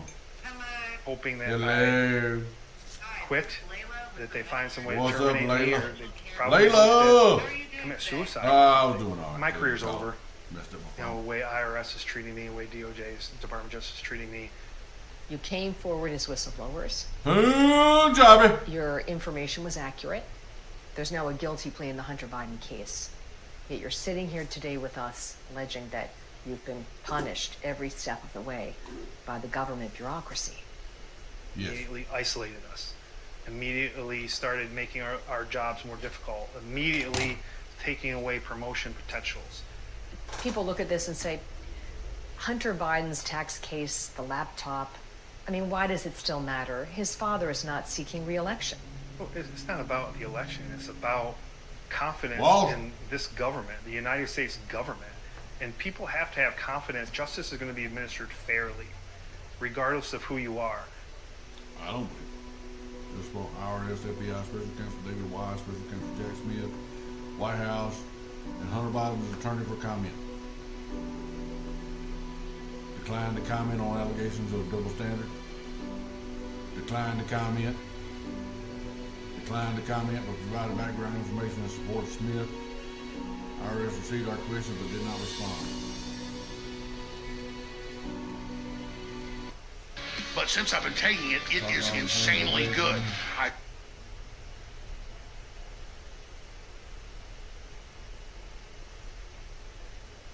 The rest of those human beings. This is that guy that was just on CNN. The guy said he hoped his beeper went off. To live their lives as animals, bending any rule to fulfill any desire. Once we do that, we are lost.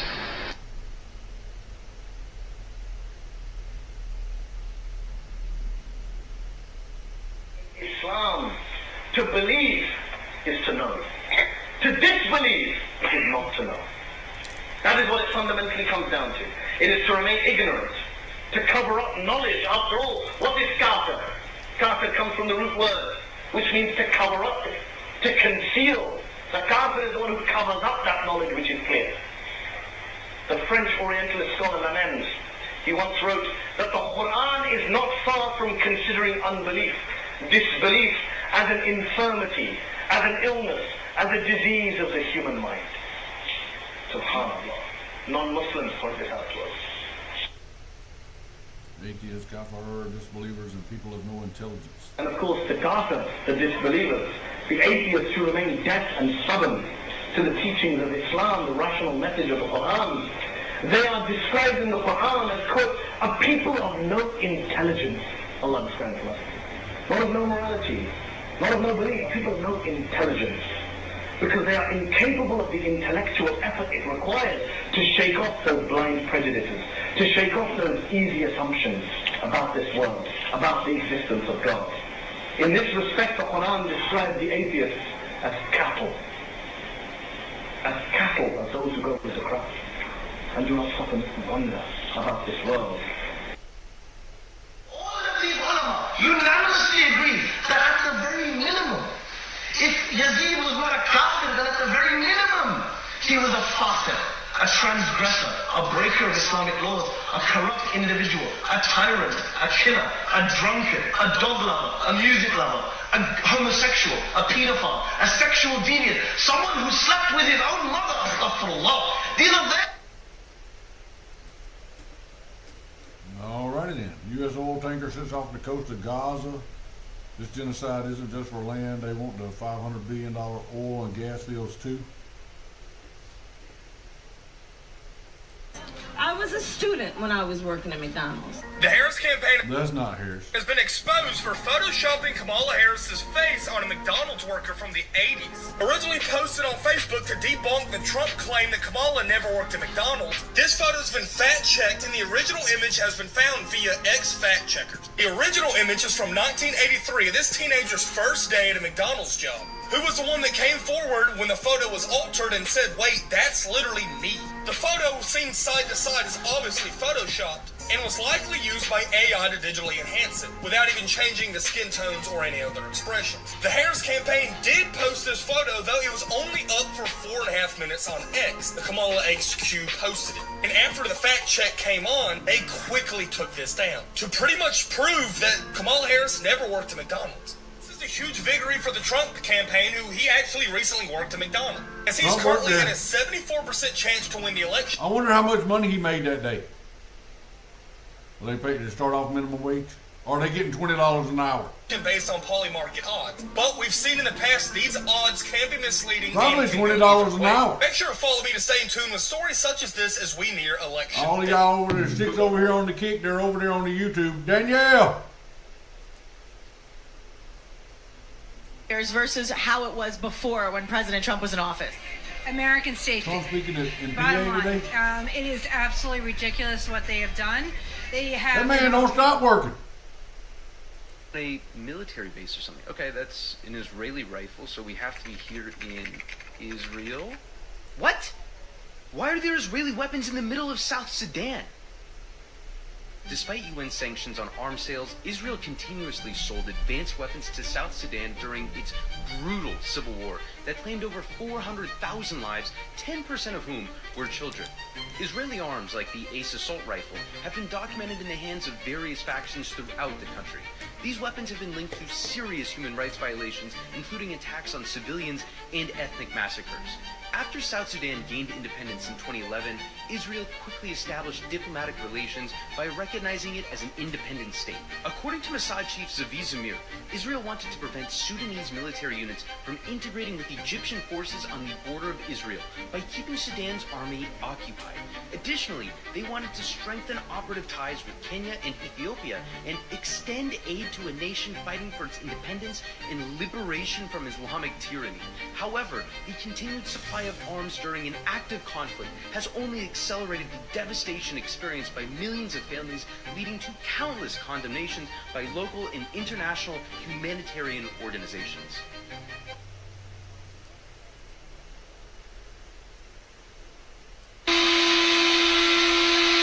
Things caught on camera. You see this right now? You see this, right?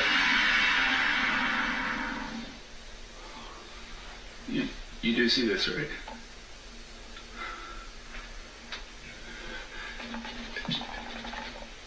Uncle Larry, is Jeffrey in here? Right here. We're working on his bathroom. Jeffrey, say something. Huh? Say something. Asshole. Fuck you. Hold on, guys, come in here. Why? Come in here. I'm in the middle of fucking bees. Yeah, just... I'm not seeing things, right? You see it, Corn? Guys, come in here. I'm being dead. Jesus. Where you at? Where you at? The hell's that? Don't move, don't say anything. You see this, right? Yeah, it's just floating in the air. Jeffrey, I thought you were doing everything. What are you talking about? I thought you were doing everything. Is that a person?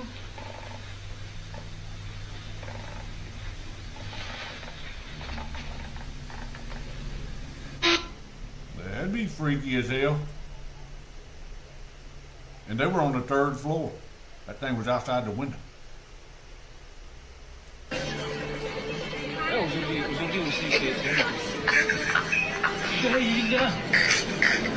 Hey, good morning, That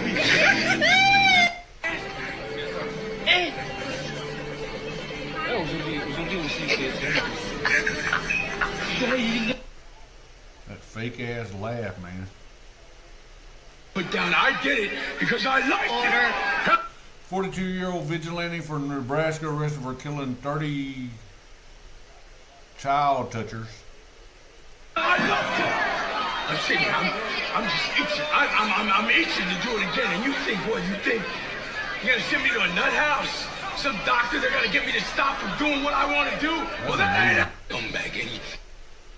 Joel Miller, 42, was trying to kill a notorious child abuser when he was caught by the cops. Oh, who said this? Dear white people, this is how non-whites feel about you. Wake up.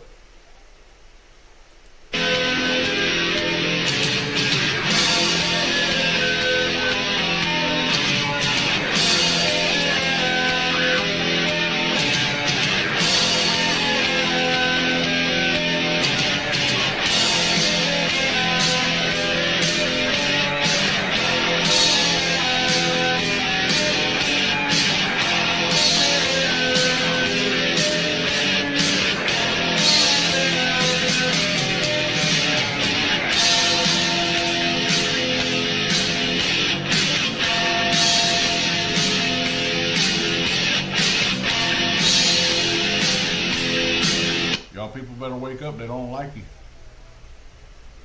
Judge has rejected a GOP lawsuit challenging Pennsylvania's process for vetting overseas ballots. U.S. District Judge Chris Cooper ruled that the lawsuit was filed too late for any changes to be made before the election, meaning the current process will remain. Tossed out a Republican lawsuit that was seeking to force Pennsylvania to verify ballots submitted by military and overseas voters.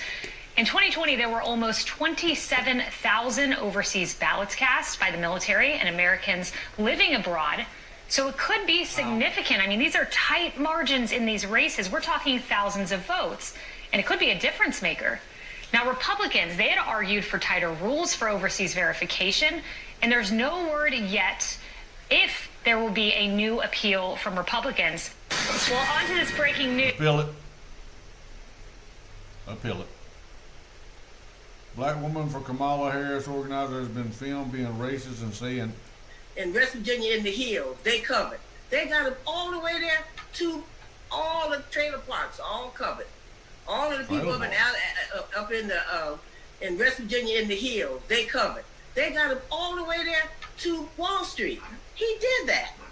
And we sitting there talking about the white women, forget the white women. They gonna do what the white men tell them to do. That's what they tell themselves. Yeah. Yeah, and you know, they be smiling in your face. Good. They want to stay in charge. They been saying. So I don't care nothing about them. I know we gotta do what we gotta do. That's my interpretation. All the trailer parks, all covered. She told you what she feels like. XQC says people who vote for Donald Trump are retarded. You're estimating the wisdom of the people. The collective here in the electorate, people saying we do need a change from what we have just witnessed for 3.5 years. The wisdom of the people? And Kamala will perpetuate, she will continue what the Biden administration. What do you think? Guys, Trump clearly has. Guys, she's referring to a concept called the wisdom of the crowd, right? That does not apply to politics at all. What? Something. She's unironically correct, right? Because listen, guys, let's be honest. People who vote Trump are, you would say, retarded, right? And but you know what they say but the people are retarded, right? The wisdom of the crowd, yeah, true, because the crowd is retarded. This is what ABC's Jonathan Carl said, not me.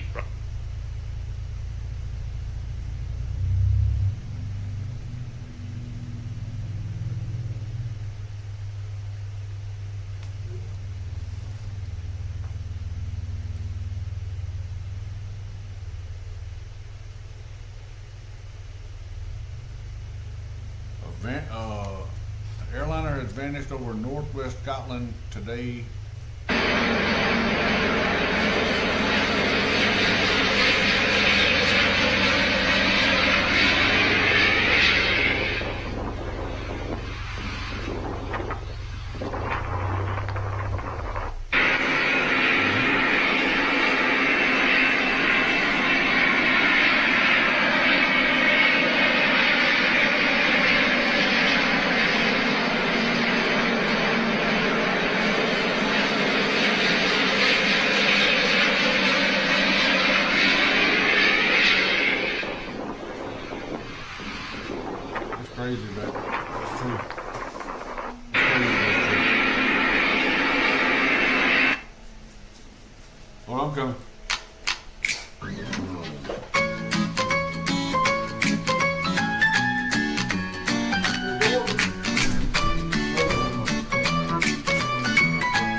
Yeah.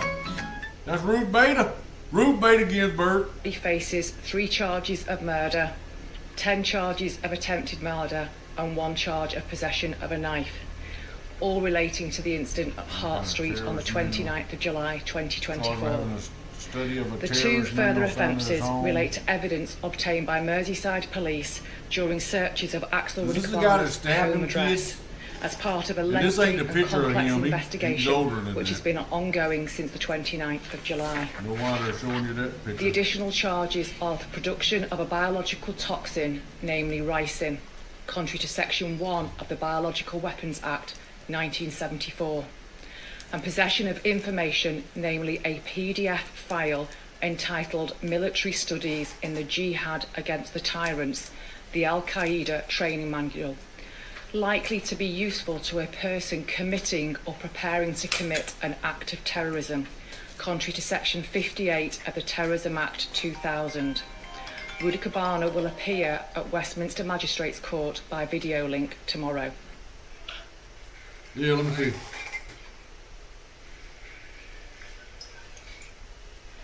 What's that look like? How much is that one? Get 2 of them. And you got these right here, 99. Get 2 of them, what first ones? That one right there? Yeah. Okay. Alright. Alright, dude. I got you. Alright. Alright, then I'll see you in a minute. Or I'll call you in a minute. Alright. Alright, later.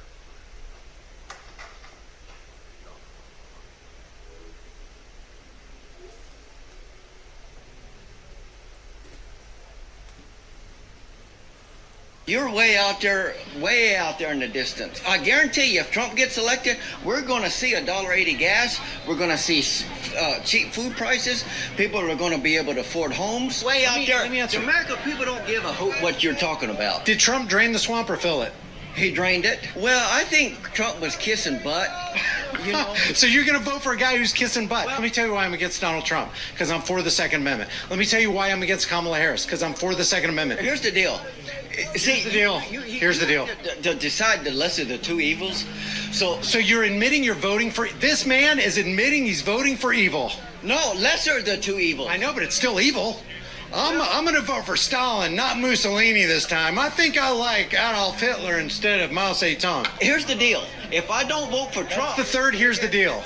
The deal is this man's voting for evil. Shame on you, Trump. Shame on you. Shame on you, but I'm going to vote for you, Donald. I'm going to vote for you. I love Andy, but Andy is voting for evil. I just want everybody to know that. Hey, welcome back to another episode of Here's the Deal / The Disturbing Illusion. I'm Brian Young, your host. Today we're out here in Duluth, Georgia at the Donald John Trump rally, and we're going to find out if what George Orwell said in 1984 is true, that it's easier to deceive the masses than to convince them that they've been deceived. Stay tuned, and if you like these videos, subscribe to the channel, hit the bell notification icon, give it a thumbs up, share it with everybody you know. Don't forget to subscribe to my email list through my website, highimpactflix.com, and let's get into this video. All right, now, you're a Trump supporter, right?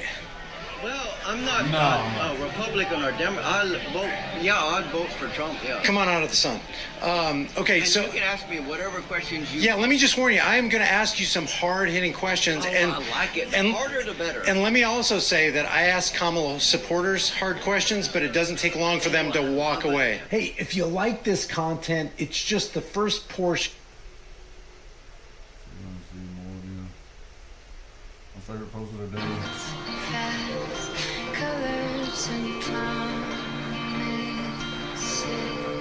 Oh, don't start to crying. The tears is going to start flowing up in here. We got the tears going on right now.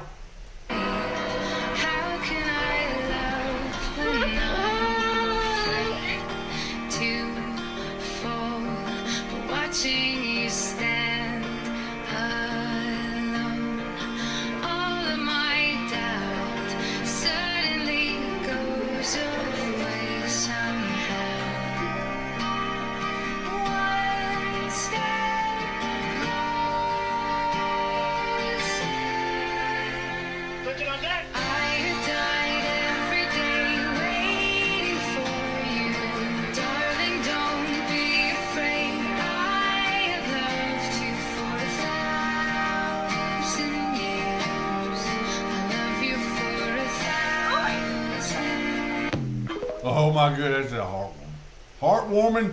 Tender times with Jamie. Tell me you've never fired a shotgun before without telling me you've never fired a shotgun before. Oh my God! Chitty chitty bang bang to the dome. Lights out. Walks up like he's in slow motion from some Denzel Washington movie, like some explosion in the background, and then sets up the shot and booyah! Ban idiots, not guns. Well, tell me you've never fired a shotgun. Uh-oh. A wolf. Yep.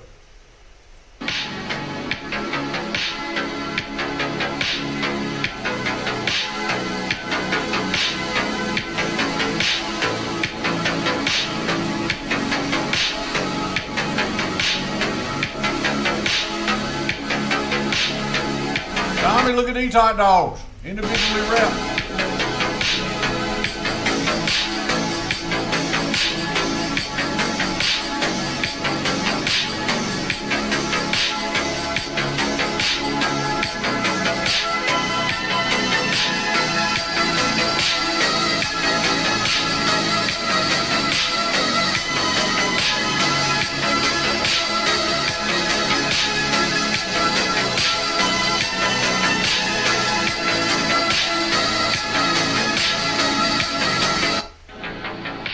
See how they didn't throw the trash on the side of the road?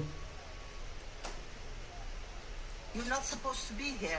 This property, this parking here, Yeah. belongs to the officers. Okay, and I saw you taking pictures of me. That's why I started looking at you. I'm taking pictures of you because I'm about to report you.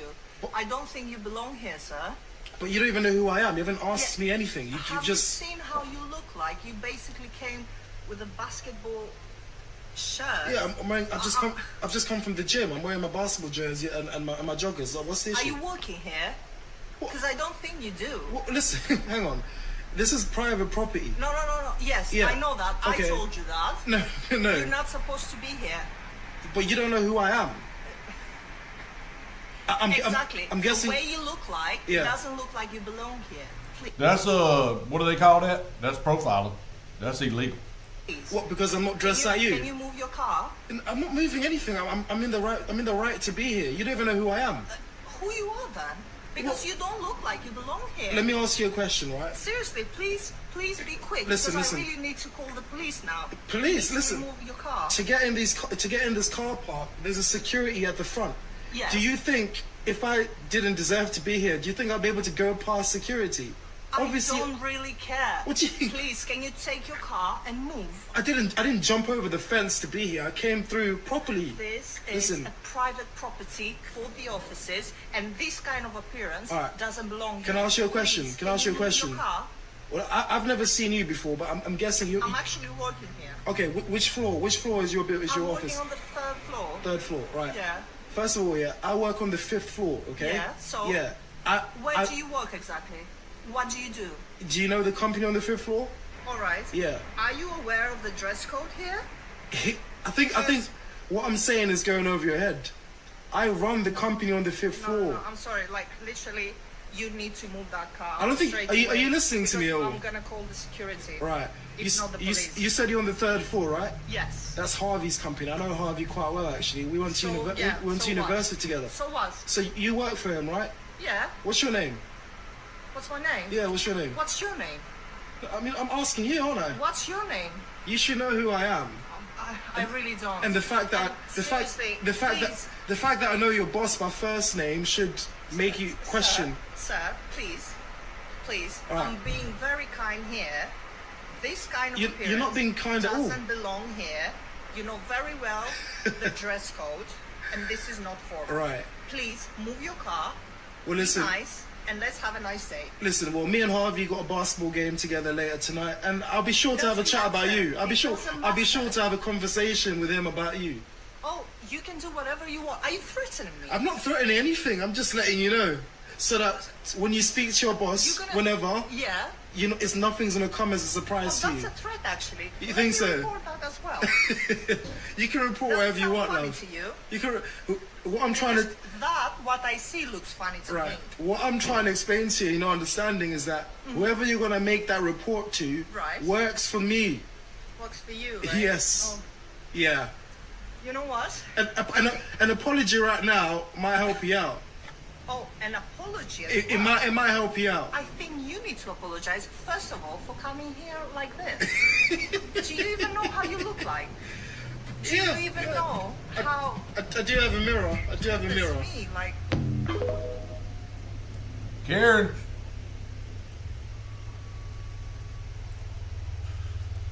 The Washington Post committed massive election interference on behalf of Joe Biden to help him win 2020.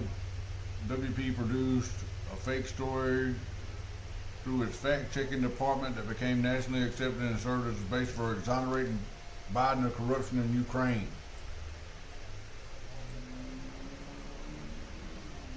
Every occurrences of the Washington Post hammering down this pro-Biden narrative. We realize that this anti-Shokin argument was hammered down at least 20 times during the first 4 days, and that in articles authored by around 15 different journalists. But this trend did not stop, on the contrary. We find traces of the anti-Shokin narrative in 19 other articles from the sole Washington Post, with numerous and different writers who all use the same copy-paste sentence. And it's still not over. Here is another 15 articles, all reproductions of the exact same narrative. Shokin swept the Burisma investigations dormant. So in order to know whether or not Burisma investigation was indeed dormant, we have decided to rely as much as possible on facts, and here are the ones we can find fairly easily on the progress of the Zlochevsky cases during the short mandate of Shokin, who started in February 2015. On the 16th of June 2015, Viktor Shokin launched an investigation against Burisma over the attribution of gas extraction licenses during the time when Zlochevsky occupied a minister position. On the 25th of June, Shokin launched an investigation to find Zlochevsky accomplices in the prosecutor's office in the $23 million case. We know they lied. They said this is when George Bush Sr. died live on television.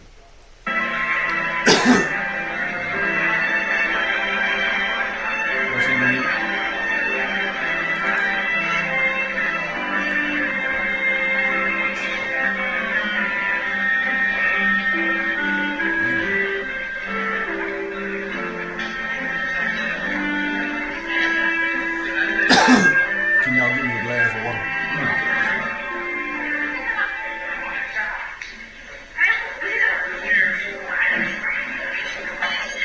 Barbara.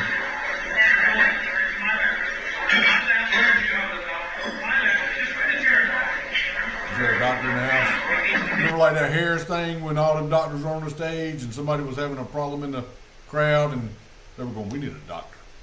There's a damn stage full of y'all. Why ain't y'all running out there to help? Kicks off when an entitled Karen tries to cut off a trucker in a right turn only lane. The trucker blocks her move, infuriating the Karen road rager. She floors it, swerves in front of the semi, and slams on her brakes, coming to a complete stop like a maniac. She then holds up traffic, refusing to budge. Chapman. You're not ruining my day. You're not ruining my day. She screams at the trucker and demands he get out of the car. The road rage doesn't stop there as she continues to hold the trucker up. All of this just because the trucker wouldn't let her cut him off in a right turn lane.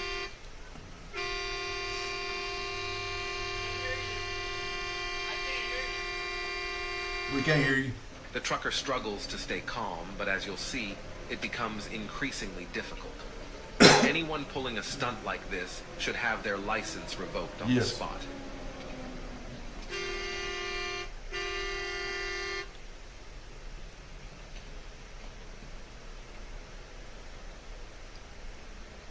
Well, I got up to the traffic light at least.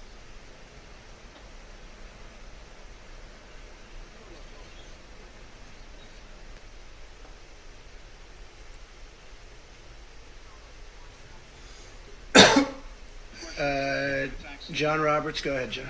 No. John Roberts, go ahead. CNN's fake news. I don't take questions. I don't take questions from CNN. We don't take. CNN is fake news. We I don't take take questions from questions CNN. from CNN. I'm not going to give you a question. Can you stay categorical? You are fake news. Sir. Look. You know you're a fake. You know that. Your whole network, the way you cover it, is fake. I think it was a fake report done by CNN. Can I ask you a question? What do you have? Go ahead. No, that's enough. Go ahead. Can I ask? But that wasn't my question. The problem is you don't write the truth. So, as far as I'm concerned, I want to go to the next. Can I ask you a question about? No, not CNN, please. Go ahead. The White House has not responded to these I told you. CNN is fake news. Don't talk to me. Are you ready? Are you ready? Can I talk? Yeah, what's the answer? Do you mind? I would like for you to answer the question. Okay, it's very simple to answer. That's why I asked it. It's very simple to. You're a nasty person. It's like in a state of shock. I'm not thinking, Mr. That's President. okay. I know you're not thinking. You never do.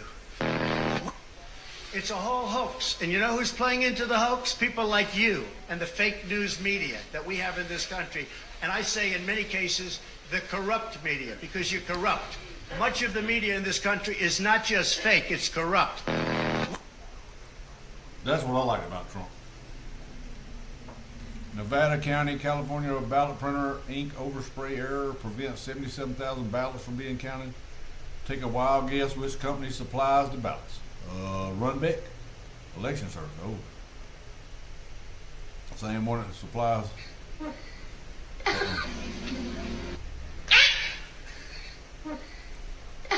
Man, you ain't got to scream at me like that. Melanie, what are you doing? I was eating some chicken. What are you doing? Oh my God. Hell no. Excuse me. How you call me? Whoa, Lisa. Oh, give me chocolate. They cry. Trying to get out. Doing? Nothing. What are you doing? Hey. Oh, that's butter. Get your ass out my refrigerator. Uh-oh. She didn't even care. What are you doing? Oh, are you? Hurry, Bart! Hurry! Vincent lost his mom! Vin, what are you doing? Vincent, look at me. Look at me. Oh, that's nasty. What are you doing? I thought this looked good.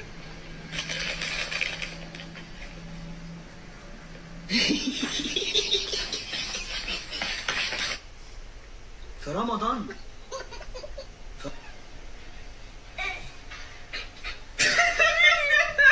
Oh, he's smoking. He's in there eating watermelon over there. The games they play. Have you ever heard of a game called Werewolf? No. Everyone gets a piece of paper. It's either got villager written on it, but two have the word werewolf. Someone runs the game to make sure no one's cheating, and they go, okay, it's nighttime, everyone close your eyes. Werewolves choose someone to kill, and the werewolves go. They say, okay, everyone close your eyes, it's morning time, open them again. During the night, Francis was killed. There's then a conversation, and this is where it gets interesting, between all the villagers and the two werewolves over who the werewolves are. Then at the end of the day, the villagers have to decide who they're going to kill, and they say, well, we're going to kill Constantine.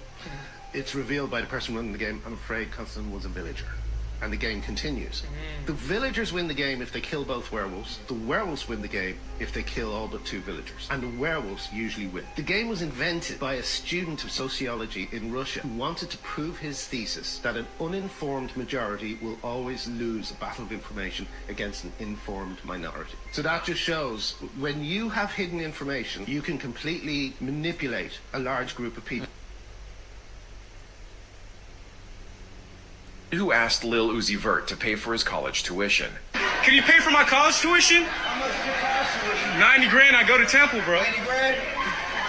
I could pay for that. I know you can. But this is the thing, though. If I pay for your college tuition, are you going to finish college? Are you Of course.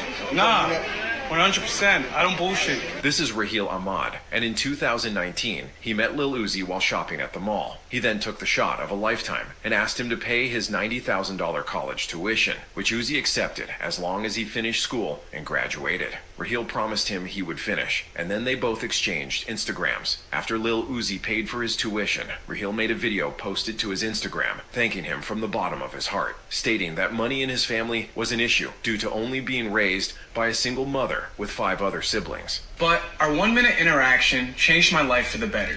You have given me a sense of hope and optimism. Your acknowledgement and response to my ask for help has shifted my mindset completely to believe that there can be a light at the end of the tunnel. In 2023, 4 years after the video surfaced online, Raheel actually ended up graduating from Temple University. And as of today, he has started his own NFT project called Grad Owls.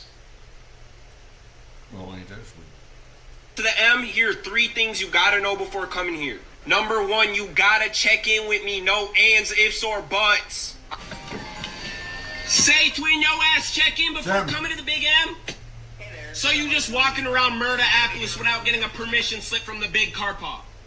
I'm finna Swiss cheese yo ass on Lil Susie. Hold on. I said, hold on a minute.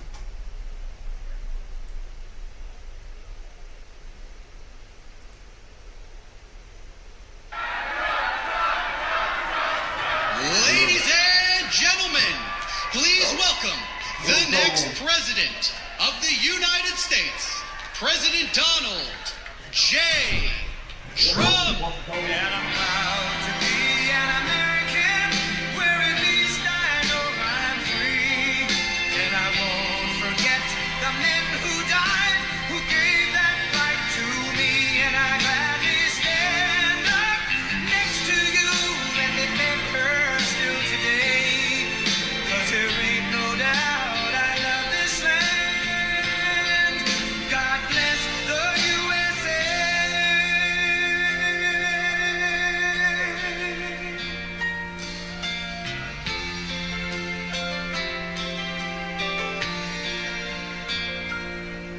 From the lakes of Minnesota to the hills of Tennessee, across the plains. Thank you very much, everybody.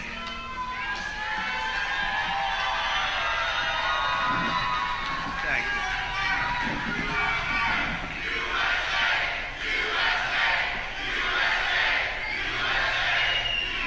Such great spirit. I want to start by saying it's going very well. There are some bad spots in Pennsylvania where some serious things have been caught or in the process of being caught, but the election itself is going very well. We're leading, I believe, in all 7 swing states. So I appreciate everybody's work, and the spirit is unbelievable. I don't think there's ever been anything like it in our country's history, frankly, because we want to see our country get better. And that's why we're here, just to do a statement. And it's an honor to have some of our friends here. In less than 4 years, Kamala Harris has obliterated our borders, obliterated. We've never had a situation like this. Decimated the middle class while we're out there did that. Runaway inflation. Because you already played that shit. Wanna make my stupid, I'm a bitch. Abdullahi owns me, I'm Abdullahi's bitch. Follow Abdu_LHI2 on Instagram. I'm just a soft white suburban boy that has nothing to do with Minneapolis. Somalis run Minneapolis. What's he crying about? I will never step foot in Minneapolis again. I'm a stupid fucking bitch, just a stupid fucking TikToker. If you're ever planning a trip to the M, here are 3 things you...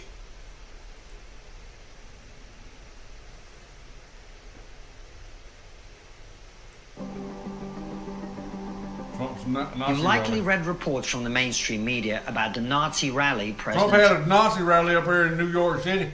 Bunch of New York City Nazis. Trump held at New York's iconic Madison Square Garden. Madison Square Garden has been known to host Nazi rallies. Last night. Many of these articles appear to have been written by journalists who wisely avoided the menacing event and reported on it from the safety of their basements. I'm not a real journalist, however, so having read that literally Hitler was gathering some sort of America's worst reprobates in the heart of New York for a rally of hate, I did something very old-fashioned. I went to see it with my own eyes. And what I witnessed at the event was truly shocking. By the time I arrived at midday, people had been standing in line since the early morning. The diversity of Nazis on display was unbelievable. Black Nazis, Latino Nazis, Asian Nazis, white Nazis, female Nazis, and lots of Jewish Nazis were all assembled in an orderly line, chatting politely to each other and cracking jokes. It was terrifying. Across the road, kept at bay by the few police who sadly haven't been defunded yet, was a handful of mostly peaceful protesters. They were there to save democracy by demanding that the democratically elected leader of one of America's 2 major parties be thrown in prison. In contrast with the fascists I found myself among, whose amicable and respectful demeanor was truly outrageous, The peaceful anti-hate protesters were angry and confrontational, screaming in the faces of those of us standing in line. "Enjoy your Nazi rally!" one furious man courageously shouted at a family with young children. Despite these attempts to save democracy from the voters, after several hours of queuing, we eventually made it inside where the horror show truly began. Reminiscent of Adolf Hitler's rallies, the event opened with a stand-up comedian telling a few jokes.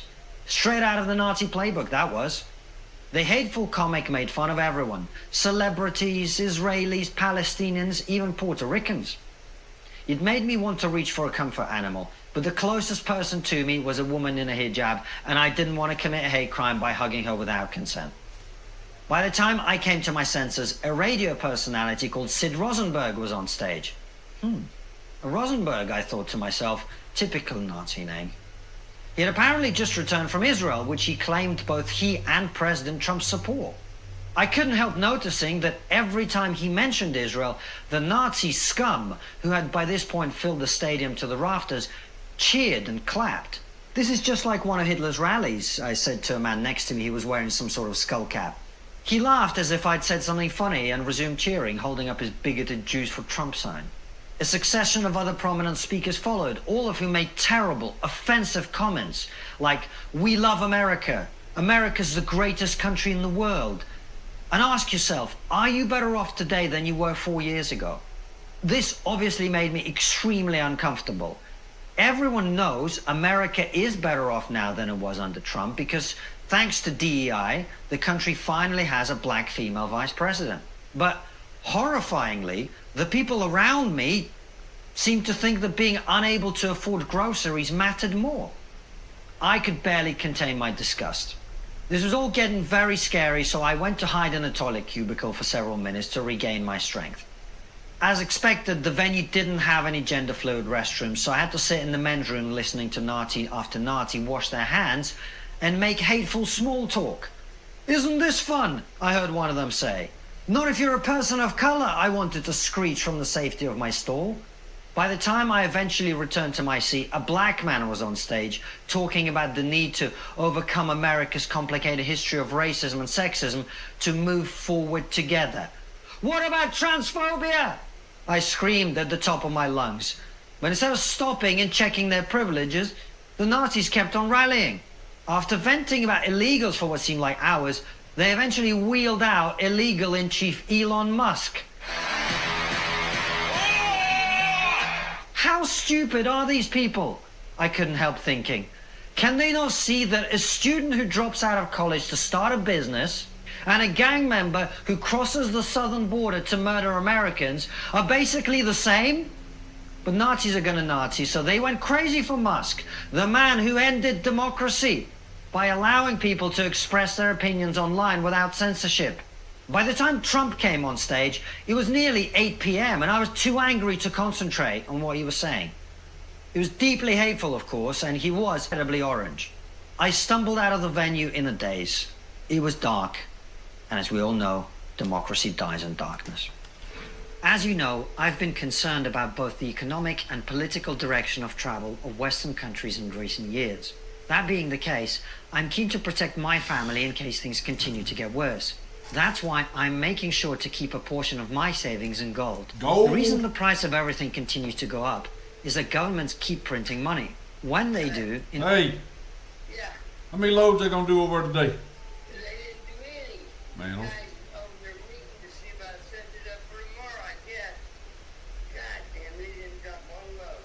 Man. I'm telling you, man, they didn't. Man, give me that address. 2275. Just text it to me, please. Where the dozer is? Yeah. Okay, I'll text it to you. You go over there and check on it. Yeah, I'm gonna go. Yeah, I'm gonna go. I didn't think you would lie. No, I want you to go check it out. You can see it's stone cold. That big move. Okay, I'll send it to you. All right. It ain't that far from me at all. Yeah, it's like 3 miles or something. Yeah, that's what I mean. Yeah. All right. All right. Later.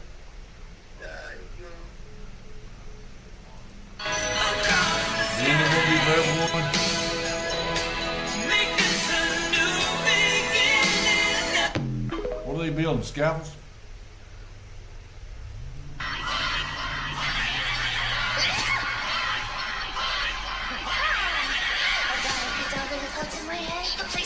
If they don't believe in that witchcraft bullshit, Jamie, can you see what they're doing?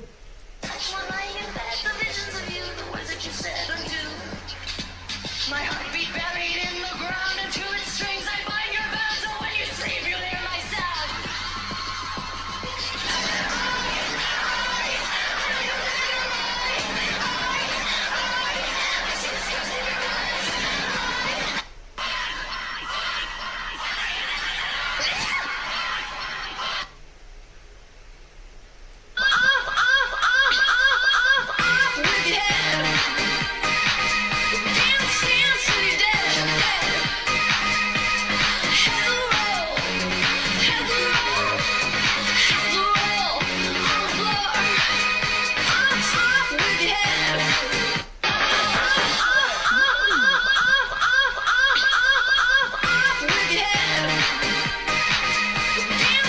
Mama's taking that garbage off her front yard. I was saddened by the fate of the Palestinian people. They deserve a far better life. They deserve the chance to achieve their extraordinary potential. Palestinians have been trapped in a cycle of terrorism, poverty, and violence, exploited by those seeking to use them as pawns to advance terrorism and extremism. I was saddened by the fate of the Palestinian people. They deserve... Oh, Trump. Man, that scuba driver wants some head after he gets dropped off. What?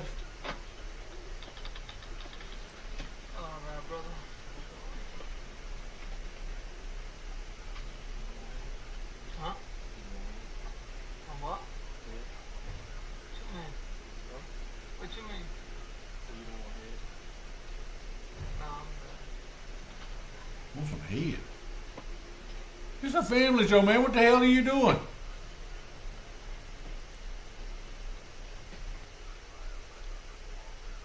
I haven't to the right to privacy, just documentary explains. Wait a minute, get it how you live it. 10 toes in when we standing on business. I'm a big stepper, underground methods. Top-notch hoes, get the most, not the lizards. Straight terror, product of your errors. Pushing culture, baby, got that product you can measure. Yeah. Wait a minute.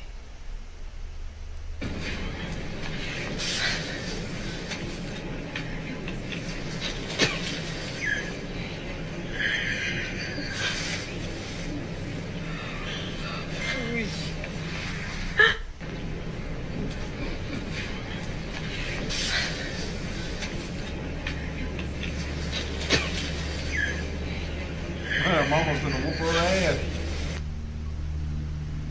Go back 15 years, become famous. See, both of them. We were going to Disneyland.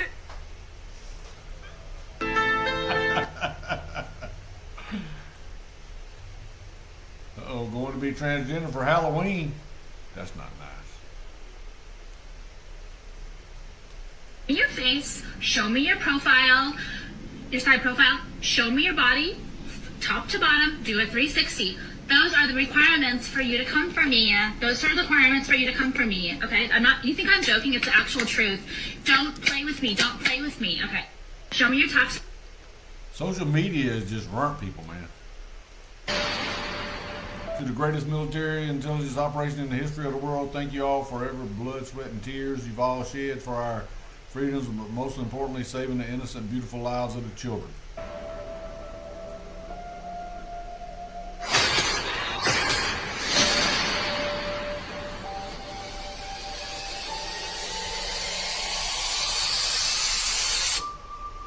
Ooh, what is that? What is that, a squiggly letter? That's a Q. What is that? What does that mean?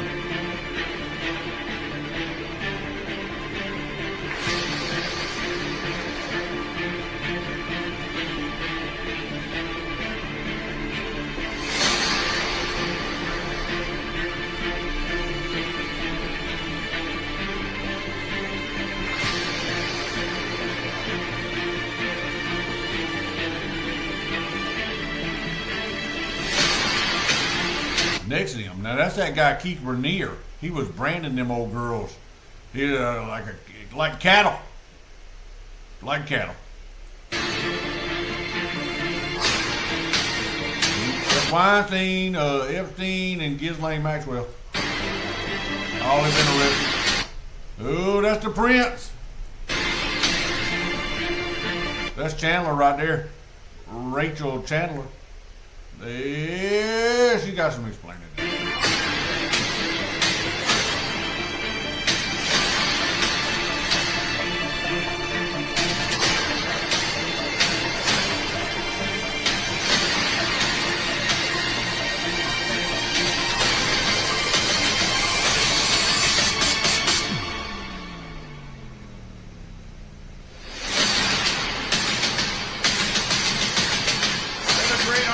To introduce for the first time ever anywhere the 45th President of the United States of America, Donald J. Trump.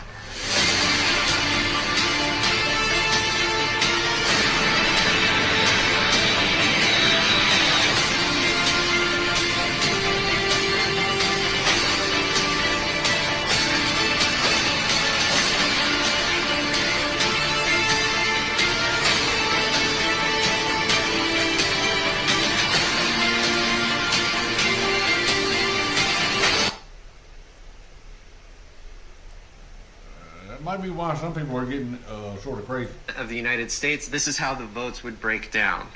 Trump would receive 25 votes. Popular YouTube channel Jubilee brought exactly 30 Democrats, 30 Republicans together to conduct a mock election. Trump won. Harris would receive 23, which means Trump would be the next president of the United States.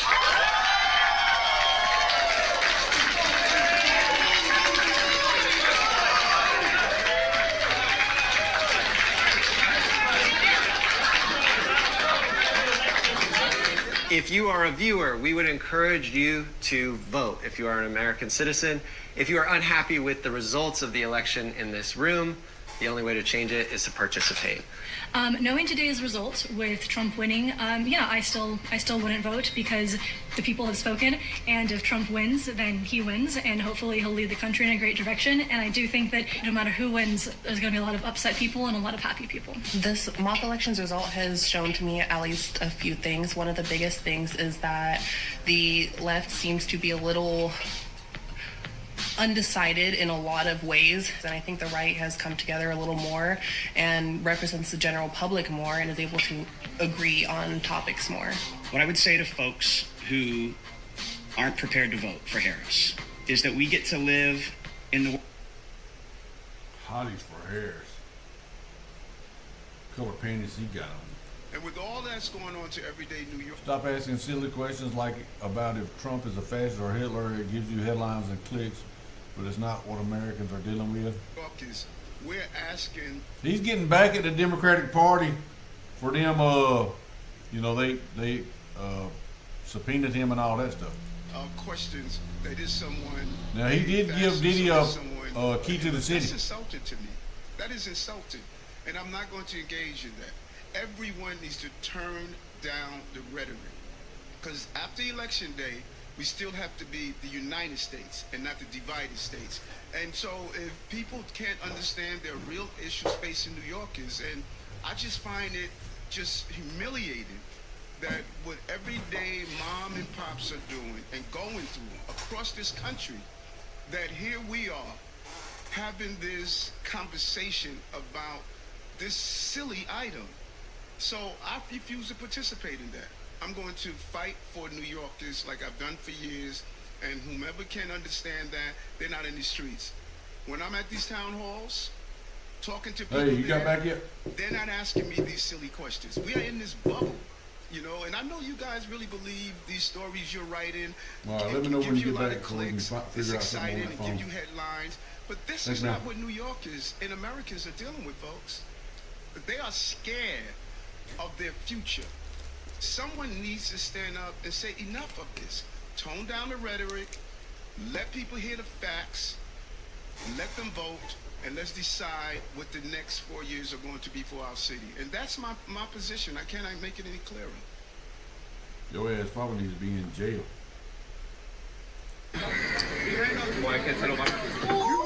Right in the liver. Right in the liver.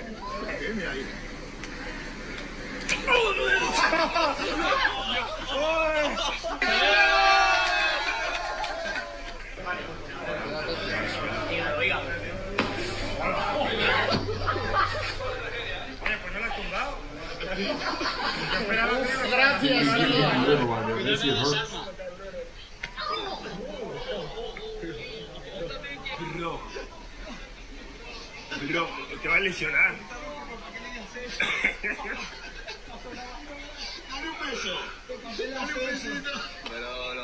No, don't touch me, I'm hurting.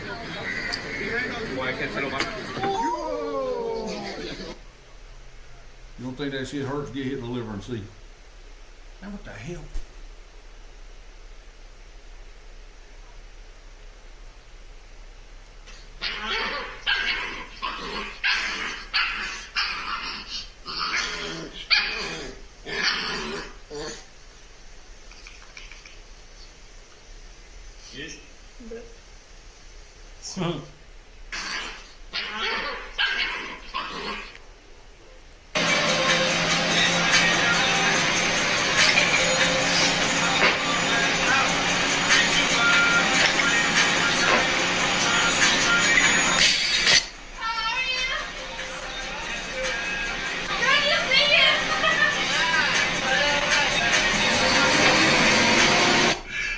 Absolutely love this video. This put a huge smile on my face, so I wanted to share with you guys. Insert dump truck joke here, respectfully, please. But this goes to show you, just because somebody's watching you or looking That wasn't a dump truck, that was a trash truck. At you, whether at the gym, a home gym, or wherever, doesn't mean that they're a creep or that they're hating on you. Callie is an amazing athlete. That man is impressed by her, in awe, showing her love, showing her support, cheering her on, and I love that. So thank you, Callie, for such an amazing video. And to that man, you know, people that work streets and sanitation are very underappreciated, often looked down on in society. The men and women that work on garbage trucks deserve nothing but our gratitude, our appreciation, and our kindness. So when you see these people, say hi to them, give them a cold water, whatever the case. Most of the guys that are working on dump trucks now, they just drive. They got the little arms that come out and grab the trash can and dump it in the... That's bullshit. You cut a man's job out. The guys that was riding on the back. Maybe society would not function without these people. So to that man, thank you for cheering on Callie, and thank you for what you do.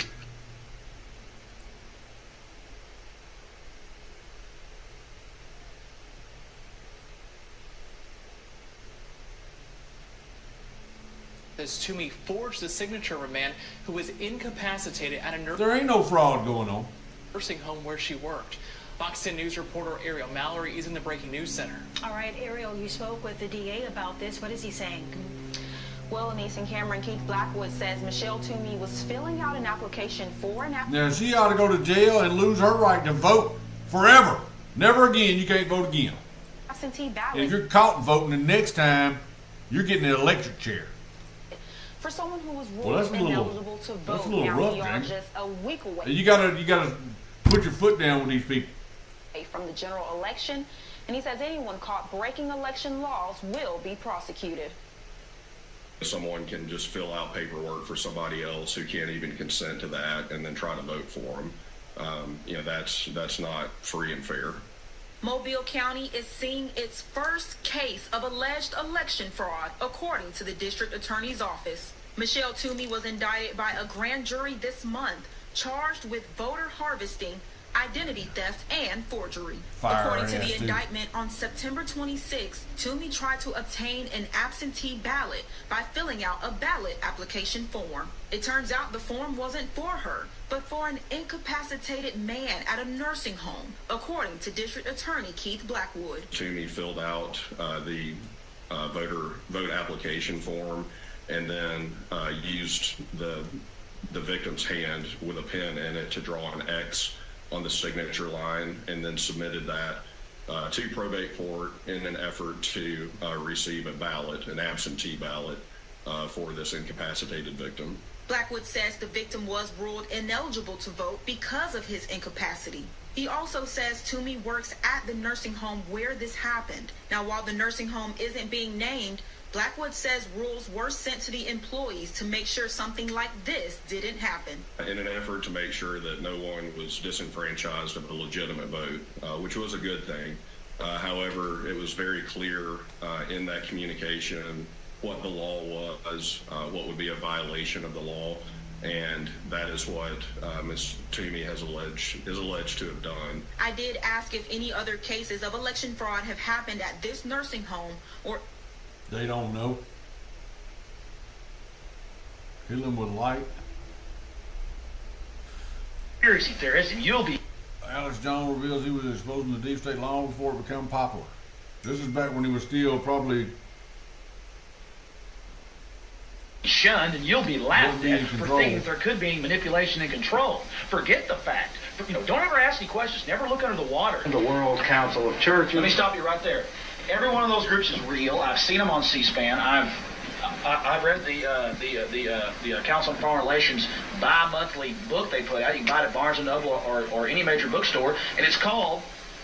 The name of it is called, Foreign Affairs and World Politics. And the thing in there says, welcome to the New World Order. Do you know your way around? And this is the biggest industry in the world, is corrupt international banking. I don't mean local banking. And it's real. They're out in the open. But the little serfs, the little idiots, because Peter Jennings doesn't tell them, and I don't mean to be mean, if they are, they just go, Big Mac cheeseburger, please. That's all I care about. And I just try to say to them, you idiot, it's real. It's real. It's right in front of your face. And they just go, no, it's conspiracy. Everything is wonderful. I never question anything. You can't prove one single thread of what you're saying.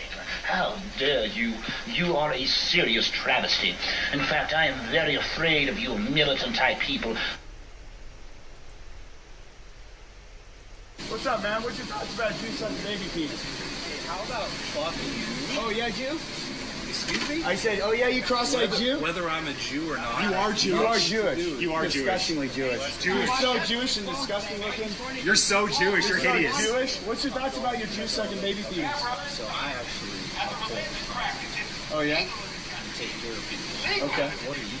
I'm standing up for white people. The same people. Your people are trying to replace it. You're not You're white. not You're white. Jewish. You're not white, You're Kike. Jewish. Yeah, don't try to act like you're white. You got Israel. Go to You Israel. can't do that. Remember when that girl asked Ben Shapiro the other day, are you white? And he goes, some people say I'm white sometimes. Israel. Go to Israel. You You're cross-eyed Jew. Look at this dysgenic Jew.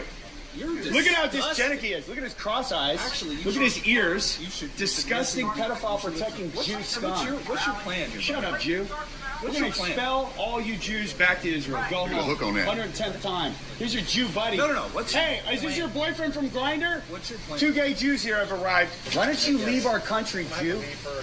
Your country? Yeah, that's right. We built this country. Europeans, not you filthy Jews. Why did Henry Ford write a book called? You know who Henry Ford is, right? Henry Ford, Model T. Familiar? Nazi. Oh, Nazi. The inventor of the Ford is a Nazi. Okay. Yeah. Why did he write a book called The International Jew, warning us about your scummy people? I don't know why he did what he did. You're Jewish scum. I don't debate with scummy Jews. Funny. You creepy Jew getting all sweaty. Filthy, sweaty Jew. You smell like penis blood. That's what you smell like. I'm so sick of seeing you disgusting foul. What? Say it again. Say it again. Yeah, shut up, Jew, you scumbag. Your Holocaust is fake. You fucking piece of shit, Jew. Your Holocaust is fake, scumbag Jew. My Holocaust? Yeah, your fake Holocaust. Your friend. Your fake Holocaust. Why is it illegal to question it in 18 countries? Why is it illegal to question 18 countries, filthy Jew? Answer the question, you filthy Jew. You started the engagement, you retards. You too, scumbag. Yeah, shut up, Jew. My question is, when are you going home? My question is... Shut up, Jew. Posts from... Damn.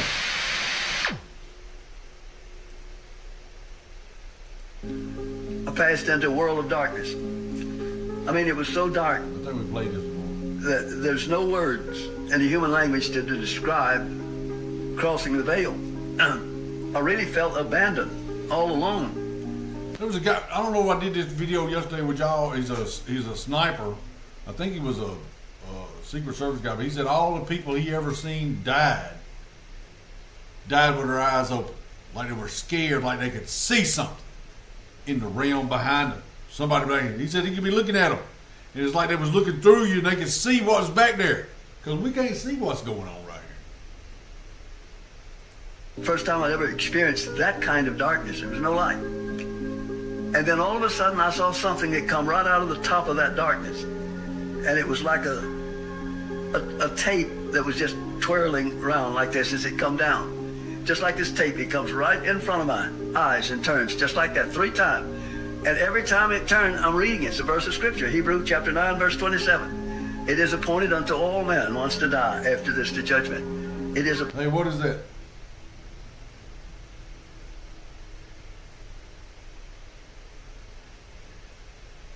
Okay.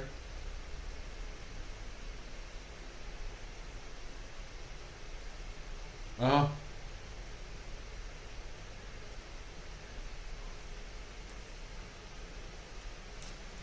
What cylinder? What cylinder is that? Slide.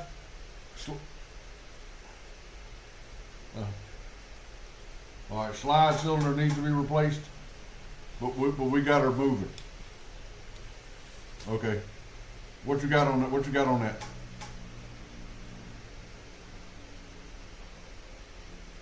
All right, that was a KLLM, wasn't it? All right, service call and then 2 hours labor, and the slide cylinder needs to be replaced.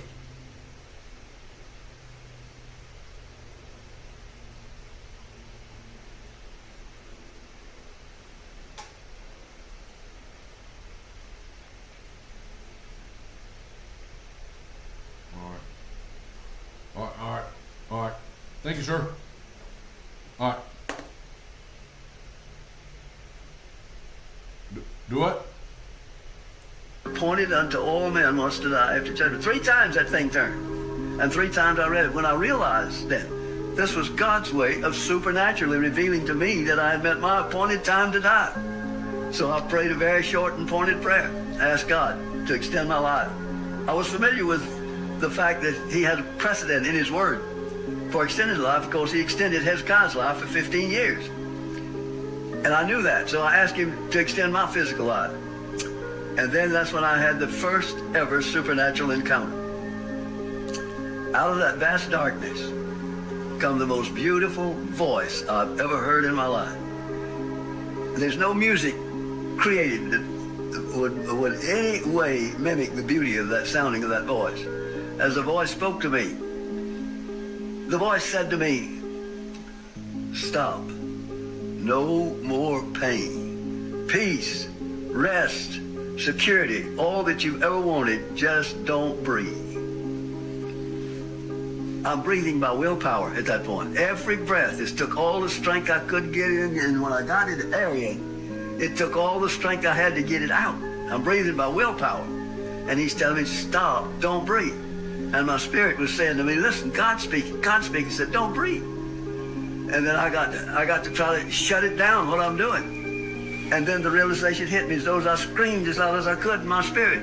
No, what am I doing? I just asked God to extend my life. Don't breathe, I'm going to die. You are not God. With that exclamation, Satan fled from me. So this voice, you had just asked the Lord to spare your life. Who is this? Troy? Hey, this is Jamie with Chapman. Hey, I got Wesley sent me on one for a tandem that wouldn't slide. Yeah, trailer number is going to be 122849.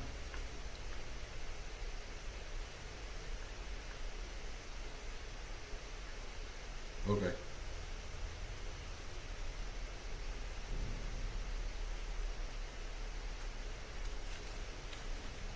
Okay, it was the tandem slide cylinder needs to be replaced. We got it fixed where she could slide the tandems. I didn't know if y'all want to make a note when y'all get it to a shop so they can replace that slide cylinder. It's walled out. I got a picture, and I'm going to send it to that office phone y'all got.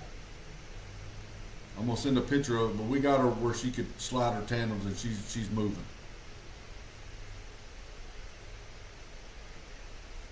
Thank you, sir. Hey, what's called told me this morning my office number wasn't working.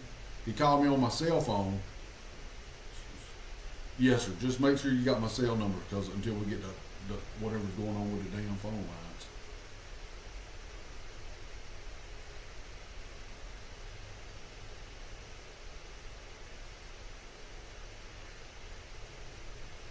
Yeah. Yeah. Okay. All right. I'll shoot you that. I'll shoot you that picture over to that. Somebody give me a cell number. They said is y'all's office cell, and I'll shoot you a picture to it. All right. Thank you, sir. Tell Wesley she's gone. All right. All right. All right. Bye bye. And a beautiful voice said, just let go. Yeah, but look what he said. Listen, he said, just what he said tells what I've been told on my security. Security. That's what Baptists teach. Once you save forever, no matter what. That's what they teach. Security. And he used that on me right away. The first thing he used, security, peace, rest. All you've ever wanted, just stop breathing. There, in the valley of death, at the door, he lied to me. He told me he was God. He couldn't kill me. He had to get me to kill myself. You better know the spirit that speaks to you. So that's when the angels took my spirit out of my body. And we went from darkness to light, just like that. Out of darkness into light. I'd crossed the veil. I was on the other side. The first thing they brought me to see was a verse of scripture being acted out like a stage play. Ephesians chapter 6, verse 12. For we wrestle not against flesh and blood, against principalities, word plural. Powers, word plural, rulers of the darkness of the world, the menagerie of our enemy. There was this, looked like a long table with all these beings sitting around. The devil himself sets at the end. And all these spirits are princes that operate the principalities of the dark world. That's where the warfare plans for spiritual war is actually designed and planned. Satan does nothing without plan. He plans everything. Everything is planned. It's right down to the... So, let me show you how it works. Every one of those people, spirits sitting at that table, head of principality. He has divided the world into principalities, territories. Over these territories, he puts a prince. Each prince is given as many demon spirits as he needs to carry out his plan for that principality. You take some continents might be one principality because there might be no threat to the kingdom of darkness. Where there's no threat, no major threat to the kingdom of darkness, one prince could handle a whole continent that's there. But America is many principalities. There's many threats. Even down to an individual could be a principality, depending on what the threat is. But this is how that thing works. As I watched it, they let me see part of a plan that really shook me up because I knew about the plan. I call it a skeleton. It was just an outline.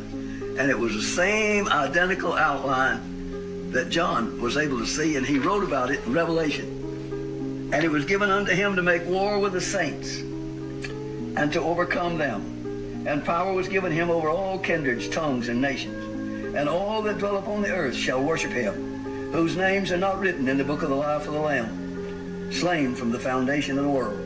If any man have an ear, let him hear. Revelation 13, 7 through 9. The master plan to capture the world, capture the church. That's why we've got cotton candy religion today. What is cotton candy religion? Hot air. Doctrines of demons, Paul called. Doctrines of demons are being expounded from the pulpits of so many churches today. He's captured the church, what he said he was going to do. And he's done it. He's already got it.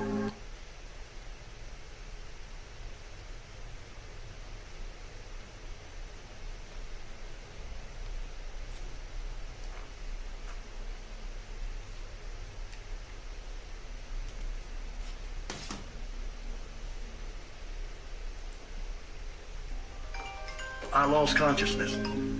I passed into a world of darkness. Chapman. I mean, it was so dark.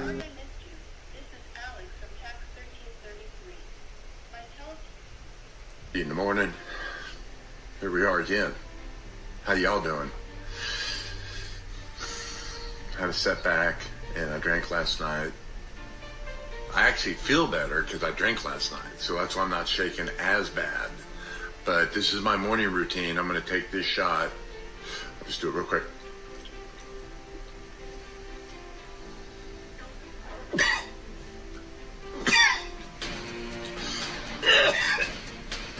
I'm going to feel better in about 10 more minutes.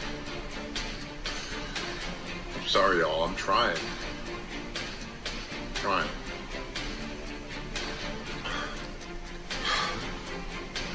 Sorry, I had to take a break.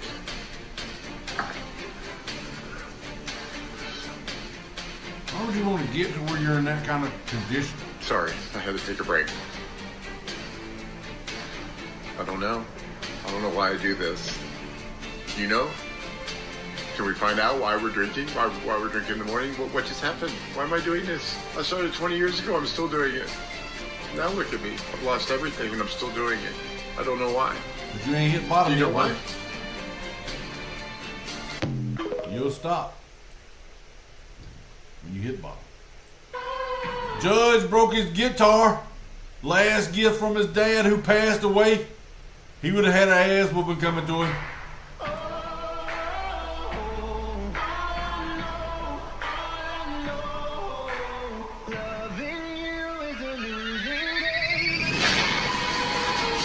Oh yeah, you can get an ass whooping, man.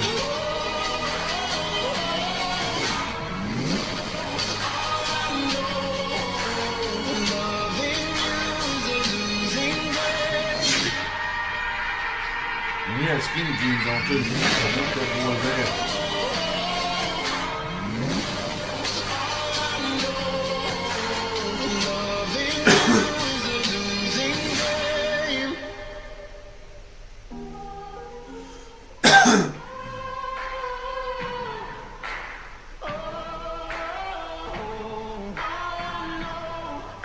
Is that how that ended, man? What the hell kind of bullshit is that? Another Democrat illegally posing as an election official in Bucks County, PA.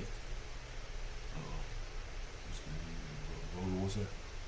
Voter, what does that say? Voter protection? Somebody knows this guy. We need to know his name. We can't let them get away with this anymore.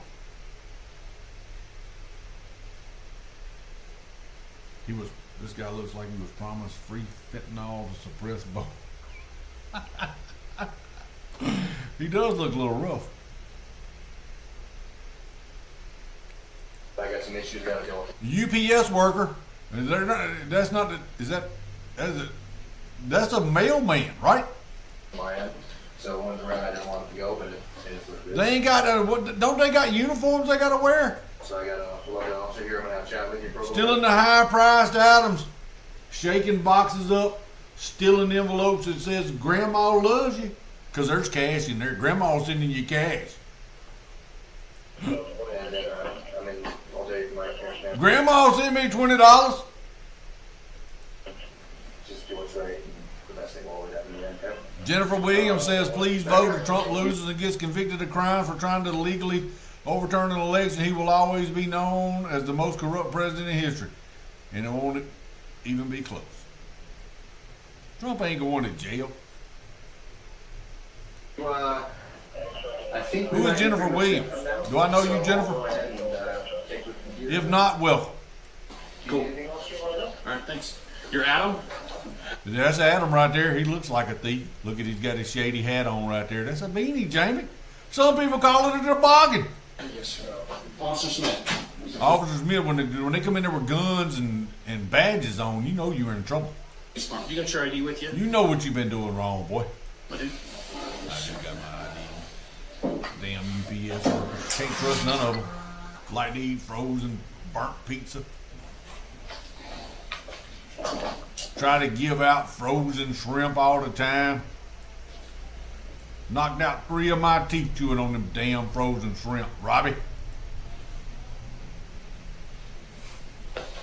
I thought it was going to be a... Oh, UPS is a brown truck? Oh, that's Robbie's opposition.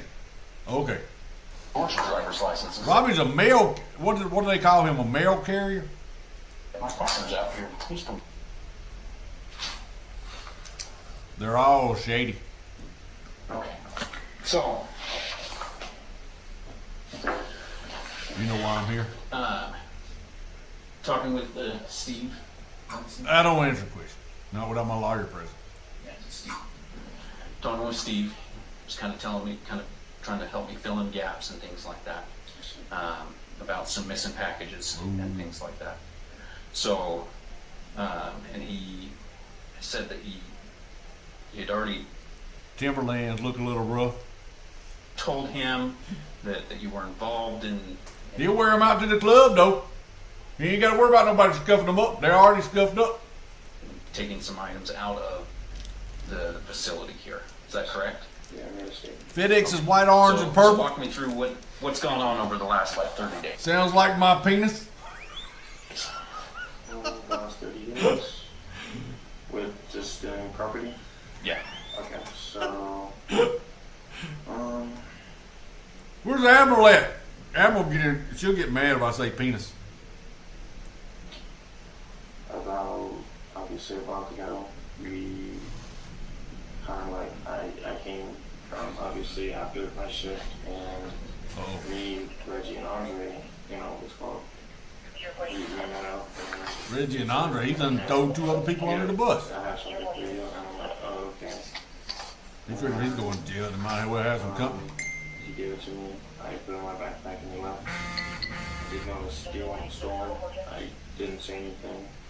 I have obviously talked to them about how I do want to make things right. Sure. I have stolen things, and I do know it was wrong, and I'm willing, obviously, to return it or repay. And we did that for about 3 weeks, up until a point where I said I didn't want to do it anymore. Who likes wearing Timberlands and not working? Do it anymore, and we stopped. And that's kind of. Is that like a joke or something? Did do it. We stole quite a bit. Frank, get over on the YouTube side. They're all over there. Except one, which was a tablet that I did sell to Best Buy. He said he would either be able to get it back or I could pay for it. He didn't know if I could, but he said there might be an option. So I said, okay, that's fine. And yeah, that's pretty much it. So Reggie or Andre said, I don't wear no Timberlands. Package. Yeah. I got Red Wings on, buddy. These are work boots. In the package, or I don't. Steel-toed work boots. Because I believe most of them are like overdose, broken packages, which obviously just don't get taken. Like they just get put in a separate pile and they get taken. Okay. So I think that's what was going on, and we were like, okay, well, if we wanted it, we would take it, and they would just give it to me, and then we would go from there. I think I did talk to them. Obviously, I don't know how much he told you, Steven. Obviously, all of them. Yeah, he's sitting there wondering if he's going to be able to keep his job. Well, no. But I do obviously apologize for what we did. I mean, I do know it was Appreciate wrong. your apology there. Don't do it. I was being an idiot. I was 100%. Which hand did you take it with? Be like that damn movie, Casino with the hammer. Being an idiot. And I think we all were. And I mean, yeah, over in Islam they cut it off. I just want to bust it up. I want to cut it off because he won't ever have a hand there. Now he'll have a hand look like that, but it won't be cut off. I think we just shouldn't have done it. And, sure. And I do want to make things right. That's okay. Because after you break it, when it's looking like that, and he's sitting over there crying, holding it like that, you put him in jail. You don't let him see a doctor for like 8-9 months. And that thing just like that because it ain't grown back right. The bones is all smashed up. You probably needs to put some metal plates in there or something. And it's all jacked up like that, and he can't even wipe his butt good with that thing. Do you remember any of the items that you took? Yeah, I took a computer one time, and then I think there was a TV. Yes, sir. I did write down a statement for him. Do you want to take now? Oh, he's writing shit down. I can get the statement, but yeah, what do you remember? What items? I don't remember everything, but I do remember AirPod Maxes, which I do have possession of. Oh, yeah. I remember a game deck, a Steam Deck. It's like a controller thing. I don't know if you know what that is. I believe, and 2 tablets and Apple Watch. I believe that's all I have. iPad tablets or they? Deep. Day on the show and other efforts behind. Voter intimidation ops in Bucks County, PA. Lines around the block. Election officials telling people to go home or to go to other locations. The scene. So our thing is to make sure that we're there to scale the vote of Get at the Vote operations, and also on the election integrity. Today we had Bill McGinley, Chapman, one of the senior lawyers on there, and he's still calling for volunteers. I think there's been 200,000 election integrity volunteers. We need to get people in the counting rooms. We need to get people around the tables to do ballot curing. Okay, so there's still need for that, so we're going to call for that. So our efforts are on the election integrity efforts to where we can be supportive and then get out the vote. Yes, sir. Peter Harwell on the CBC. If the election is declared in favor of Vice President Kamala Harris, what exactly do you believe former President Donald Trump should do in the following 2 months? Will you unequivocally condemn political violence? Wait, hang on. Who believes in political violence? That's a loaded question. Of course people don't believe in political violence. I was just a political prisoner of a regime that put somebody in prison for what has been a civil charge throughout the history of the country. I think I've been told I'm the only misdemeanor that's ever been at Danbury Prison. I think I'm the only misdemeanor. They told me when I was on trial in federal court in D.C. that I'm the first misdemeanor at a federal level. You know, CNN reported that wrong the other day. I'm not guilty of a felony. That was a misdemeanor. So, listen, we have to go through this election. And whoever wins the election wins the election. Okay? I think we can show we're pretty powerful in opposition. Right? So if whoever wins, wins. But I can tell you right now, it's not Trump that's hiring Mark Elias. It's not Trump's going to the mattresses about election integrity right now. It is Kamala Harris's campaign. And why is she doing that? Because the politics of joy was an epic fail. Now, why was it an epic fail? Because she couldn't take the narrative and actually put together a coherent set of policies that people can understand. And so she's pivoted. She's pivoted worse than Hillary Clinton. She doesn't call people deplorable. She calls them fascist. This rhetoric is dangerous. It's dangerous, and all they're doing is ratcheting it up. And you're going to see the working class people in this country, the middle class people in this country, that are in back of the greatest political comeback in American political history, are going to say, whoever wins this election wins this election. Yes, sir. My name is Joe DeVos. I'm with the America First warehouse part of Real America Boys. 1,392 days have been since Ashley Babbitt was shot and murdered at the Capitol.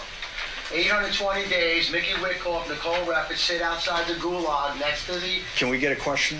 The question is this, sir.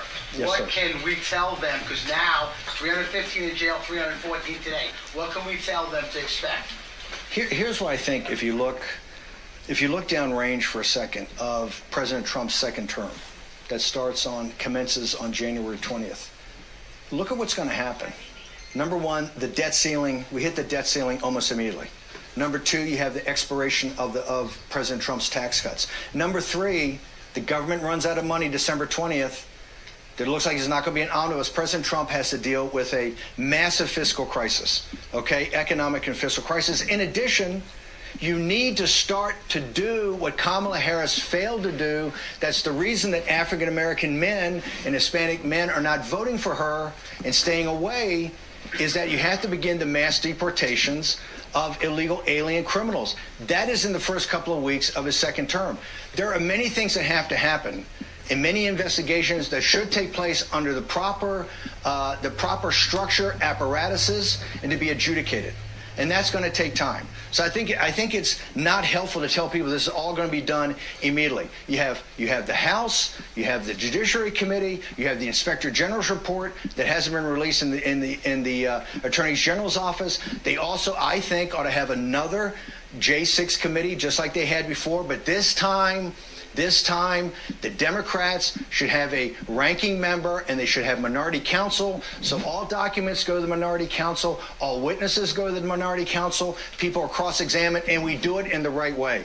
But I don't think that that's going to happen right out of the box because we have such huge financial, well, the reality is we have huge financial and sovereignty issues about what's happened to the borders of this country and what's happening internally in this country. This is why Hispanics are almost at 50-50 with President Trump. This is why African-American men and Hispanic men are not voting for the politics of joy. They see their lives right now are not about the politics of joy. They're about a brutal reality in this country So I think we have to be very upfront with people of what's facing us and what President Trump and his administration are going to face. And to the degree that we get to those investigations, which we will, it has to be done over time, it has to be done properly, and it has to be done so that the American people see that this was not partisan, that this is not to send Peter Navarro to prison, or not indict President Trump or former president 92 times. Jennifer, okay? Or not to send a guy like Steve Bannon that disagrees with you politically to prison. It has to be done in the right way. 81 million. Yes, ma'am. It wasn't 81 million. You call yourself a political prisoner? If so, why do you think that you were released then a week before the election? Also, we're in New York. Trump just had a rally at MSG. You said you spent time with Puerto Rican men while in prison. Do you think that those comments by the comedians that spoke before Trump, were they racist, and should Trump condemn them? Can I take the first part of your question first, which is why was I released you let me know when you pick them up there, before? AOG. I think the math. That's what I'm going to go on. 20 days. I'm going to go on a tirade, 30-minute straight cuss fest right here. You gonna think you're down at the damn docks when the pirate ship's supposed to come in? He's gonna be doing some cussing. That parrot over there turned blue. From July 1st till today, that's what my sentence was. Remember, the Bureau of Prisons said last week. I was into the Bureau of Prison. Roll down the windows and turn it up. You got it on the speakers on the Bluetooth. Turn it up so the kids can hear it outside. Admitted, I was eligible for by criminal negligence not implementing that law. And they're not implementing that law for one reason. Because to implement it the way it's supposed to be implemented is a massive political victory for President Trump, who's the only individual in this country that stepped up and had true prison reform. And this is one of the reasons that African-American families and Hispanic families think so highly of him. And this is one of the reasons that the queen of mass incarcerations, which is Kamala Harris, is not. Let's talk about the Puerto Rican situation. Why is President Trump, why is Florida no longer a battleground state? One of the reasons, and significant reasons, is the Puerto Rican support of President Trump and his policies. The Puerto Rican people in this country, American citizens, support President Trump and support his policies. Okay? So that some influencer or comedian says something, is it inappropriate? It's definitely inappropriate. Is that the policies of Donald Trump? Absolutely not. If you look at 218 and 219, why is he resonating with Hispanic families almost 50-50? Why with African American men? Because the economic policies of President Trump had blue-collar workers getting higher increases than white-collar workers, non-college graduates getting higher... Who? Hot and ready. What are you talking about? Yeah, I'll take pizza. Wage increases than college Tommy graduates ain't in sent me no damn calamari. with almost zero interest rates and almost zero inflation. Nope. Okay, that made more money in their pocket. They understand the economic times were better then. This is one of the reasons that the politics of Joy didn't work. And when she pivoted to this dark night in America, it's not working either. They support President Trump, and he's going to get historic numbers. Now, what the comedian said or the influencer said is clearly inappropriate. Okay, but that's not President Trump's policies. President Trump is bringing working class people together. And I can tell you what I saw at Danbury. We're going to move past race. And we're going to get to discussion about money in this country. And who the elites are in this country. And who controls this country.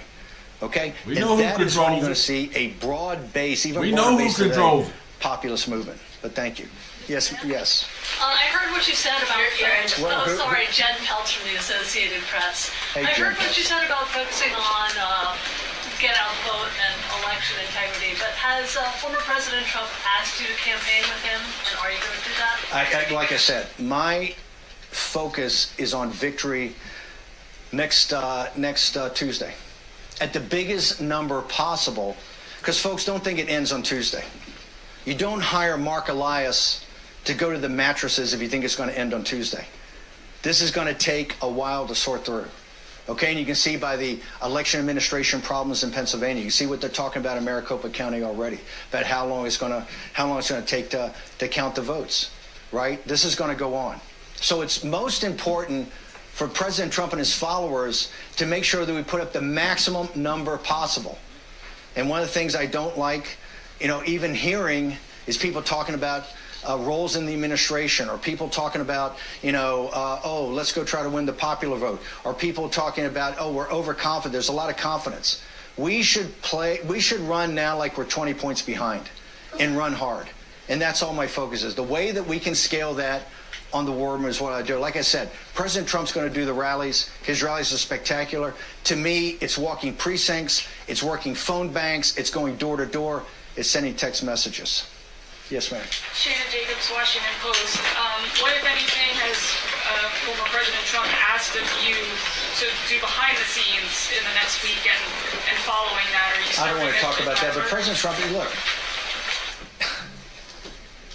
back in 2021, when some of the Republican establishment abandoned President Trump, the MAGA movement started to actually get about organization, the precinct strategy, and other things like that become organizing principles for He needs a haircut. Right now, the thing that is most important for President Trump and his movement is to have his followers come together in an organized effort, right, to get out as many votes as absolutely possible. And that's the focus in the final 6 days. Remember, normally Thursday before the Tuesday election is when, you get news stories, you get everything. So we have to have people motivated. We have to have people going door to door. All this polling and people talking about, oh, well, Trump always polls 3 points less, that's all theoretical. What we know is that what happens next Tuesday is fact. And the only thing that matters is votes that can be certified from American citizens. And that's what we're focused on. Yes, ma'am. I like to hit recidivism right now, Steve. I have to say. Do you have a message? Well, first, as a political person, no. It's so from Tim Miller's own lips, a high degree of recidivism. No, because Kamala Harris, the Biden regime, Merrick Garland, Nancy Pelosi weaponized the justice system in this country against their political opponents. And so if that continues on, right, you may see that. If that continues on, but like I said, I am proud that I went as a political prisoner to Danbury Prison. I served my country on a Navy destroyer in my 20s, and I served my country in a federal prison in my 70s. If you're not prepared to be thrown in prison by this weaponized Justice Department, then you're not prepared to stand up and fight for your country. And I will never back down from that.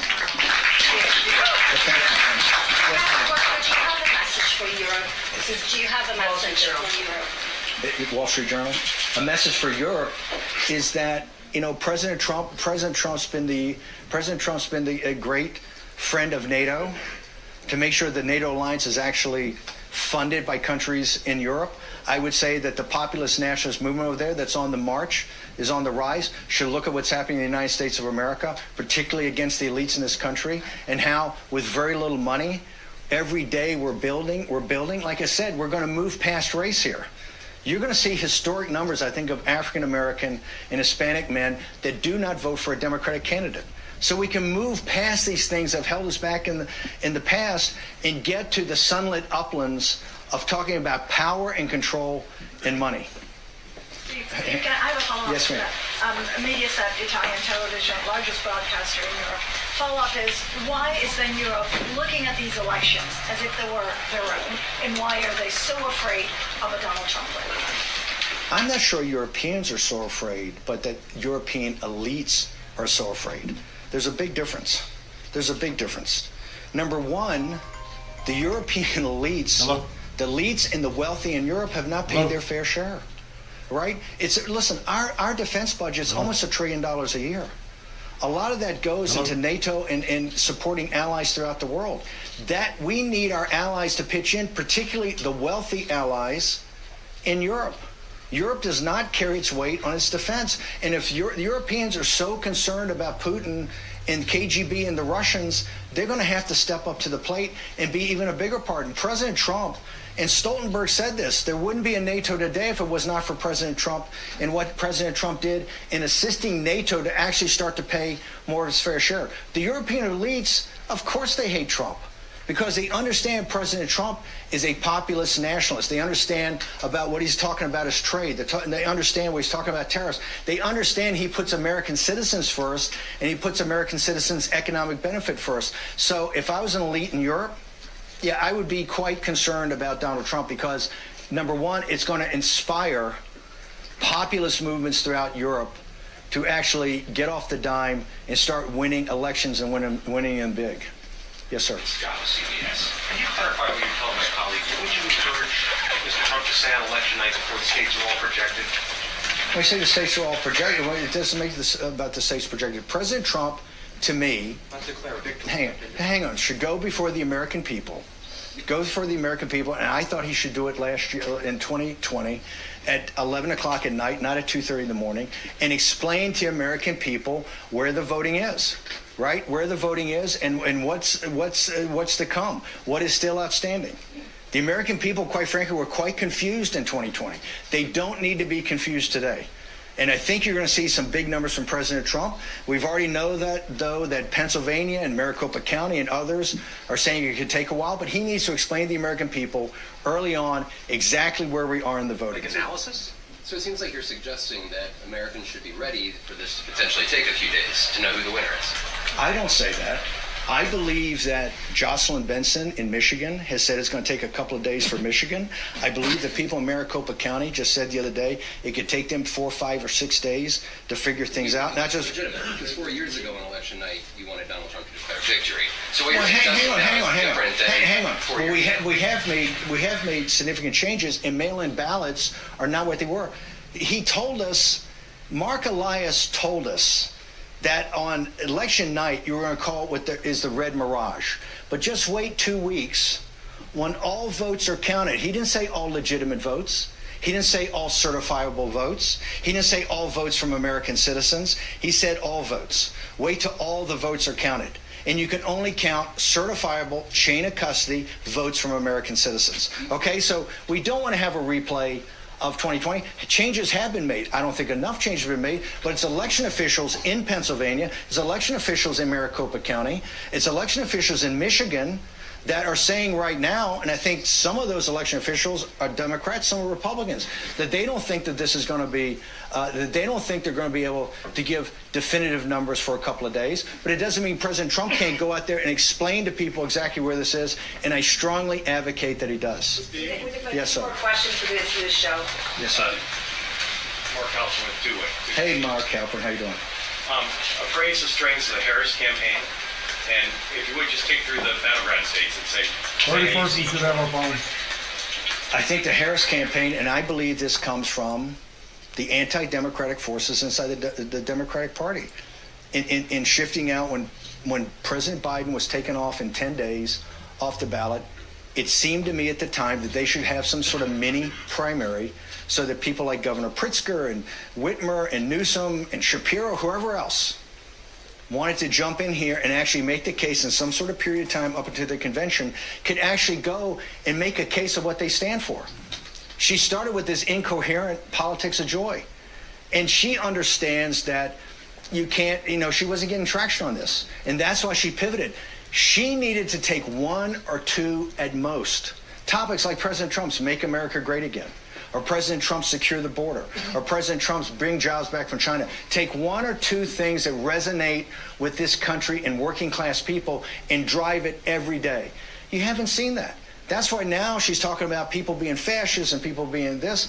I think right now, President Trump, just like in 2016, right, we have a chance to win the states we won in 2016, North Carolina, Georgia, Arizona, Wisconsin, Michigan, and Pennsylvania, if the grassroots delivers. And I think maybe even throw in Nevada, which we didn't win in 2016. I think President Trump could get up to over 300 electoral votes if people are focused today. And I think the Harris campaign it's not focused, and it's particularly not focused on issues that are obviously at the highest levels of the American people. So I think if the job of the grassroots is done, and this is why I'm not sure it's important for me to go to a rally with President Trump or go to a rally with other people, but to do the work that you need to have done to make sure those votes get out there so that there's no question, even if some things happen on ballot counting over, that we have gotten big enough margins that the votes that were remaining were bigger. We have bigger margins than the votes outstanding remaining. I asked you about her strengths, and you just listed weaknesses. Does her campaign have any strengths? No.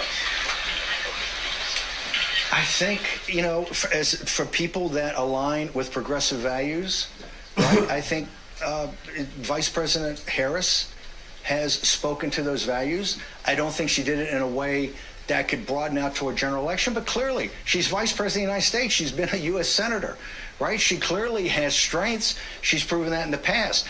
I don't think she's done it in this regard. And I think some of her strengths, you know, particularly in areas that she should have been in, like in sitting in the Situation Room and knowing this, when Brett Baer asked her a week ago, what is the number one geopolitical threat to the United States? What is the United States' number one competitor on the world stage? And she instantaneously said Iran. And Brett Baer tried to help her. He says, we know some people say China, hint, hint. She says, oh, no, Iran.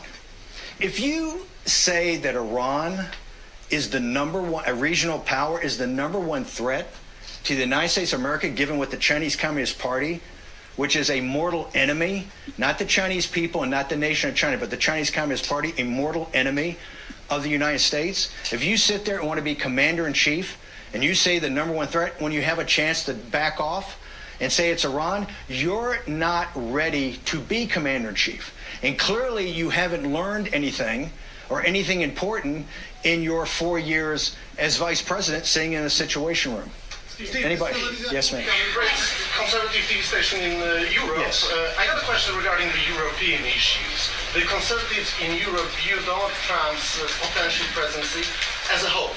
I would like to have your comment on that, and I would like you to emphasize on the role of the American Polish voters in this instance. Well, remember, you have conservatives, and then you have populists, and you have nationalists. I think the populist nationalist wing of those conservative parties, I don't think some of the classic conservatives, just like here in the United States, I think there's elements of the Republican Party that don't see President Trump as an answer. They vehemently disagree with us on tariffs.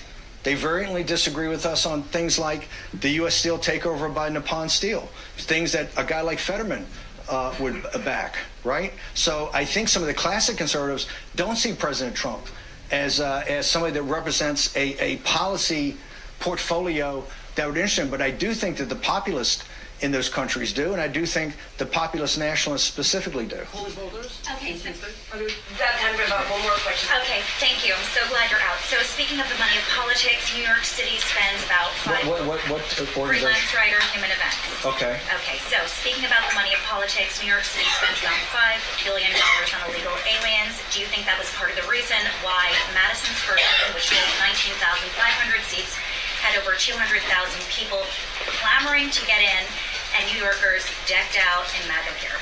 Do you think it's a swing state like Vivek Ramaswamy says in 2024? I think that you saw that when President Trump went to the Bronx, right? Remember, the elites in this country, the reason there are 10 or 15 million illegal alien migrants or illegal alien here in the United States, the Federal Reserve said this. And now the Congressional Budget Office is saying it, that they had to break the back of inflation, they had to drive down. They focused on wage inflation. And where did they focus on wage inflation? They didn't focus on the investment bankers, and they didn't focus on the lawyers, and they didn't focus on the fat cats in Silicon Valley. They focused on unskilled labor here in the United States, and they were open about it. The Federal Reserve couldn't be more open about it. And that's what happened. Okay, number one. Number two, they tell you now, well, you can't possibly deport anybody, that the GDP has 1% growth because you have another 10 million consumers. Yeah, we love felons over here. The people that are being destroyed by the 10 to 15 million illegal alien migrants, especially when they're the working class African Americans and Hispanics who are voting for Donald Trump. So get it right. These people are very smart. And they see their lived experience every day, whether it's in New York City or throughout other major cities in this country and other states, that their lived experience is worse. And their lived experience is worse because of policies of the powerful, the wealthy, and the strong. Thank you very much. I appreciate you. Thanks. You get out today. You're early this morning. Thank you.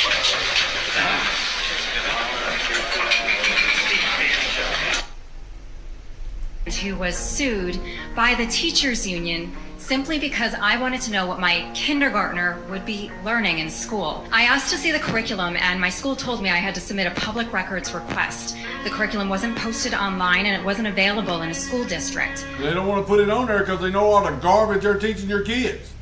Dillon, CEO of the Babylon Bee. While other fake news organizations like the Washington Post and the LA Times refuse to save democracy, we here at the Babylon Bee are proud to do our part. Today we've decided to officially endorse Kamala Harris for president. Why Kamala? Well, we'd be here all day if I listed all the reasons, but I'll name a few.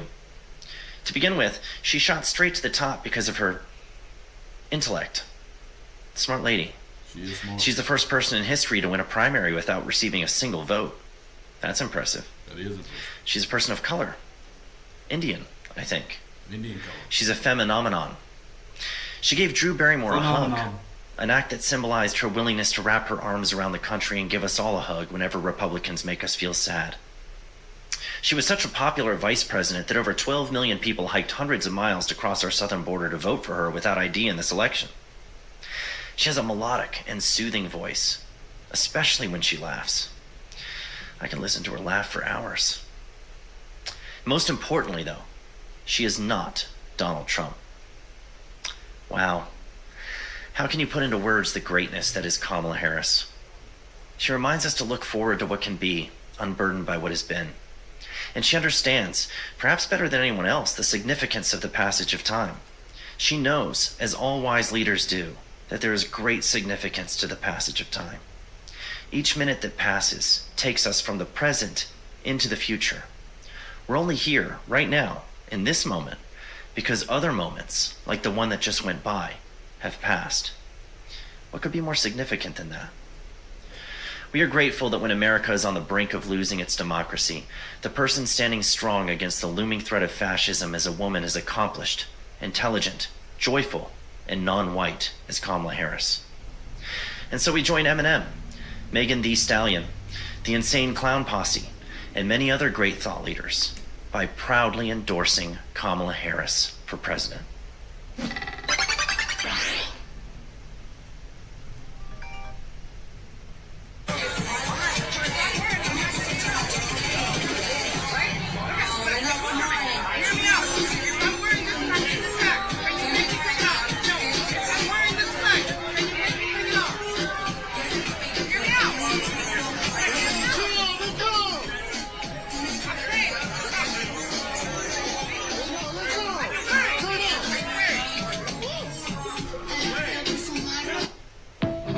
Trying to get him to take off his Trump flag. He said, nope, not having it. Democrat voters said Republicans hate immigrants, and illegal Haitian Republican immigrants stepped up and crushed all of them. Democrats are at the point right now where they're shipping a bunch of illegal immigrants. We have criminals from our own country traveling here. If I were to give you the test that my parents had to take to be allowed in this country legally, would you pass it? If I studied, did they have time to study? But you were born here and you got citizenship just by being born here. You should know all this because you learned it in school, no? I was actually born in Canada. Oh, okay. Wow. And guess what? I was born a dual citizen, but... Okay, so well, there's that. You're here. a dual citizen. Yes, I'm here legally. That's what that means. And if I was given a test, I would study and take it. Did your parents have time to study? My parents, their first languages are not English. Oh, okay. So you get to take it in English. My parents are from the Philippines. They had to learn English to come here and take the same test. They should have to learn English to come here. They should. So I'm going to respond to this because I came from a very poor country, third world country, and I speak 4 languages. And you guys can still hear my accent. When I first moved here from Haiti to college, I had to take a TOEFL test to be able to get into college, and I did it. Every single exam in my first year of college, I had to translate everything into French in my head first to understand what the question is asking and it's answer the question. Guess what? Everybody had 1 hour, whatever the time is to do a test. It took me also an hour to do all that. I never once thought that I was a victim. But let me tell you something though. This country is built on immigrants. I like that. But at the same time, Democrats is at a point right now where they are shipping a bunch of illegal immigrants. They don't even know who they are. Even people from my own country. We have actual criminals. Don't shake your heads because I'm Haitian. I speak Creole very, very clearly, and I still have families in Haiti. We have criminals from my own country traveling here to the border. And where they are placing them in the black communities, like for example in Chicago, they are closing indoor playgrounds where black kids and Hispanic kids are using during the winter time to, not just that, but also to keep them off the street. What they are doing, they are putting these people inside those places, and they are taking funds away from the people who are there. So as an immigrant, I think it's the worst thing for this country, for black people, Hispanic people, to vote Democrats, because you guys have been leading this country for 16 years. Even when Obama was president, black America was the worst it's ever been. Trump has done the most he's ever done in just 4 years. So cut the bull crap. I'm gonna be really quick. I'm gonna be. Oh. Buddy. You in my lane. Making me, man, fuck all that. Oh, gotta move. You in my lane. You in my lane. Y'all going to jail. That's attempted murder. Buddy. You're making me, man, fuck all that. Oh, gotta move. You in my lane. You in my lane. I trans people as women. Can womanhood then just be appropriated? Someone can then say, I am what you are. I'm a woman. So Dylan, I'm a hardcore lesbian woman too. How hardcore are you, Jamie? I got a penis. Mulvaney, who's a biological man who thinks he's a preteen woman, is he a woman? I feel like I'm just not in the position to tell. You're a pussy. Excuse me. Because Fox might have the kids there. You're a scaredy cat if you won't call him what he really is. Tell him he's not a woman. If he says, if they say that they are a woman. Yeah, the number's not working because we're waiting for them to hook our phone lines up here. So the number's not working right now. It'll be working on the 31st. Teasy. Who is Teasy? I have no, you know what I mean? I'm not going to be like, are you a woman? Are you a man? That's nothing to do with me, honestly. Got it. So if reality don't got nothing to do with me, I don't care. Whatever fantasy world you're living in, yeah, go ahead. I'll go along with you. I'm 30. If I said I was 12, that dude. Would you acknowledge that? Yes, I would. It's kind of like a mental illness. Like, you know how someone could be 30 and they could truly believe they're 12. Like, those people really exist. It's a mental illness. Great point. So if somebody, you're in healthcare, came to you and they said, I'm anorexic, so I think I'm fat. And they said, I want liposuction. Should you give them that surgery? Of course not, because that would be compromising their actual health. Hold on. But you just said that we have to affirm somebody's mental illness. They want liposuction. Why shouldn't they get it? Wouldn't it make more sense to treat the person and say, you're not what you think you are, rather than affirming the lie that they think they're something else? In trans care, a 14-year-old can get their breast removed if they think they're another sex, if they think it. So the question is, when it comes to trans people, why don't we treat their brain instead of their body?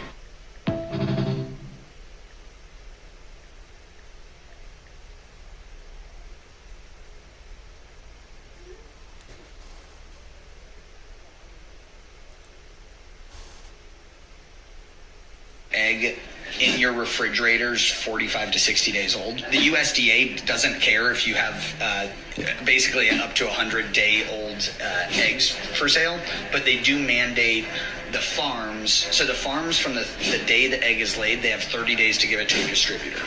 The distributor then has 30 days to get it to a grocer or to sell it.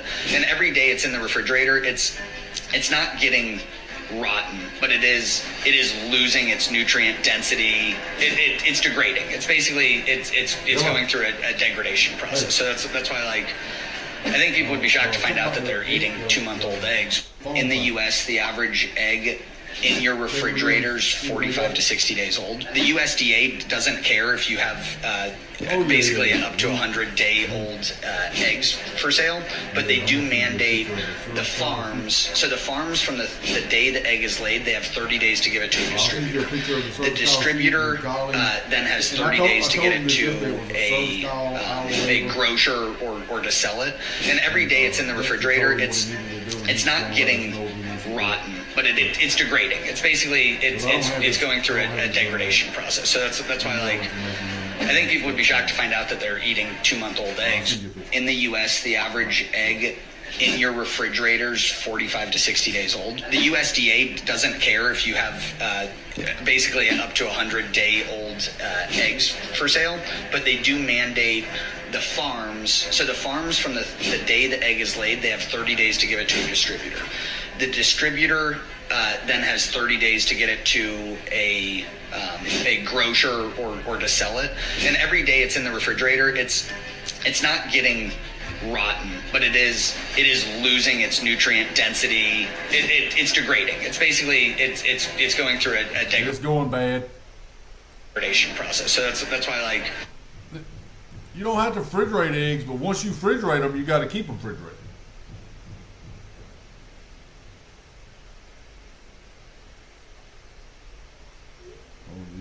Notice?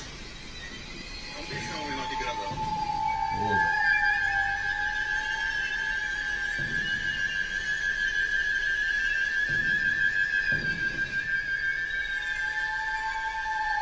Is that one of them werewolves? Aí a notícia. É um bichão aí aqui gravado.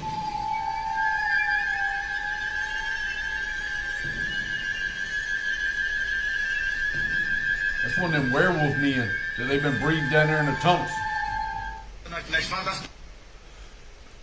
So my fiance was asking me, she goes, lifelong New Yorker, lifelong Democrat. She's never voted. Voting for the first time. We've got a huge social circle.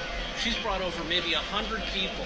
Never voted. They're all going to vote. They're all going to vote for Trump. And what she asked me the other day was, well, what's going to happen on day one if Kamala gets in? Look what's happened in New York under Mayor Adams. Is that we're going to start feeling the pain, more of the pain, with our paychecks, our taxes, our freedom of speech, at the grocery store, the lack of getting jobs. I have a resume that you can't believe. I have not been able to get a job 2 years. IT, I founded 3 companies. One went to NASDAQ. I've been actively searching for a job now for almost 2 years. I can't even get an interview. And I've got a resume that's crazy. I have a resume that you can't believe. So my fiance can't was believe asking his me, resume. Hey, he said, here you go. Shit. In California saga, here we go. I lost a client today, and let me tell you what happened. So, she's a nice lady for the most part, but I mean, I've been doing her hair a while, and today was the day. Real women do have a penis. She chose to be extra loud. You know, the election's coming, people are all up in arms. Me too. I'm on edge too. I get it. And usually I'm professional. I don't really say anything. I just listen. Believe it or not, I know I have a big mouth to some people. At work, I'm pretty quiet for the most part, you know. And there was other people in the salon, and she started in on how every Trump supporter is a misogynist, a racist, a Nazi. They are. That's why I couldn't vote.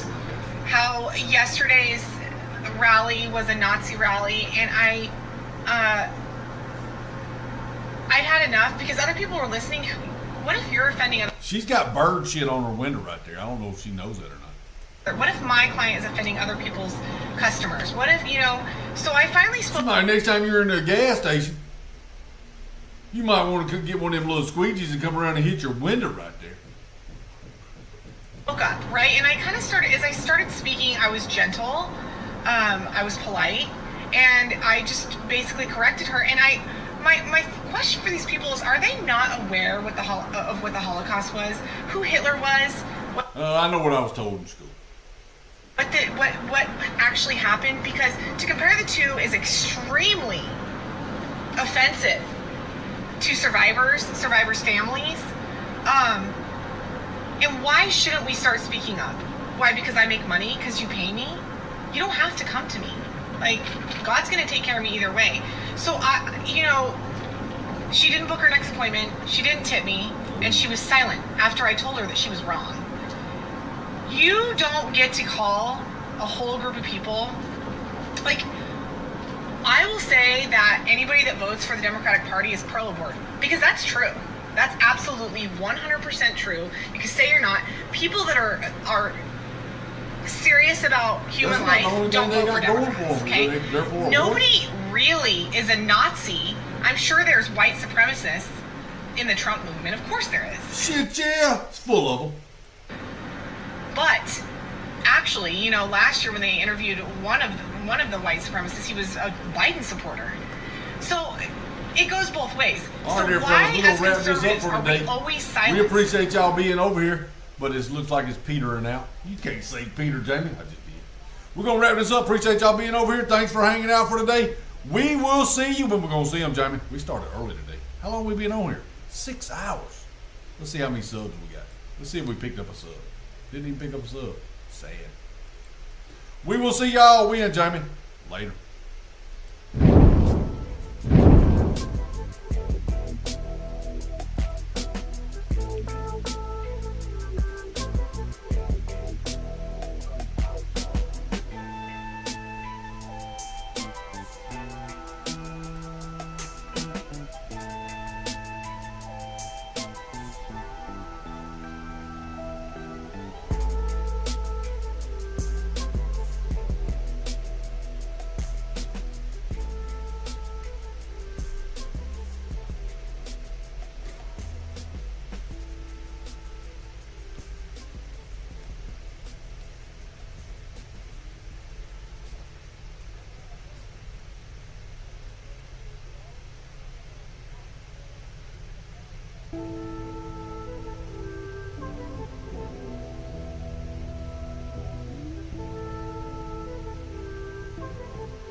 Like you lost another one.